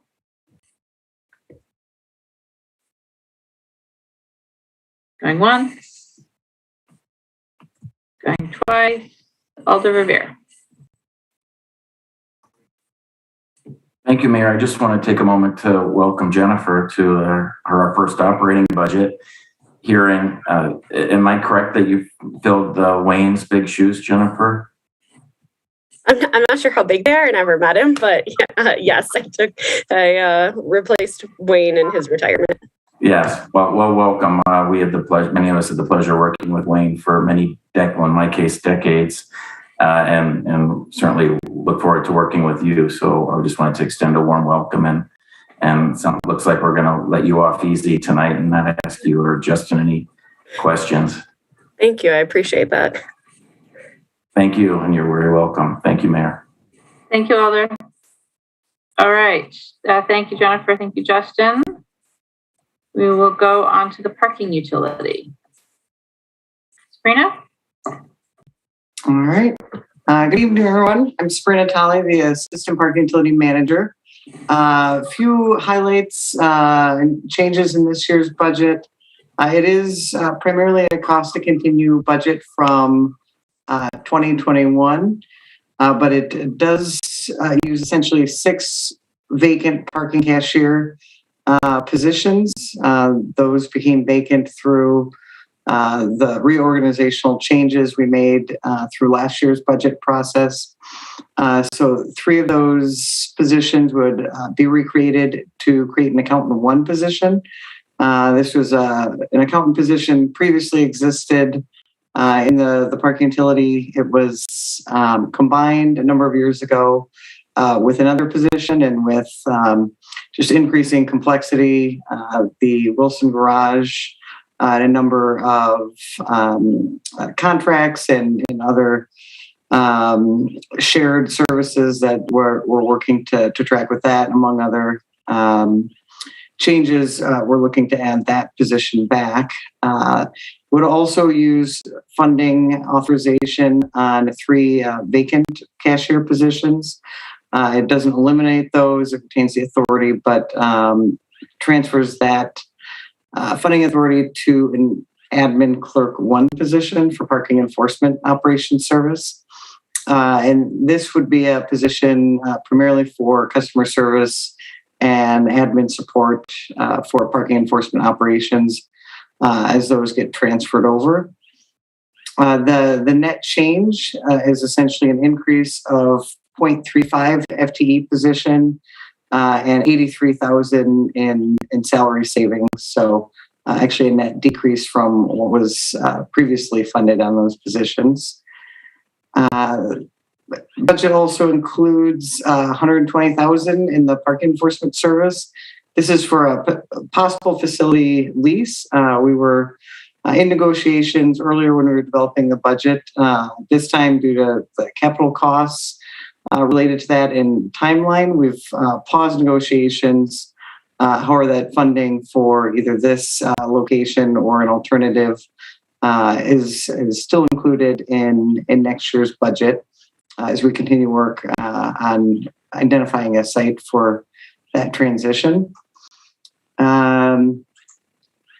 Another highlight is, like Metro, our revenues continue to be at about half of pre-COVID levels. For comparison, in 2019, we had about 16.5 million in operating revenues. Last year was a little over 7 million, and we're projecting about the same again this year. We are expecting a little bit of an increase for 2022 as we've seen some slow recovery through the summer and later part of the year, but still continuing to see very slow recovery. Those impacts are like Metro from folks working from home, low demand in our facilities, and just overall low utilization with limited events returning, but primarily impacts from virtual working. As a result, we're looking at estimated 6.2 million in reserves to cover those continued losses next year. The reserve fund balance based on that is projected to be at 4.6 million at year end. And this reflects between capital and operating deficits that we've covered since the beginning of 2020, a $17 million decrease in those reserve funds. In a typical year prior to the pandemic, we typically generated between 4 and 5 million in reserve funds added to that. So that is a significant decrease in our balances. Also, just one other note, this is not a fiscal item, but there is a fifth service that's been added under our budget for the parking enforcement service. Those were previously included under other line items, primarily on-street parking and the operations service. So as you're looking at the budget numbers, there are some differences in prior years versus comparing that with current years. And with that, happy to take any questions. Questions for Sabrina? Once. Alder Revere. Hello, Sabrina. Thank you for your detailed email today. I appreciated that. It certainly saves me talking too much about parking enforcement. Just to acknowledge this, obviously, it will be a lot easier budget than last year's proposal in terms of how it affects your employees. So I really appreciate that, and I'm happy to be very brief tonight. I would just thought that it would be helpful if you could give a very quick update to the council tonight, those of us that are gathered here or might be watching meeting later on a recording of it, to give us an update on where things are at with the parking enforcement. I'll call it transfer from police to transportation to the parking division. You already mentioned, obviously, the office and parking issue with the lease and so forth, but in terms of other aspects of it. Yeah, so our primary focus really through I think about May through late August was some significant work on evaluating a site for potential lease. We did had a number of walkthroughs with enforcement staff and also with our facilities folks, and did obtain some capital estimates and look at what capital improvements would be needed. Primarily the needs related to those capital improvements are with improving space to have occupied office space, which it's currently primarily warehouse. And so there would need to be a number of improvements, lockers and showers, et cetera, added. And based on those cost estimates and other considerations, there are other sites the city is currently considering as potential permanent options that would be city owned. We have taken a pause on those negotiations. The lease would have been scheduled to begin January 1st and given timeline for probably a year with bidding, design work, and a public works contract to do that work. Decided at this point not to move forward with pursuing that option. So continuing to look at those other alternatives with the facilities folks. We've also been working on the city's towing contracts that's being transferred over to from police, who has historically been responsible for that contract, to parking utilities. So we're in that transition process. And I've been working on the RFP development, specifically some items related to equity, and we've heard some concerns from folks. I think it has been brought up to the council in various testimony, and we've received some questions and emails related to victims of vehicle theft and how that might be improved. So looking at that particular aspect of the towing contract as we develop that, but looking to get that out to bid relatively soon with our last extension expiring next September. So that'll be going out yet this year. And I think that's probably it for major updates right now. Thank you. Could you just confirm for all of us that the employee communications and engagement is continuing as required by that Common Council adopted amendment and resolution, and give us a quick update on that aspect? Sure. So I will say the communication had been regular in terms of the latest plan.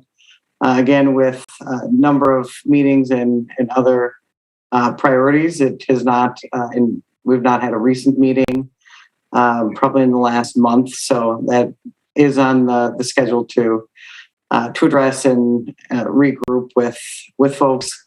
However, Stephanie has been providing regular updates. We're communicating regularly with court services folks on various issues and regularly with Stephanie. So those updates are continuing to get shared between Park Utility and the supervisor and her staff on a regular basis. But we have not had a recent all staff meeting here in a couple of months. Thank you. Thank you for all of those updates, Sabrina. Appreciate it. Thank you, Mayor. Thank you, Walter. Are there any other questions for Sabrina? Seeing none. Thank you, Sabrina. Thank you. Appreciate it. And we will go on to traffic engineering. Yang? Thank you, Mayor. And good evening, everyone. Thank you for the opportunity tonight. I know it's been a long night, so I will be very brief on our presentation. I'm also joined by my colleague, Keith Pollack, our transportation analyst. He'll help answer questions as needed. So our vision and the mission of traffic engineering is to provide safe, efficient, reliable, and also sustainable transportation for everyone in the city. And we offer 7 major services: bicycle and pedestrian services, communications, both in the radio system and also for municipal use, pavement markings, and also traffic signing, street lighting, traffic signals, and also data mapping and engineering services for internal users within the city, but also for neighborhoods and other stakeholders in the community. One thing I want to highlight is our operation in systematically converting all city maintained streetlights to LED. And we anticipate to save significantly on electricity cost, and we will see a significant reduction in energy use. Another thing I want to highlight is that our efforts in proactively addressing the needs of a growing community and promoting greater public safety with a stronger focus on equity and engagement, such as through our initiatives that the mayor and the council started, such as Vision Zero, others like Complete and Green Streets, and also the new Safe Streets Medicine program. Next, please. Thank you. For reductions, one really positive thing is that the energy saving from the LED conversion project we'll start to see significant savings from next year, and we're going to see more in the following years. This will also have a positive impact on conserving staff resource in maintaining those lights, as these lights last much longer, and also improving equity, since we reduce the burden on our residents, especially in low-income neighborhoods, to report those outages. We propose to eliminate the paper bicycle maps and also save energy, staff resources in distributing those maps. Instead, we'll focus on providing electronic maps online, since most of the city residents have mobile devices, including low-income residents.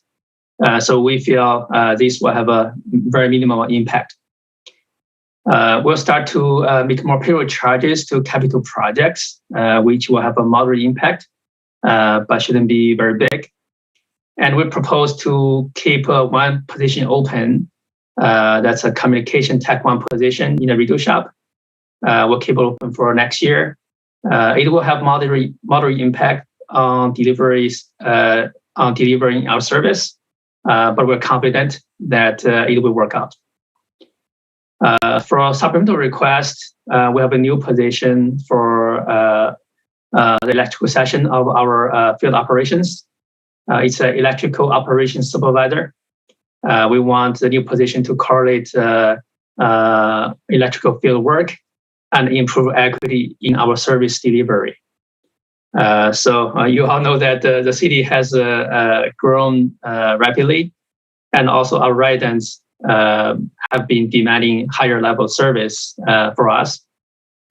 So it's hard for us to keep up with other demands. So here are some statistics on some of our responsibilities for this section. For example, from 2014 to 2021, the number of traffic signals we maintain increased 12%. Number of RFBs, which are pedestrian flashing beacons, that was increased by, I think, by about 500%, 480%. And the speed boards, we increased the number by 330%. Traffic cameras, that was up by almost 300%. Streetlights, up 10%.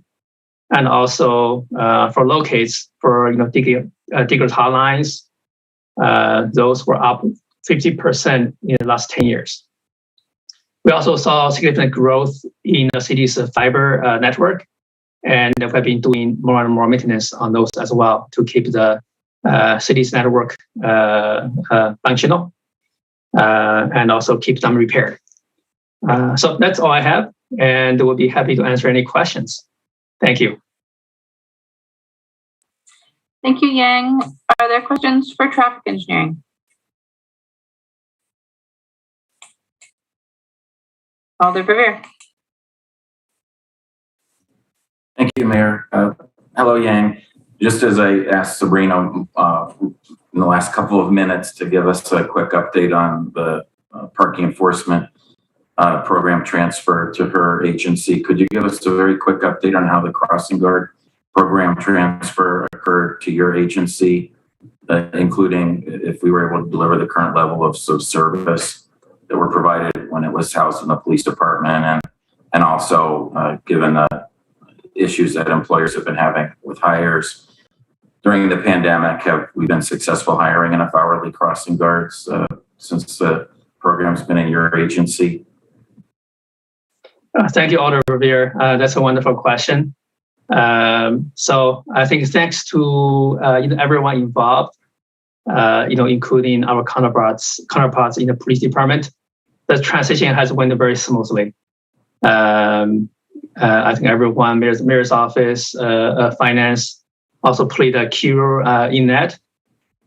So we have staff, the supervisors moved to our office, and we also have been making some tweaks to the program, so it integrate better with all other things that we do.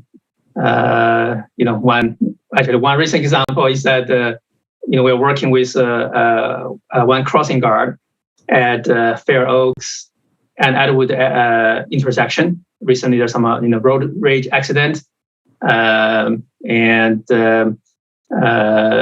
we really want to improve the operation from engineering standpoint of view, but we found that it's a lot easier for us to, get a crossing guard herself involved. So we have a wonderful crossing guard over there. She has been wonderful. The kids loves her, and she also providing a lot of input as we take a signal timing over there. So I think that's just one recent example that actually we're working on this week. So the transition has been very smooth, and we have been making some improvements to explore the synergy of the crossing guard program and other things that we do. You are correct that the biggest challenge actually we have seen so far is the inability for us to hire new crossing guards. It's a challenging, but we are making progress on that. Thanks to the hard work of the supervisors and also the HR team. Another challenge is during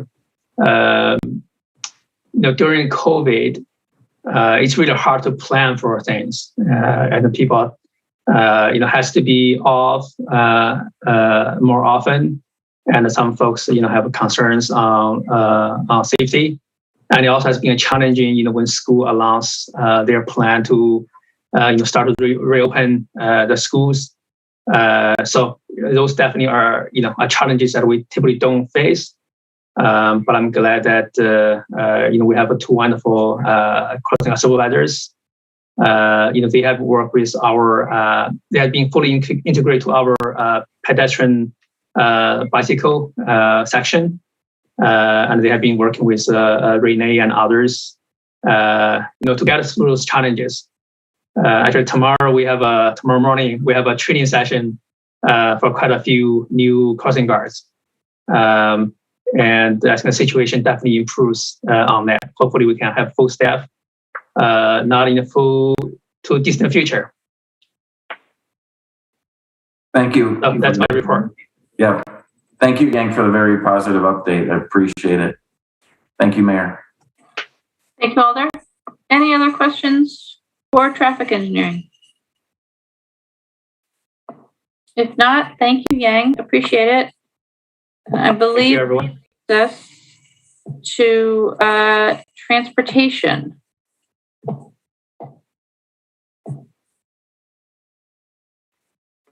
Tom? Yes. Now here I am. My name is Tom Lynch. He, him, her, or him, he, him. I'm the Director of Transportation. Just real quick highlights. Transportation is kind of the management and the leadership of the three transportation divisions, which you've just heard from: traffic engineering, parking, and Metro Transit. In addition, we kind of supplement and lead major transportation planning efforts, which our staff really lead or greatly assist the bus rapid transit initiative. Some of the Metro initiatives like the network redesign, transportation demand management ordinance that we're trying to move forward. We assist also TE with the complete green streets, as well as Vision Zero and other types of efforts such as that. Next slide. For half of this year, my immediate department consisted of me and one other person. And so most of our reduction scenarios involved charging more time to capital projects. The supplemental request that's included before you includes an engineer, 3, one full time to support transportation planning and conceptual engineering. To fund this, the executive budget adds about $12,500 to fund it. The remainder of the cost of that position is accomplished within our existing budget by both charging more time to capital projects, but then also underfilling a transportation planner position that we had. One other thing that is included in the executive budget is $15,000 in hourly wages to fund a code enforcement officer. This position would administer a proposed transportation demand management program. This hourly funding would only occur if a TDM ordinance is passed in the fall of 2021. And this really would probably be needed to review all the development proposals that would move forward and would need to be evaluated in light of how they manage their transportation needs. And that's that.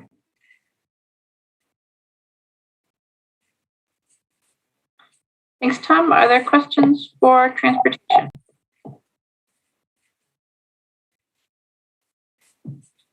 Going once, going twice. Seeing no questions for transportation, thank you, Tom. And President Abbas, a motion to refer the 2022 executive operating budget to tomorrow's finance meeting. Motion to refer to tomorrow finance committee. Second to refer. Moved and seconded to refer. Is there any objection to recording a unanimous vote in favor of referral? Seeing none. I don't believe we have any other business, so a motion to adjourn would be in order. Motion to adjourn. Second. Moved and seconded to adjourn. Is there any objection to recording a unanimous vote in favor of adjournment? Seeing no objection, we are adjourned. Thank you all. See you tomorrow.